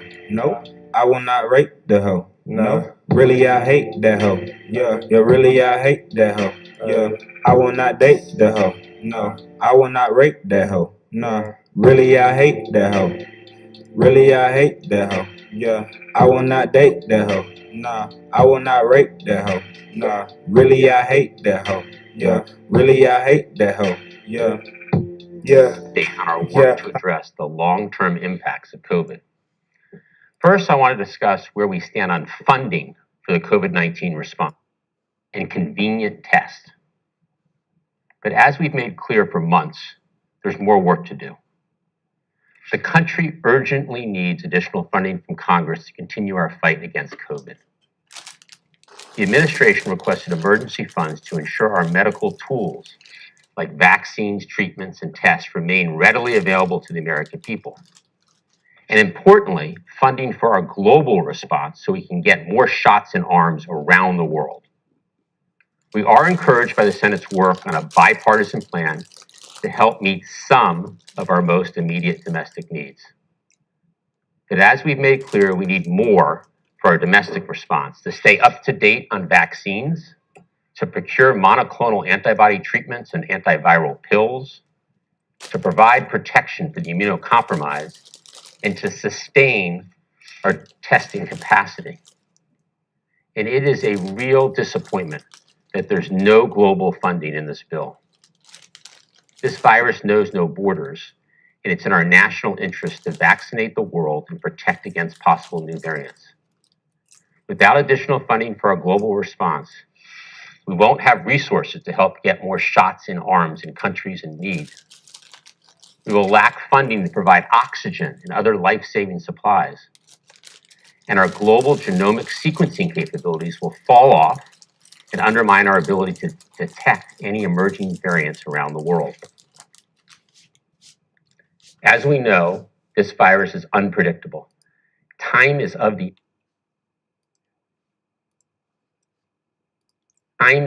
essence, so we urge Congress to move promptly on the $10 billion emergency funding package developed in the Senate. The bill is a start. It should pass immediately, but it's exactly that, just the start. Congress must keep working to immediately provide additional funding for our remaining domestic needs so that we're prepared for whatever comes. And importantly, to act with urgency to fund our global COVID-19 response so that we can accelerate our efforts to turn vaccines into vaccinations around the world.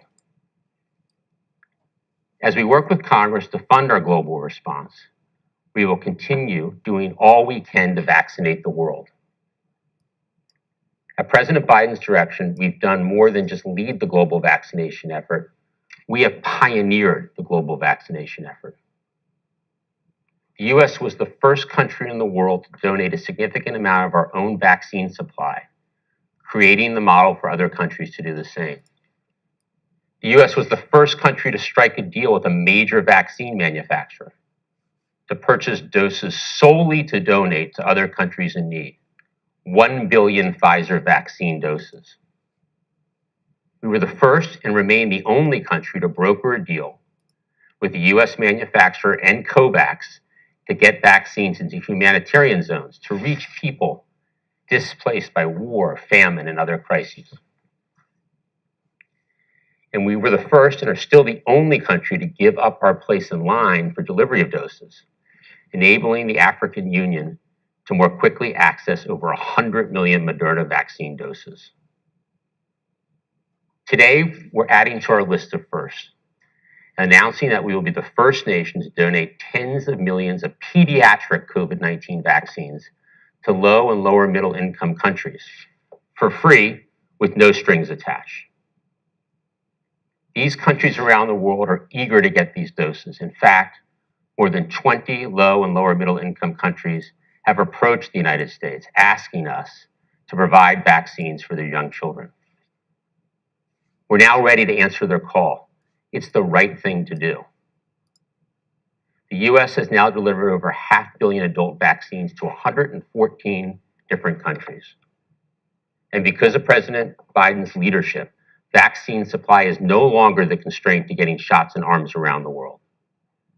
In fact, countries need funding and assistance to turn vaccines into vaccinations.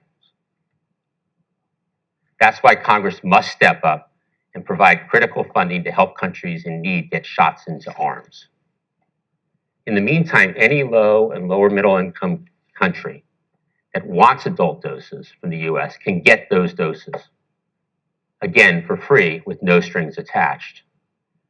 And now, with more than enough supply for adults, we're working with Pfizer to make pediatric doses available to donate as part of our ongoing commitment to donate 1.2 billion vaccines. Thanks to this historic action, children in countries most in need will soon have access to safe, effective vaccines. And parents will gain the peace of mind that their children are protected. Again, this virus knows no borders, so getting more people vaccinated is one of the best ways to protect people here at home and around the world. And today we're making clear that the U.S. will continue to lead and pioneer the global effort to get both adults and children vaccinated. With that, I'll turn it over to Dr. Walensky. Dr. Walensky. Thank you, Jeff, and good afternoon, everyone. Let's start by walking through today's data. The current 7-day daily average of cases is about 25,000 cases per day, a decrease nationally of about 4% over the previous week, and remains relatively stable over the past few weeks. The 7-day average of hospital admissions is about 1,400 per day, a decrease of about 17% over the previous week. And the 7-day average daily deaths are about 570 per day, which is a decrease of nearly 16% over the prior week. New national estimates released today show the Omicron sublineage BA2, indicated by light pink in this US map by HHS regions, is now projected to account for 72% of circulating variants nationally, with all regions of the country reporting that BA2 is now the dominant variant.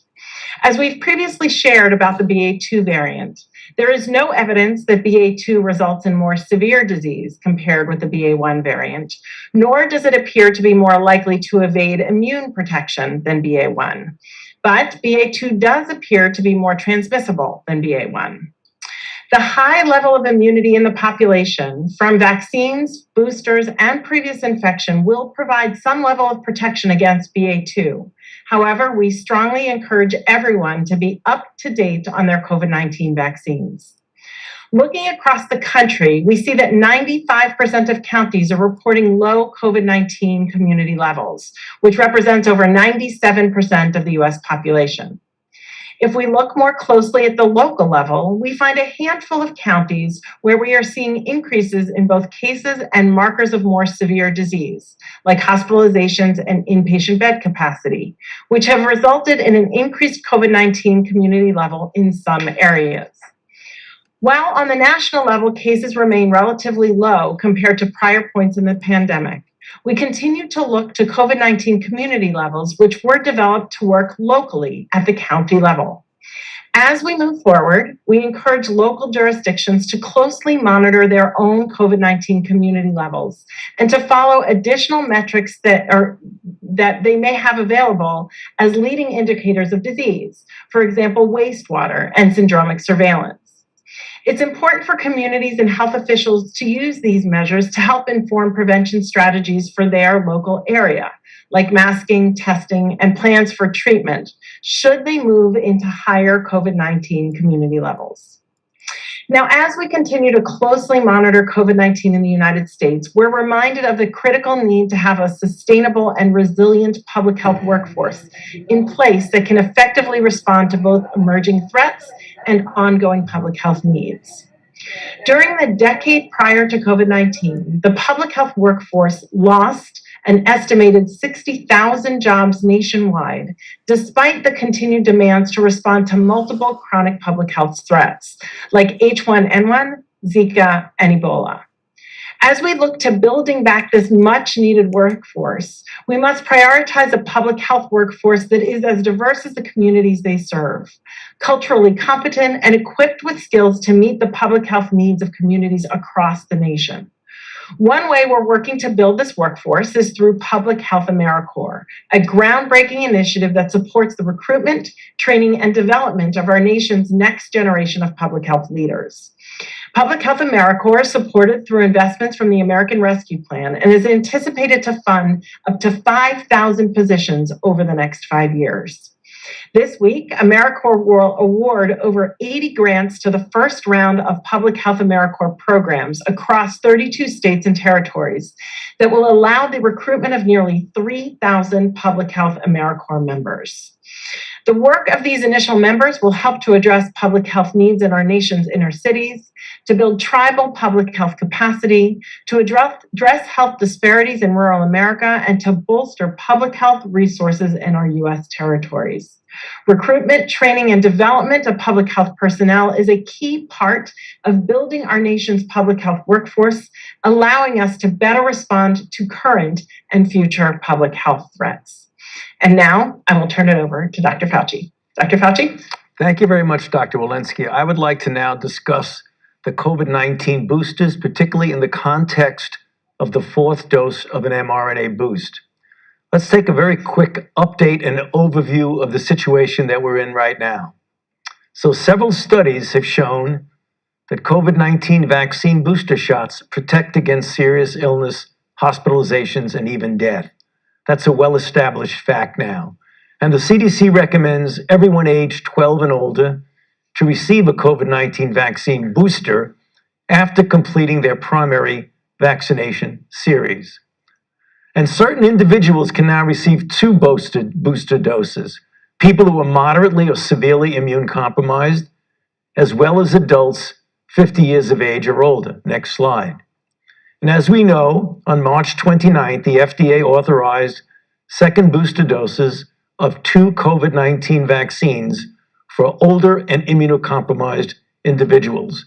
And the CDC recommend that same day that additional boosters can now be used for certain individuals.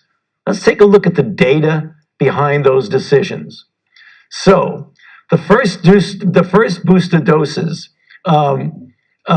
restore the waning vaccine effectiveness of a primary vaccine series, including against severe disease.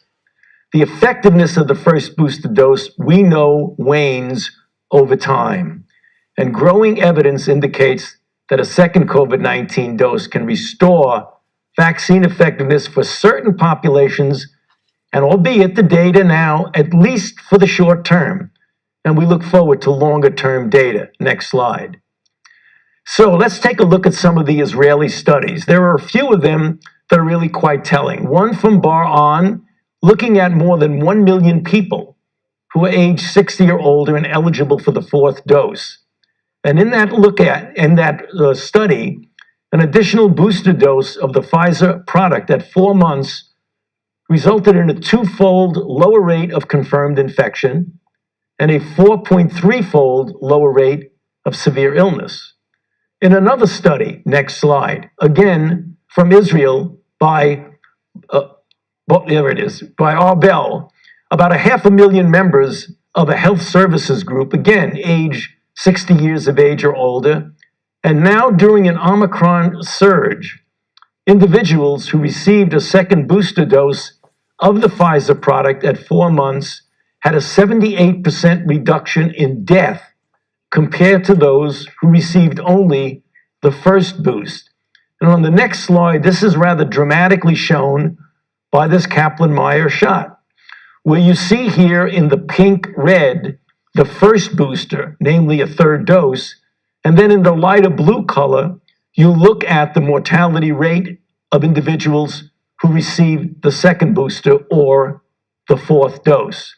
Next slide.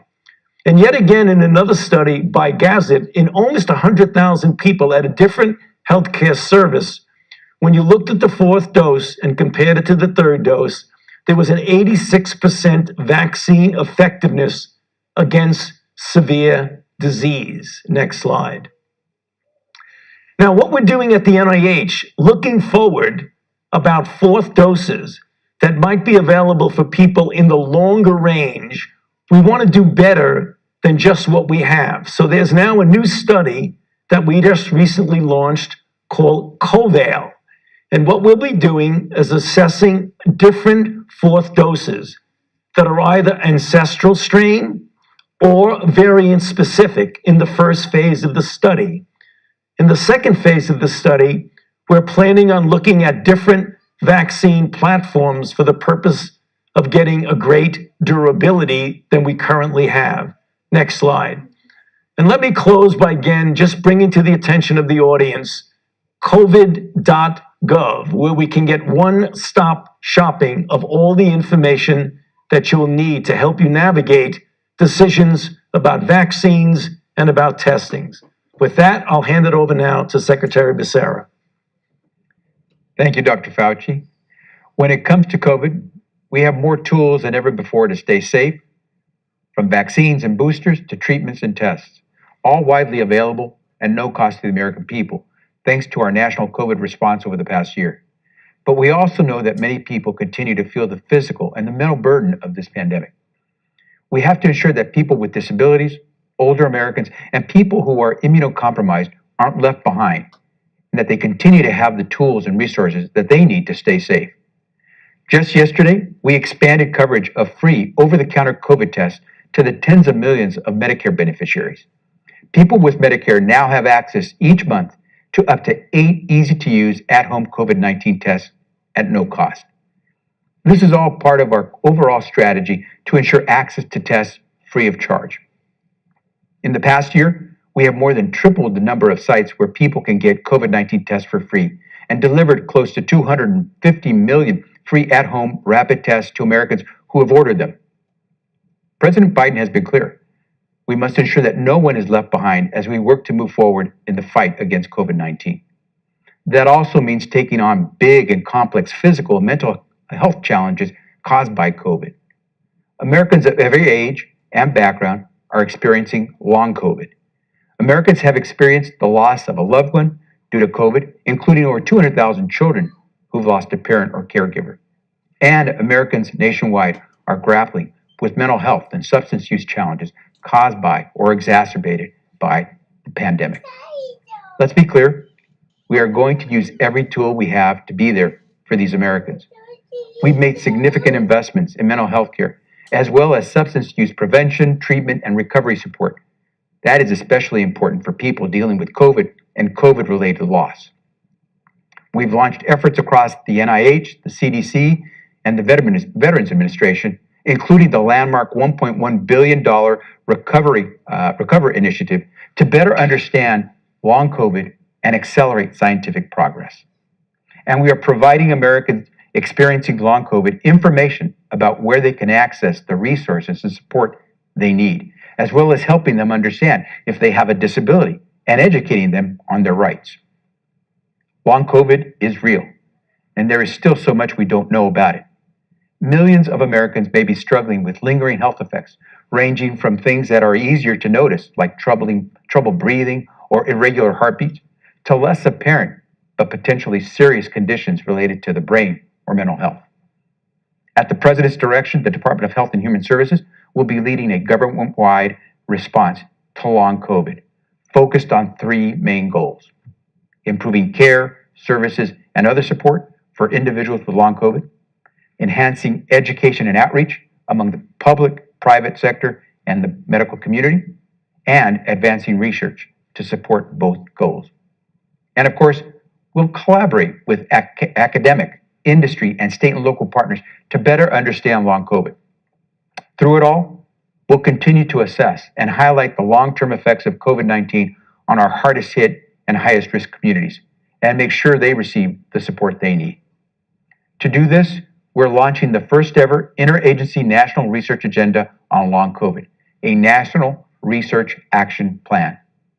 HHS will lead a government-wide interagency coordinating council, which will involve experts from the Department of Defense, Veterans Administration, the Labor Department, and many entities across government to coordinate both public and private sector work to advance our understanding of long COVID and to accelerate efforts to prevent, detect, and treat it. In real time, we will share lessons on how to prevent, detect, and treat long COVID. And this coordinated effort will help ensure our research is being directed toward the people who need care the most. We continue to focus on improving care.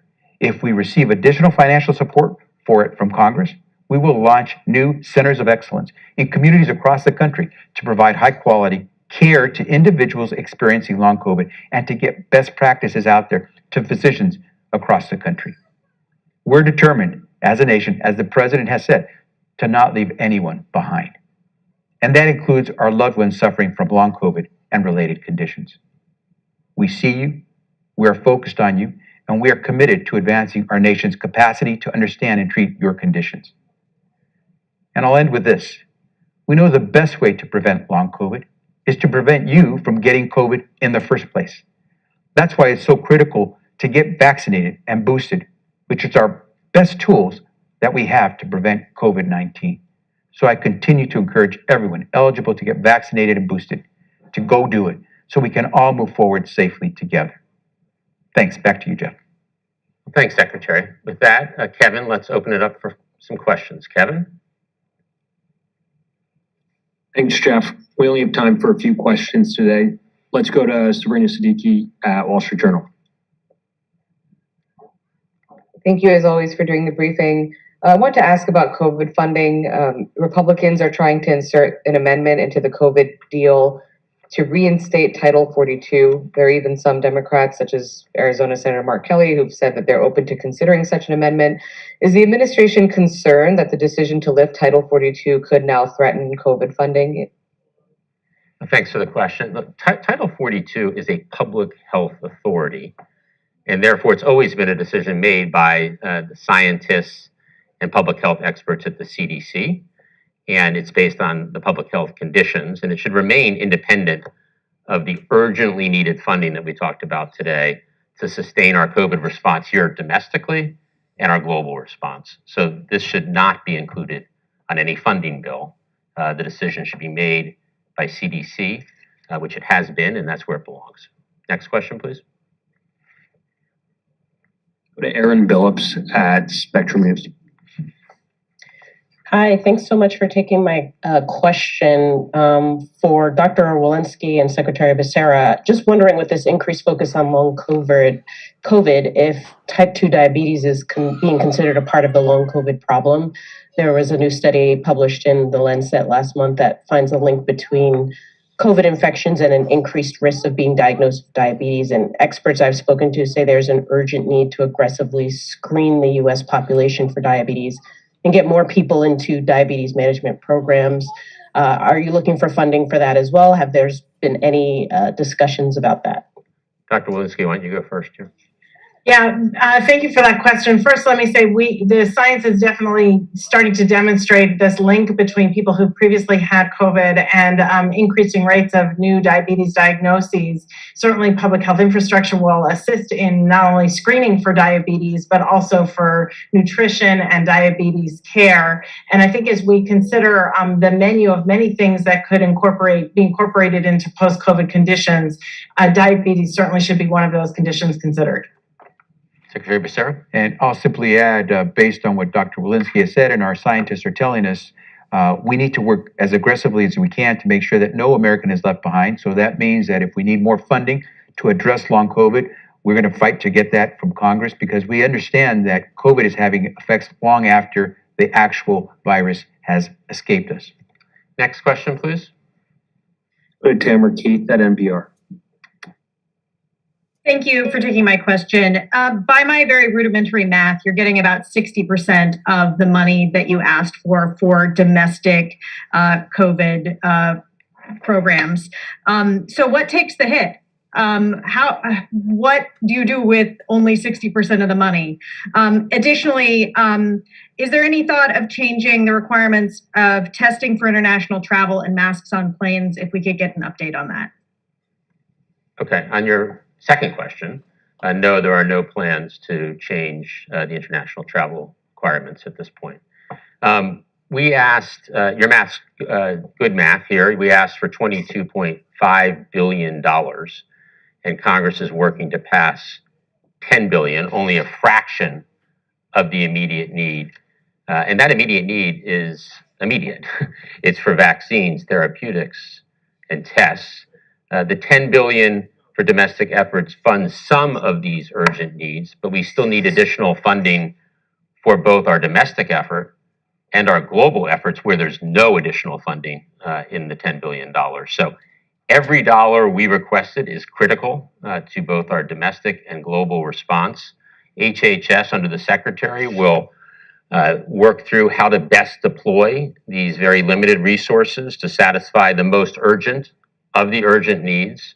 We need Congress to pass the $10 billion and then get immediately back to work to get more money for domestic and get money for our global response. Next question, please. Go to Zeke Miller at the AP. Thanks. Two questions. First, with the lack of the COVID funding for international vaccine sharing, what impact will that have on the U.S. capacity to share in terms of the number of doses and meeting its international commitments through the end of the year? And then for the doctors, do you have any update on plans and timeline for pediatric vaccines for kids under 5? Thank you. So I'll go first on the impact on not having any additional funding at this point for the global response. Look, the lack of global funding has real implications on our efforts to vaccinate the world. Without the additional global funding, USAID does not have the resources it needs to help countries get more shots in arms. We'll be forced to scale back the work that we do to provide oxygen and other life-saving supplies to countries that need them. Our global genomic sequencing capabilities will fall off, and that undermines our ability to detect emerging variants beyond our borders. And speaking of borders, as I've said, the virus knows no borders, and it's our national interest to vaccinate the world and protect against any possible future variants. So it's a real disappointment to not have any global funding in this bill. It has real implications. We need funding as quickly as possible. Congress needs to act with urgency to fund our global response so that we can accelerate our efforts to turn vaccines. We do have vaccine supply. We need to turn those vaccines into vaccinations around the world. Dr. Fauci. Yeah, with regard to the vaccines for children, I believe you're referring to where are we with the 6 months to 5 year vaccine approval or emergency use authorization. As you well know, 2 companies have submitted or are submitting data to the FDA regarding children of various ages, including within that cohort of 6 months up to 5 years. The data are being analyzed right now, and we're very sensitive to the fact that many parents out there are waiting for a decision on this. And the message we have to them is that we want to make sure that when you're dealing with vaccines for anyone, particularly for children, that we get the data, we look at the data. And when I say we, I'm talking first the FDA for the authorization and then the CDC for the recommendation, so that we know that they're safe. And thus far, there appears to be no safety signal whatsoever that would get anyone worried. And the question is, what is the right dose and the dose regimen? And that would likely be different for the 2 companies that are now involved in putting their data in. So we ask people to please be patient, because when a decision is being made, you can be sure that it's a decision based on the good science that's being collected and analyzed by the agencies involved. Thank you. Kevin, next question. Couple more questions. Let's go to Sharon Lafreniere at New York Times. Thank you very much. This is a question for Dr. Walensky, please. So last week you said that the option of the second booster was especially important for those 65 and up and 50 and up with underlying medical conditions. So does especially important mean that you recommend it or you encourage it for those population groups, and you do not recommend it or encourage it for, say, healthy people 50 to 65? And if it doesn't mean that, can you give people some clearer sense of how they should decide whether to get the second booster, since many people don't have doctors to consult with?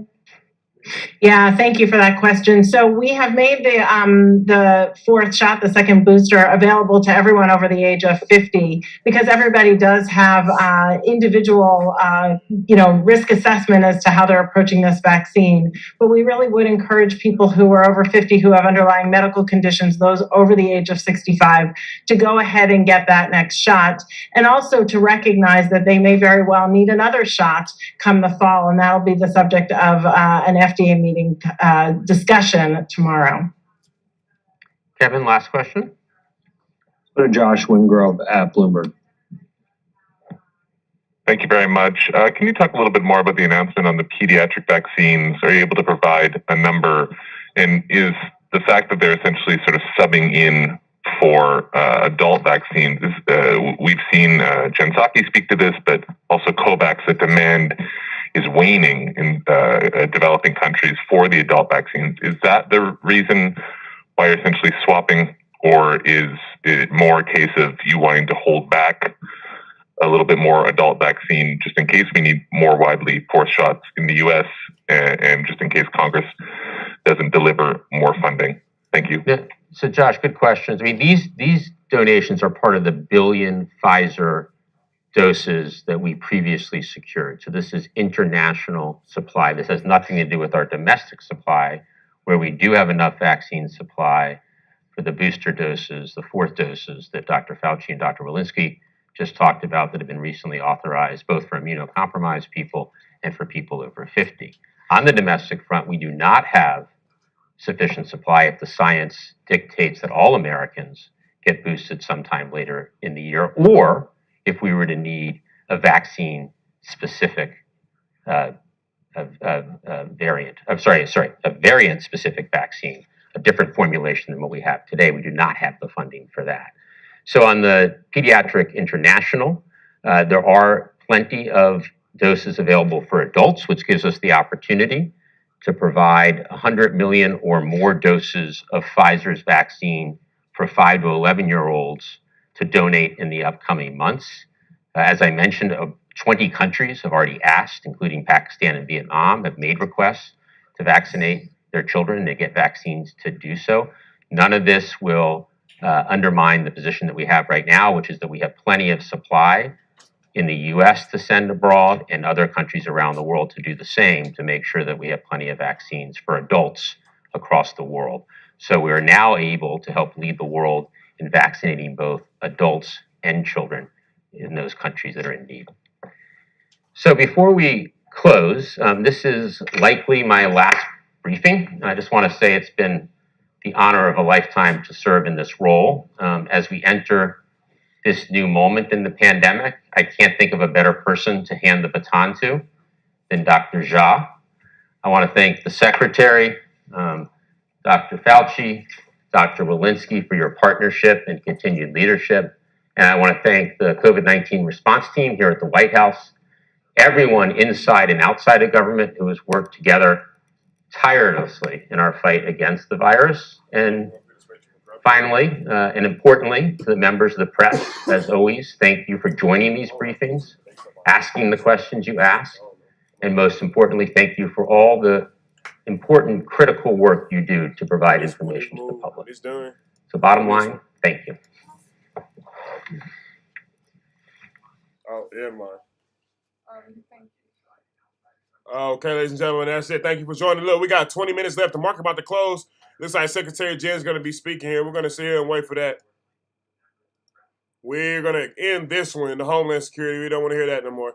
We're going to wait for Secretary Jen.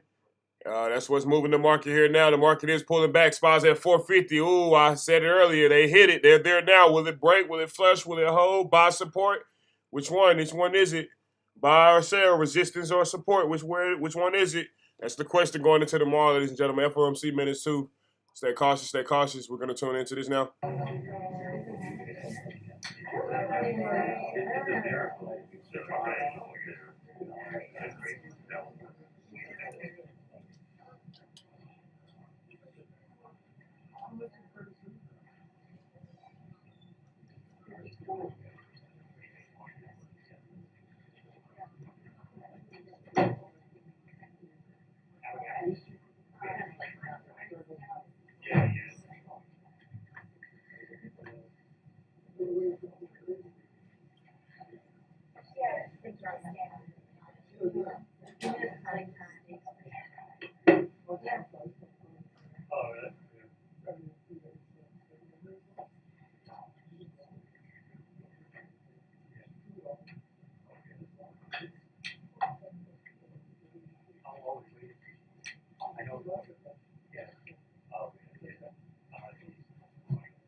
Any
Two-minute warning to briefing. 2-minute warning to briefing.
Hi, everyone.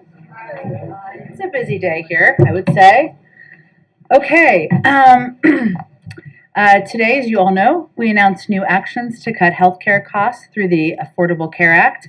Thanks to President Obama and President Biden, America is more covered than before and well on its way to finally treating healthcare as a right and not a privilege. Thanks to the steadfast leadership, America is better off, of both of them, than it was 12 years ago. Through today's proposed rule to fix the family glitch, we'll expand access to 200,000 uninsured Americans and reduce costs for nearly 1 million Americans. This is no small feat. This will make for the most significant administrative action to improve implementation of the Affordable Care Act since its enactment. Outside experts have said this action is the boldest thing we can do to expand coverage without congressional action. Already nearly 6 million Americans have gotten access to affordable health care through President Biden's work to expand access to health care. And with congressional action, we could build on the monumental progress we've made to date to expand coverage and cut costs for Americans by making the health care component in the American Rescue Plan permanent. And of course, the 12 states that have not expanded Medicaid could certainly choose to do that as well. With that, let me just note too, all of you know Angela. But for those of you who don't know Angela, she is one of our press assistants. She went to Georgetown. I did not get into Georgetown. So she's very smart, obviously. She's also the funniest person on the team. And she's amazing and incredible. And I just wanted to call her out today, too. You all know Vedant. I've already done this. I've done this around Vedant. Okay. So cheers for Angela for everything she does. Okay. Zeke, sorry to get you off track there. Go ahead.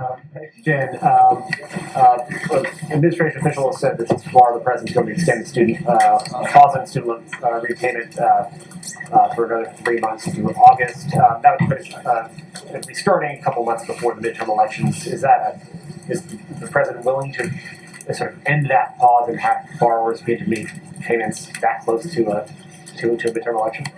Well, to not get too ahead to where you are at this point in time, it expires in May.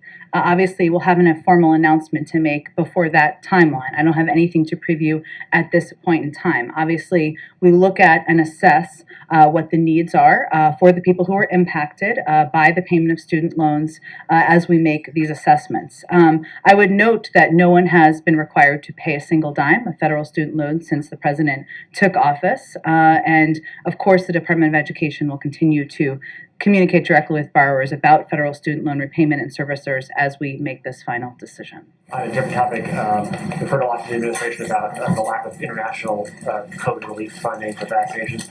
Does the president believe that this money, he can meet his pledges to the world in terms of global vaccine sharing? And does he have to recalibrate that? Congress seems unwilling to provide the necessary funding to get there. Well, no, we can't meet our commitments and cannot continue to be the arsenal of vaccines to the global community. Without global funding, USAID won't have resources to get more shots in arms. We'll be forced to scale back our work providing oxygen and antiviral pills, and we will lack the funding to provide rapid testing to countries in need. It's not just about vaccine doses, of course. I know that's kind of the question you asked. It's also about providing the know-how and the individuals and at times the training to be able to get shots in arms. And those are programs that we fund through our global efforts as well. And we need that funding in order to continue these programs. All right, ding, market's closed, ladies and gentlemen. It closed about 60 seconds ago, almost 2 minutes ago. So that's it for today, man. Market closed red here. Breaking news, NASDAQ drops 2% as investors fear Fed rate hikes will slow the economy. So we're getting back scared here. We're getting some fear back in the market. Fucking pussies. Always getting scared. Dow loses 200 points. NASDAQ drops 2% as investors fear Fed rate hikes will slow the economy. So we're live, ladies and gentlemen, right now. Still, this is the Stock Market Live for LCLD. We're about to wrap it up here. We're going to let Secretary Jen finish it out with her nice purple dress. Purple means loyalty and royalty, so maybe that's what she's hinting. We'll see what happens tomorrow, you guys. The spot closed 451, triple Q's closed 361. Everything closed down, man. Amazon lost all those gains from yesterday. Gave them right back, closed at the same spot it did on Friday. So, man, looking crazy here. Tesla, same. Closed down here right below 1100, man. Lost all those gains. Everybody lost all those gains from yesterday. So we definitely are credit spreading, ladies and gentlemen. We're in the seesaw, up and down, up and down. What will happen tomorrow? As of right now, this will be considerably down. And it can head lower. That's what people are waiting for. Or they might buy this dip tomorrow, ladies and gentlemen. We have FOMC minutes. Be ready for that. Let's tune back in to Secretary Jen. His frustration, which we share, that Russia is a permanent member of the UN Security Council.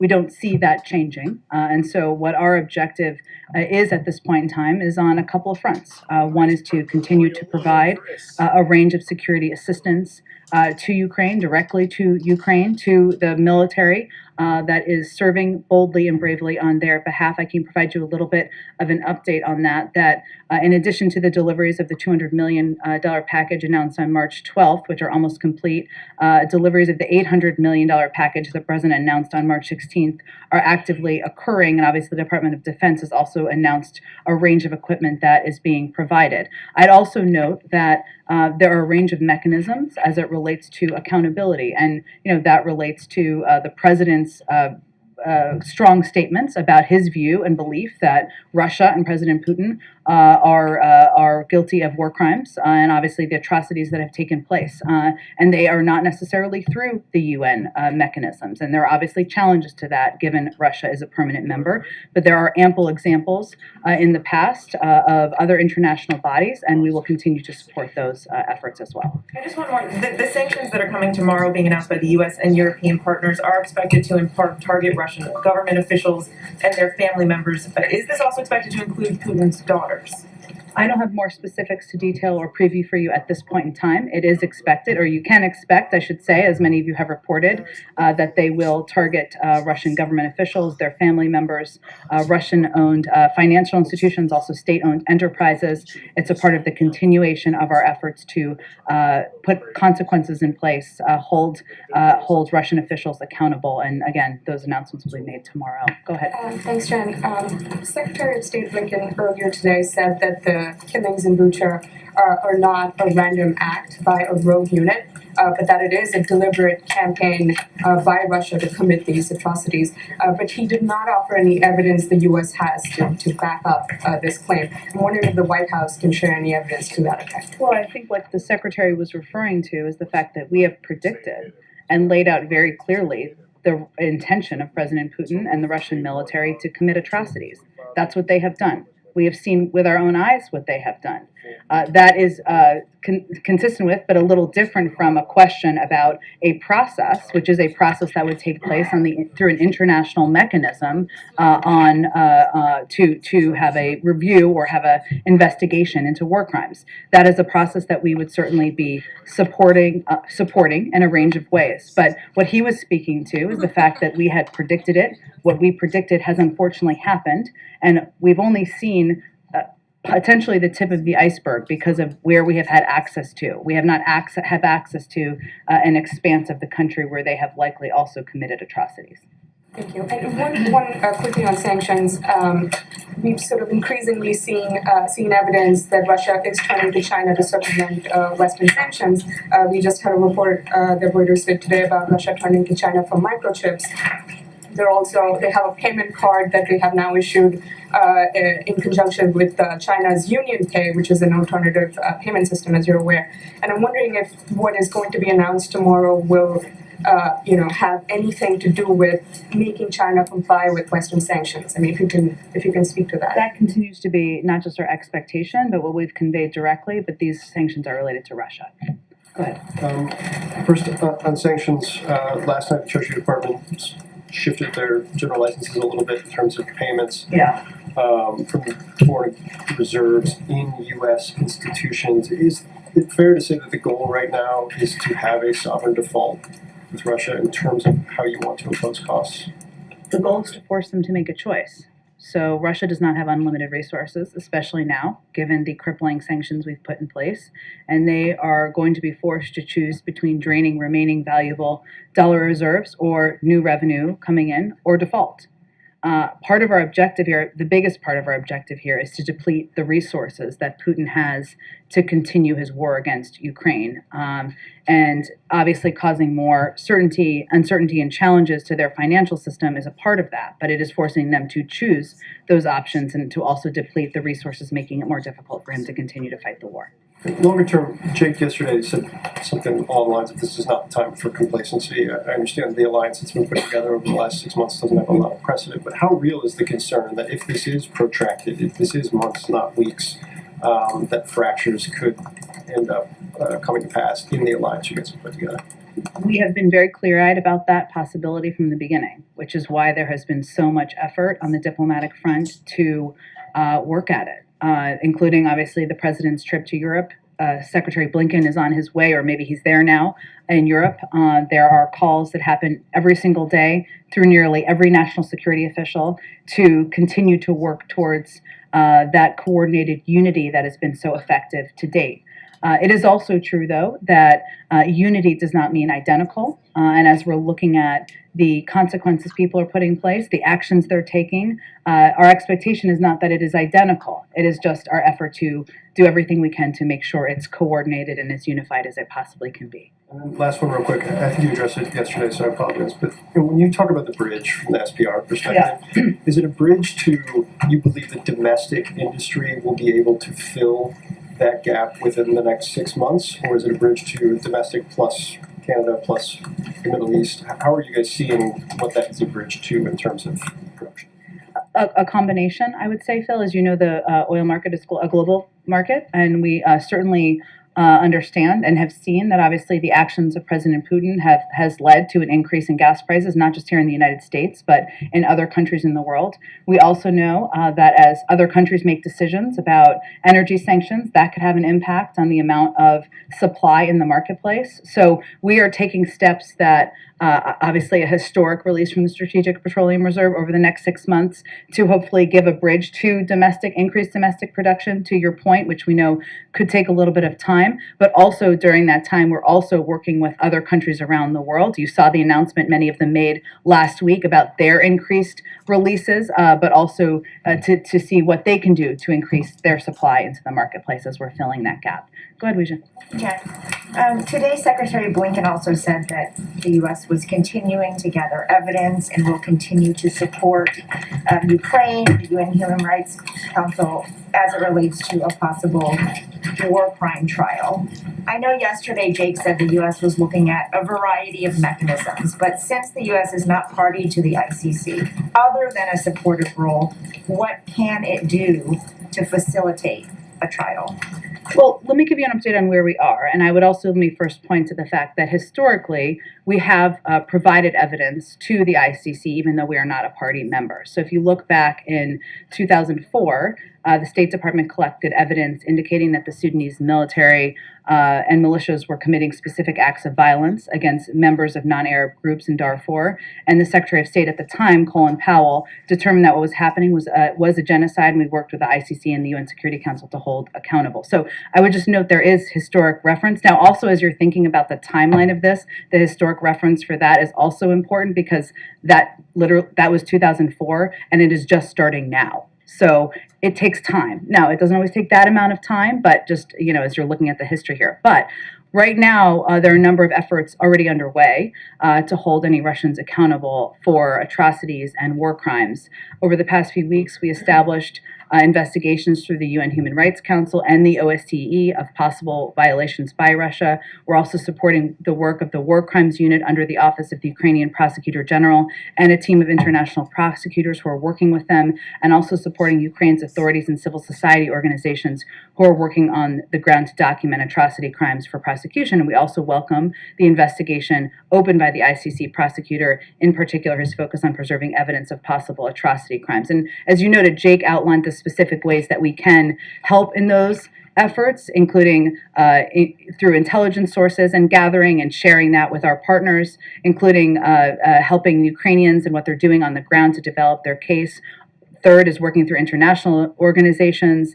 And the fourth, as he noted yesterday, is all of you and the range of important reporting and sharing of images and information gathering that's happening out there. But those are the different options and different mechanisms we're working through now, but it has not yet been determined what the international mechanism is. And you mentioned that's going to take a lot of time. It seems that you've also indicated that every sanctions package is not meant to be an on and off switch to stop Putin, that will also take time.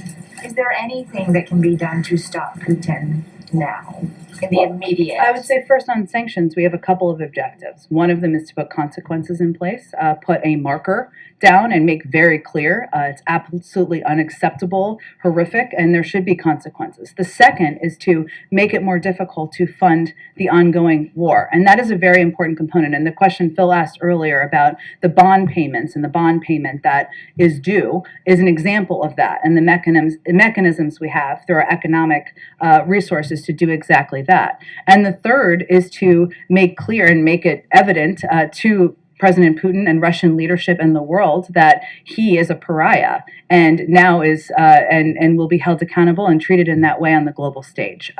But what we feel is the most effective thing we can do now, in addition to that, is to continue to provide military assistance, security assistance, equipment on the ground.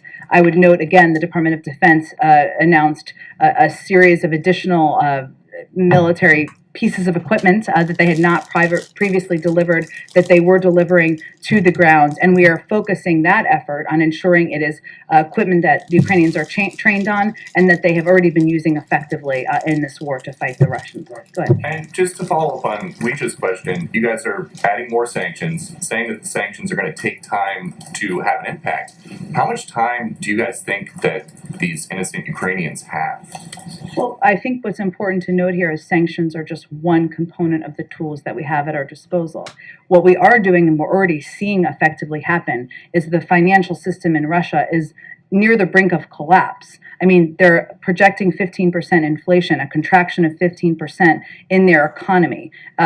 Private sector businesses are pulling out of the country. It is more and more difficult for President Putin to fund this war every single day. That has an impact. But what we're also doing is providing a historic amount of military and security assistance, which is what they've been using effectively over the last few weeks to fight this war and push back the Russians. But do you guys assess that anything you've done so far has prevented a war crime from happening? Well, Peter, I would say that everything we're doing to date is to support the Ukrainians in this war and in this effort.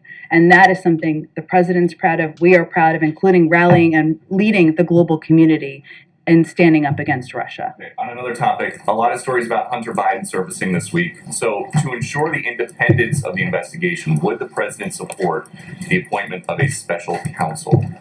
Well, first, the president has never had a conversation with the Department of Justice about any investigations into any member of his family. He said that during the campaign, and he will continue to abide by that. So I'd point you to the Department of Justice for any additional steps they would take. They would make those decisions independently. Is there any concern that they're not going to be necessarily seen as being able to make the decisions independently if the White House Chief of Staff is out saying that the president is confident his son did not break the law? Well, that's something the president has said, and certainly we would echo. But in the same answer to that question, Peter, during an interview this week on ABC, Ron Klain also said the Justice Department is independent and they will make their own decisions. And the president has said that he never spoke to his son about his overseas business dealings. Is that still the case? Yes. Go ahead. So tomorrow you're going to announce, the White House is going to announce new sanctions, the administration will do sanctions on Russia in some form. Should we view those sanctions as a response to Bucha, or how should we view those when they're announced? Unfortunately, the photos, the horrific photos we've seen from Bucha are not the first violation of war crimes or atrocities that we've seen take place on the ground. So in part, yes, but they have been in the works and part of our process of putting in place consequences. Which is to say there may be more, should we anticipate more in terms of reaction to Bucha? This wouldn't be it in isolation. Correct. We are continuing to assess and make decisions about additional consequences and steps we can put in place. So given these awful videos and pictures we're seeing of the atrocities that took place in Bucha right now, is the U.S. policy still one of no regime change in Russia? And if so, why should someone like Vladimir Putin be viewed by the U.S. as someone who should be allowed to stay in power? Well, I think our policy is no, we are not calling for regime change, and that has not been our policy and continues not to be our policy. But again, Peter, our view is that he is a war criminal and he is somebody who should be looked at by the international system who evaluates war crimes. I guess the question people say, then why not be the war criminal? Why should he be allowed to stay in power? Well, our policy is not to call for regime change. We're not calling for regime change. But again, he is somebody who's committed atrocities against the people in his country. He's a pariah in the world, and every step we've taken has made that clear to the global community. Very quickly, can you pull back the curtain on what happened upstairs when we weren't watching between the former president and the current president over lunch? Did they talk about Putin, Ukraine? Did they do a tour of the residence? What can you tell us about their time together? You know, I haven't had a chance to download yet with the president. I did see former president briefly, but his schedule's a little lighter than the current president's these days. I do know that they had a great, expansive conversation. I haven't downloaded on the specifics of it yet. I'm not sure I'll be able to share those with all of you. They did go take a look at the Oval Office and take a walk around, and I know they enjoyed spending time together. Just to put a finer point on some of the questions you've so far been asked, why shouldn't the images of the atrocities from Bucha compel a worldwide, unified, coalition kinetic response? You mean a military war? Tell me more about what you mean. Or a military response led by the United States and the international partners? As in bringing military troops on the ground from the United States and NATO. Well, the president has described outrageous things. You've called them atrocities. You've said perhaps we should brace ourselves for worse. Why not? I think what the president's objective is and his responsibility is to make decisions that are in the interests of the United States and the national security of the United States and the American people. And that is not to go to war with Russia. It is to do everything in our power to hold them accountable, to support efforts through international systems to do exactly that, and to provide military assistance, security assistance, and support to the Ukrainian people and the Ukrainian government. That's exactly what we're doing. But it is not in our interests or in the interest of the American people for us to be in a war with Russia. Go ahead. To follow up on Phil's question on the Russian sovereign debt, does the White House have any sense of timing on when Russia might default? I don't have an assessment of that. I will be looking forward to reading Bloomberg's assessment of that, but I don't have an assessment of that from here. It depends in part on what decisions they make. On what decisions Russia make? Okay. And then on the Federal Reserve search, is the White House still searching for a nominee to replace Sarah Bloom Raskin? And when are you expecting to make an announcement on that application? My understanding of the process is it's ongoing. I don't have an update on the timeline of when that would be concluded. Sure, go ahead. Question on sanctions, the Sure. new ones that you're gonna announce this week. Is there anything you can tell us about them? And just to follow up, if China and Brazil and India and the Middle East are not participating, how effective can they be? Well, tomorrow what we're going to announce is what I can tell you, and it may not be fully satisfying, but let me do my best. In coordination with the G7 and the EU, an additional sweeping package of sanctions measures that will impose costs on Russia, send it further down the road of economic, financial, and technological isolation. This will include a ban on all new investment in Russia and increased sanctions on financial institutions and state-owned enterprises in Russia, and sanctions on Russian government officials and their family members. These measures will degrade key instruments of Russian state power, impose acute and immediate economic harm on Russia, and hold accountable the Russian kleptocracy that funds and supports Putin's war. So this is going to be done in coordination with others, and the steps will be targeting, as I just noted, obviously family members, Russian government officials, and other state-owned enterprises and financial institutions. Pretty big economies that are not participating. Again, I think what we're doing is we're working to rally the world and taking steps to hold Russia accountable. It does not mean they're identical. It doesn't mean they will all happen on the exact same timeline, but that is what we're continuing to work to do from here. About the countries that are absolutely not participating in sanctions like China and Brazil and India. I understand what you're asking.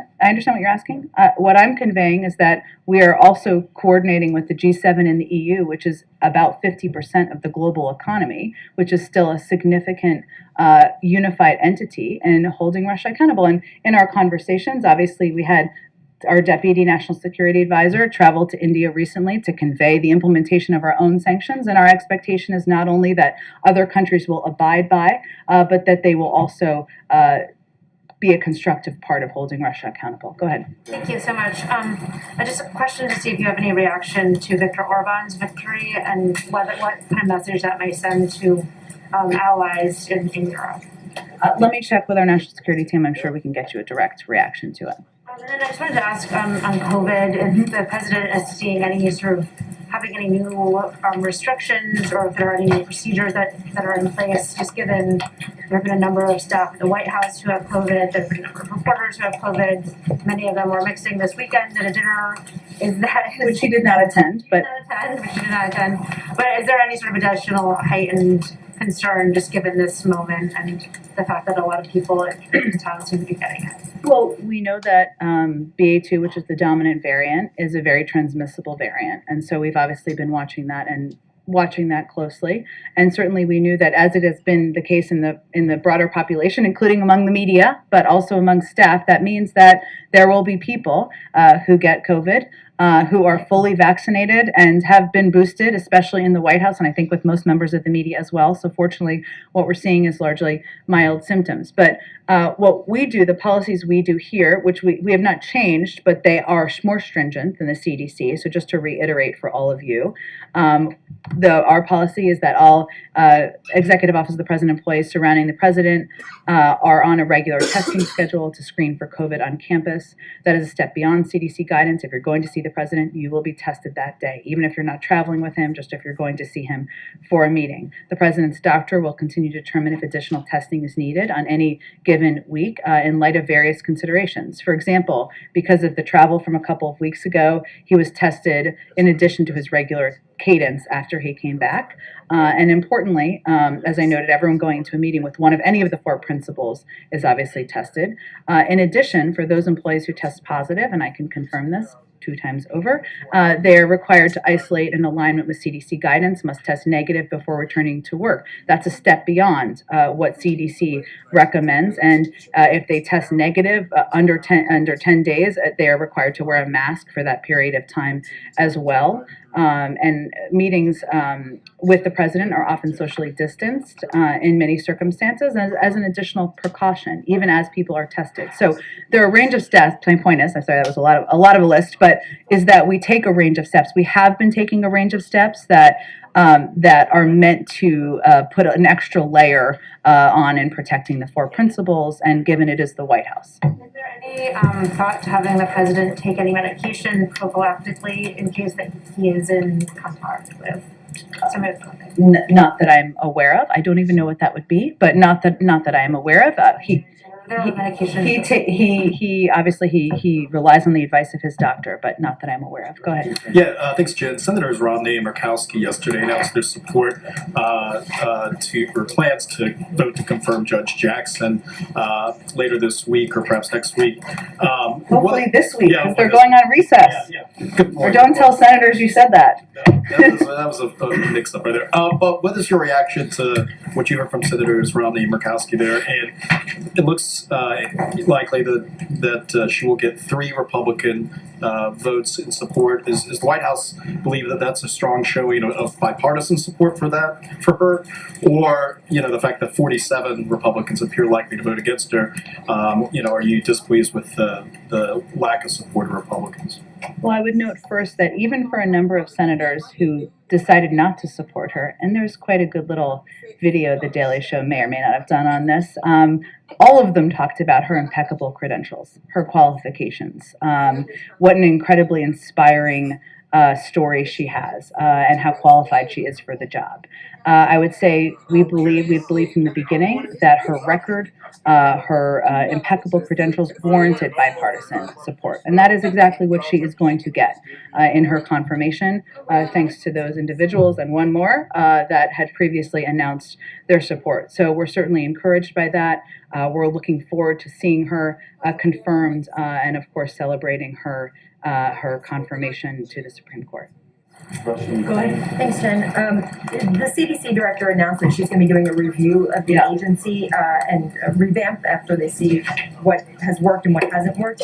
Is there something specific that the CDC has been doing wrong, or some area where it's been falling short that's prompted this need to have such an intense review right now? Sure. Well, let me first say this is a CDC-driven decision, and they'd have more specifics. But what I would say is that if you look back to the last year plus, never in its 75-year history has the CDC had to make decisions so quickly based on limited real-time and evolving science. And yesterday what the CDC director did is rightfully announce plans to initiate a review of the agency with the objective of strengthening, transforming, and modernizing CDC systems and processes around developing and deploying its science. I mean, look at what they've done over the last year. Does it mean everything has been perfect? They would say no. You have to look at how it's done, assess that, and take a look at how you're going to improve things, anything you need to moving forward. It's not uncommon for a CDC director to take a careful look at the agency and assess if it's positioned to meet current public health needs and recommend improvements to systems, processes, and structures. And while this is something that is being done independent of the White House yes, we certainly support all government working to improve systems and make things better. Independent, and you said it was a CDC driven Yeah. decision, so this call for the review did not come from the White House? No, it was CDC driven and one, and certainly one we support, but the process will be led by the CDC. Go ahead. Senate Republicans are calling for an amendment on Title 42 to be attached to the COVID relief funding bill. I just wanted to get the White House reaction to that, but then also what kind of effects are you guys worried about if this funding measure gets delayed or doesn't pass? Well, I think my colleague, I don't know, he seems senior to me, Jeff Zients said this. What he said in response to this question is that decisions on Title 42 should remain independent of the urgently needed funding for COVID aid. I mean, this is a decision made by the CDC. It's a public health decision. It's not one that should be wrapped up, of course, in politics. And the decisions made by the CDC is where it should belong as it relates to Title 42. I would note on your earlier question, the impact of not getting this aid would be significant. Right now, these additional resources are urgently needed for our domestic response, including, just to give you a sense of some examples of how it would be used, booster shots for the general population, monoclonal antibodies and Evusheld for the immunocompromised, maintaining our testing capacity. These are all components that are vital to our continued fight against the pandemic. And these are efforts that shouldn't be political. They shouldn't be controversial. We're all, certainly COVID-19 doesn't look at your party affiliation before it decides to inflict you with the virus. And so they're vital. We need this funding, and we'll have to stop, as I've noted in here before, a number of these important programs if we don't get the funding. Go ahead. Thank you, Jim. I'm trying to understand how you see this horrible news coming out of Ukraine with these massacres. I'd like to understand, do you see it as something fundamentally, like a game changer, or is it just another incremental, awfulness and the thing's been going on for, well over a month?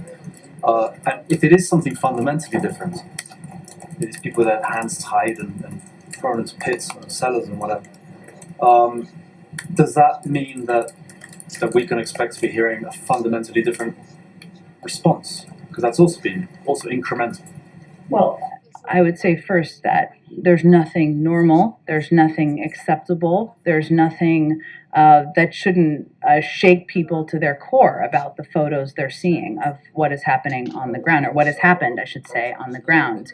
And what the president has said and been unquestionable about is that these are war crimes, a violation of the law of war. And his view, and I talked to him about this as recently as this morning, is that we need to put down a marker for history. That's why he has been so outspoken about this and made clear that accountability is critically important when you see the horror that we're seeing on the ground, the targeting of hospitals, of civilians, of, as you noted, the binding and killing of innocent people in Bucha, where we're seeing the photos. We have also already seen evidence of war crimes before these photos, and a lot of the measures that we're putting in place, whether it is supporting international efforts to work towards gathering data and information through a range of mechanisms, or it is continuing to provide additional security assistance or humanitarian assistance, are in response to the atrocities and the horrors we're seeing on the ground. Go ahead. Yeah, I wanted to ask you about El Salvador, about the state of exception that has been imposed in El Salvador. This state suspends constitutional guarantees such as the right to assemble and also basic procedural rights for the Salvadoran people. Is the U.S. concerned about the impact of this measure? So I would say, can you ask your question one more time? I wanted to make sure I had the right information. Of course. Yes, go ahead. Yeah, it's about the state of exception that was imposed in El Salvador, which suspends constitutional guarantees such as the right to assemble and also basic procedural rights for the Salvadoran people. Wanted to see if the U.S. is concerned about this. Let me check with our national security team and get more details for you, and we will get you a more comprehensive comment after the briefing. Go ahead. Thanks, Jen. I have a few for you. Start with the Supreme Court vote that took place yesterday. Is the president disappointed in particular that Senator Lindsey Graham, who had voted for Judge Jackson before, opted to vote against her yesterday? The president is looking forward to Judge Jackson getting confirmed, and I would say, as I said, echo what I said yesterday, which is this is a question best posed to Senator Lindsey Graham. What exactly has changed since he voted to support her just relatively recently. She has the exact same credentials, exact same qualifications. So no, I wouldn't say the president's spending a lot of time thinking about it, but I would say it's a good question to pose to Senator Graham. Topic. I won't get into all of the president's polling, but I did want to ask you if you see the expected confirmation of Judge Jackson as a turning point in his presidency. I would say, without getting into the politics of it, the president committed to nominate a African-American woman to serve on the Supreme Court if there was an opening. We are on the verge of that woman getting confirmed to the Supreme Court. This is a moment, even with everything going on in the world, to celebrate history, to celebrate this incredible woman who has impeccable credentials, who is about to serve on the Supreme Court. And so certainly we're going to take a moment to appreciate that and value that. And I think a lot of people in this country will too. I can't make a prediction on what that will mean for polls, and it's really not about that for us. Jen, former President Obama did seem to get to the politics of it today when he was talking about his own re-election battle and seemed to be delivering somewhat of a pep talk for Democrats facing potentially tough re-election battles in the midterms this year. Is that a message that the White House wanted him to come here and deliver today? Well, having worked for the former president for some time and the newer president for some time as well, here's what I heard him talking about. The fact that in Washington, when you're pushing for getting the right thing done, and he was talking about the Affordable Care Act, it means sometimes overcoming skepticism, Republican obstruction, even division within your own party, political challenges, countless headlines saying your agenda is dead, and still fighting to get it done. Sounds pretty similar to what we're working on today. That's not about the midterms. That's about why you're in government and making government work for people, and why it's important to continue to do, even when everybody says it's not possible. And that was the message I think he was delivering today. Go ahead. Thank you, Jen. I have two questions on Ukraine. Prime Minister Justin Trudeau said last week that he does not want President Putin to attend the G20 meetings, and he has reached out to Indonesian President Joko Widodo, who is the host of this year's meetings.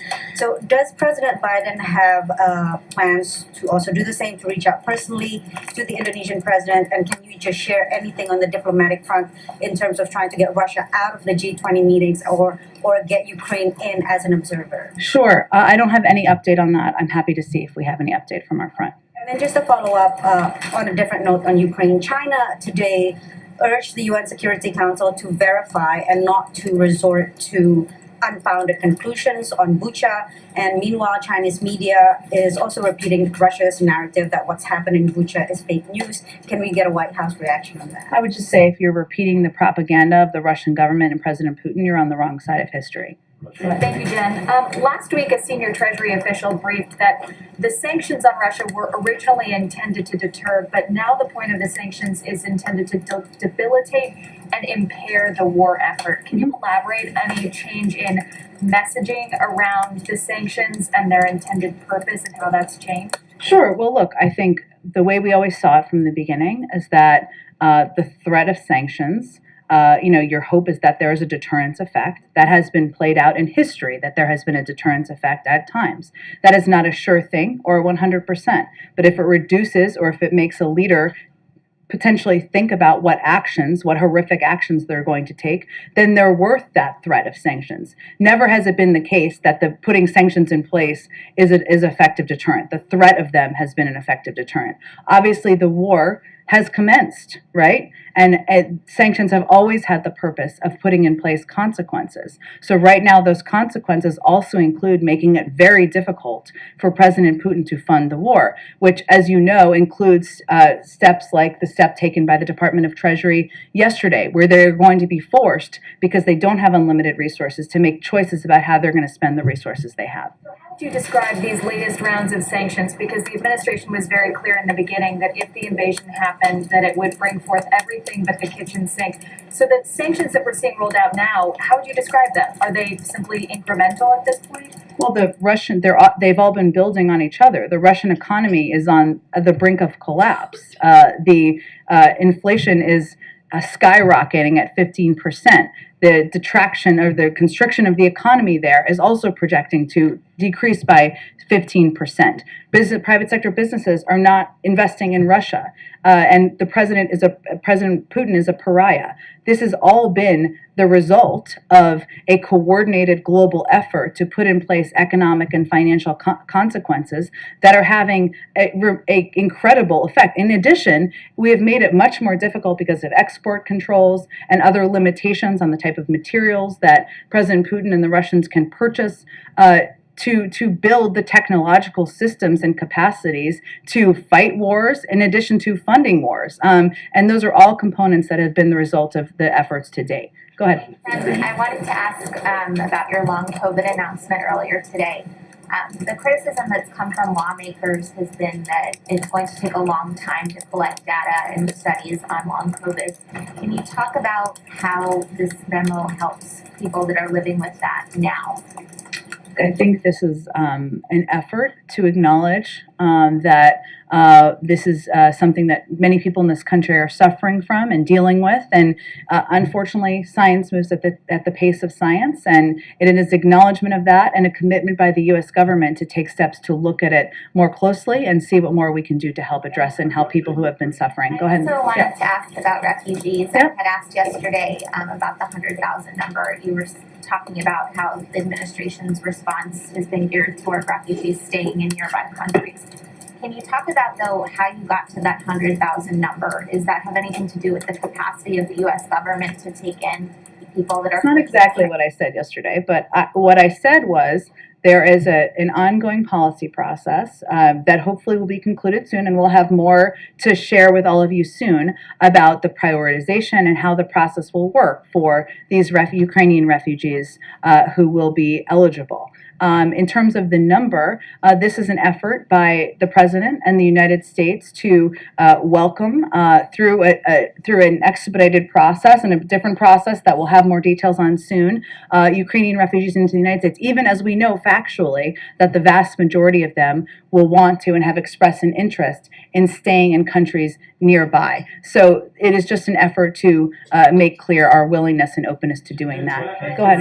Thanks, Jen. Can you guys give us a sense of how President Biden will mark Judge Jackson's confirmation later this week? I expect we'll have more details in the coming 24 to 48 hours on that, but I don't have anything to preview at this point in time. There's momentum in the European Union to ban all natural gas coming from Europe. They're not taking that step, but there's momentum.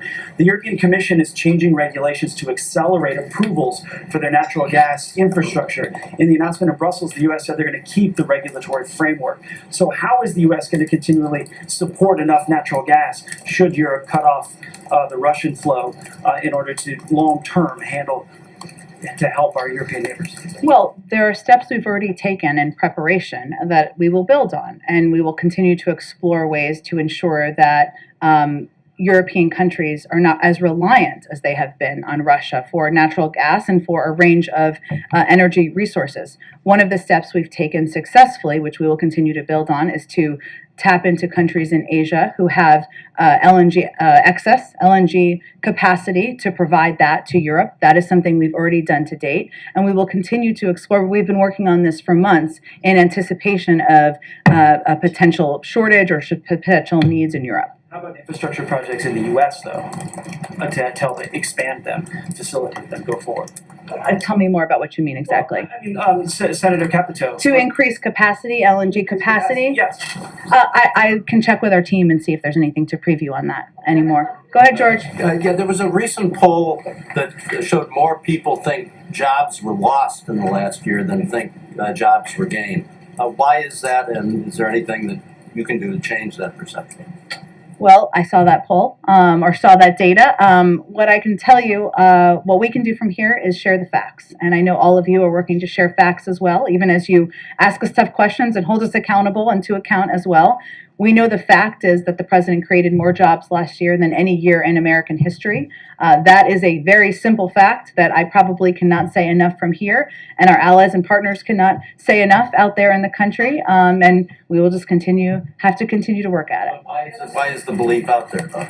I can't make a clear assessment of that, George. You know, I know that Obviously, people across the country, we know, and we see this in data and polling, are still feeling the impact of COVID. Their lives are not entirely back to normal. They're seeing some, restrictions to their daily living, which is frustrating. Obviously, the impact of the cost of items, whether it's the price of gas that has a range of factors that have led to it, specifically the invasion of Ukraine most recently, those impact how people feel. We see that in consumer confidence. So I can't assess what is in the brain of every American, but I can tell you what the facts are and tell you that we also recognize that there are areas, including bringing down costs, we'll continue to work at it. Ebony, go ahead. Thank you.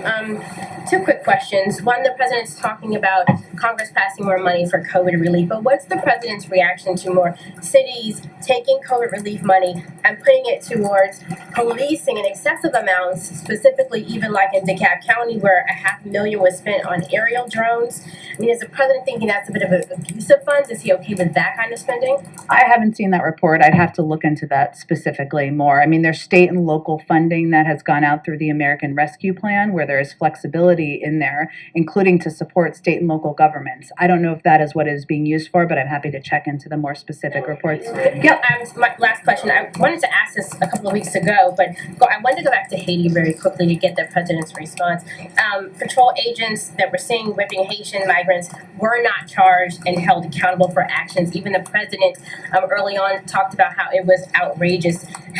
What's his reaction to that response and to those who saw this horrific video go viral and then at the end of the day, nothing happens, there's no accountability? Well, there was an investigation by the Department of Homeland Security, so I'd have you point you to them for any further comment on it.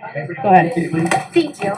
2 weeks ago, the president warned the American people and owners and operators of critical infrastructure that Russian cyber attacks were, quote, coming.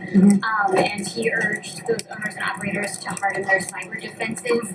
Is there any update or intelligence update that you can give to the American people and critical infrastructure operators about this pretty urgent warning that came recently?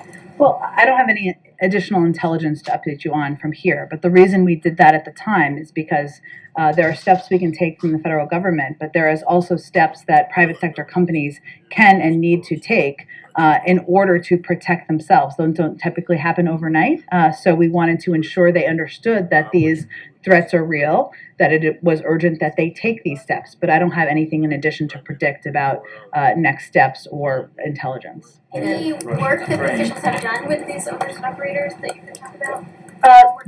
There is ongoing work that our cyber team has been doing from the beginning of the administration, working closely with the private sector. That's been a huge priority for the president, the recognition that it needs to be a partnership. And one of the reasons we go out publicly as we do is because even as and that was actually on the heels of when Ann Neuberger came here, it was on the heels of a briefing she had done with larger institutions to talk about this.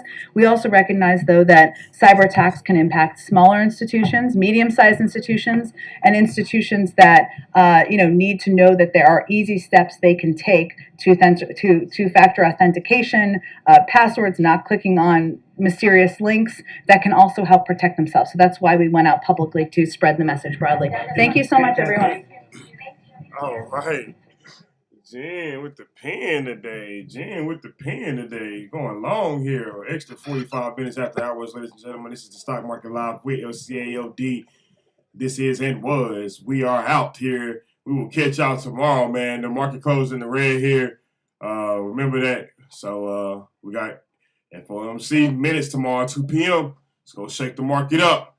We're going to see which direction we're heading here. Same spot as we was Friday coming into Monday. So I lost all those games on Monday. Turn around Tuesday. Clap the market here. But it's like I said, this is and was the Stock Market Live. With Let Cash Accumulate over days.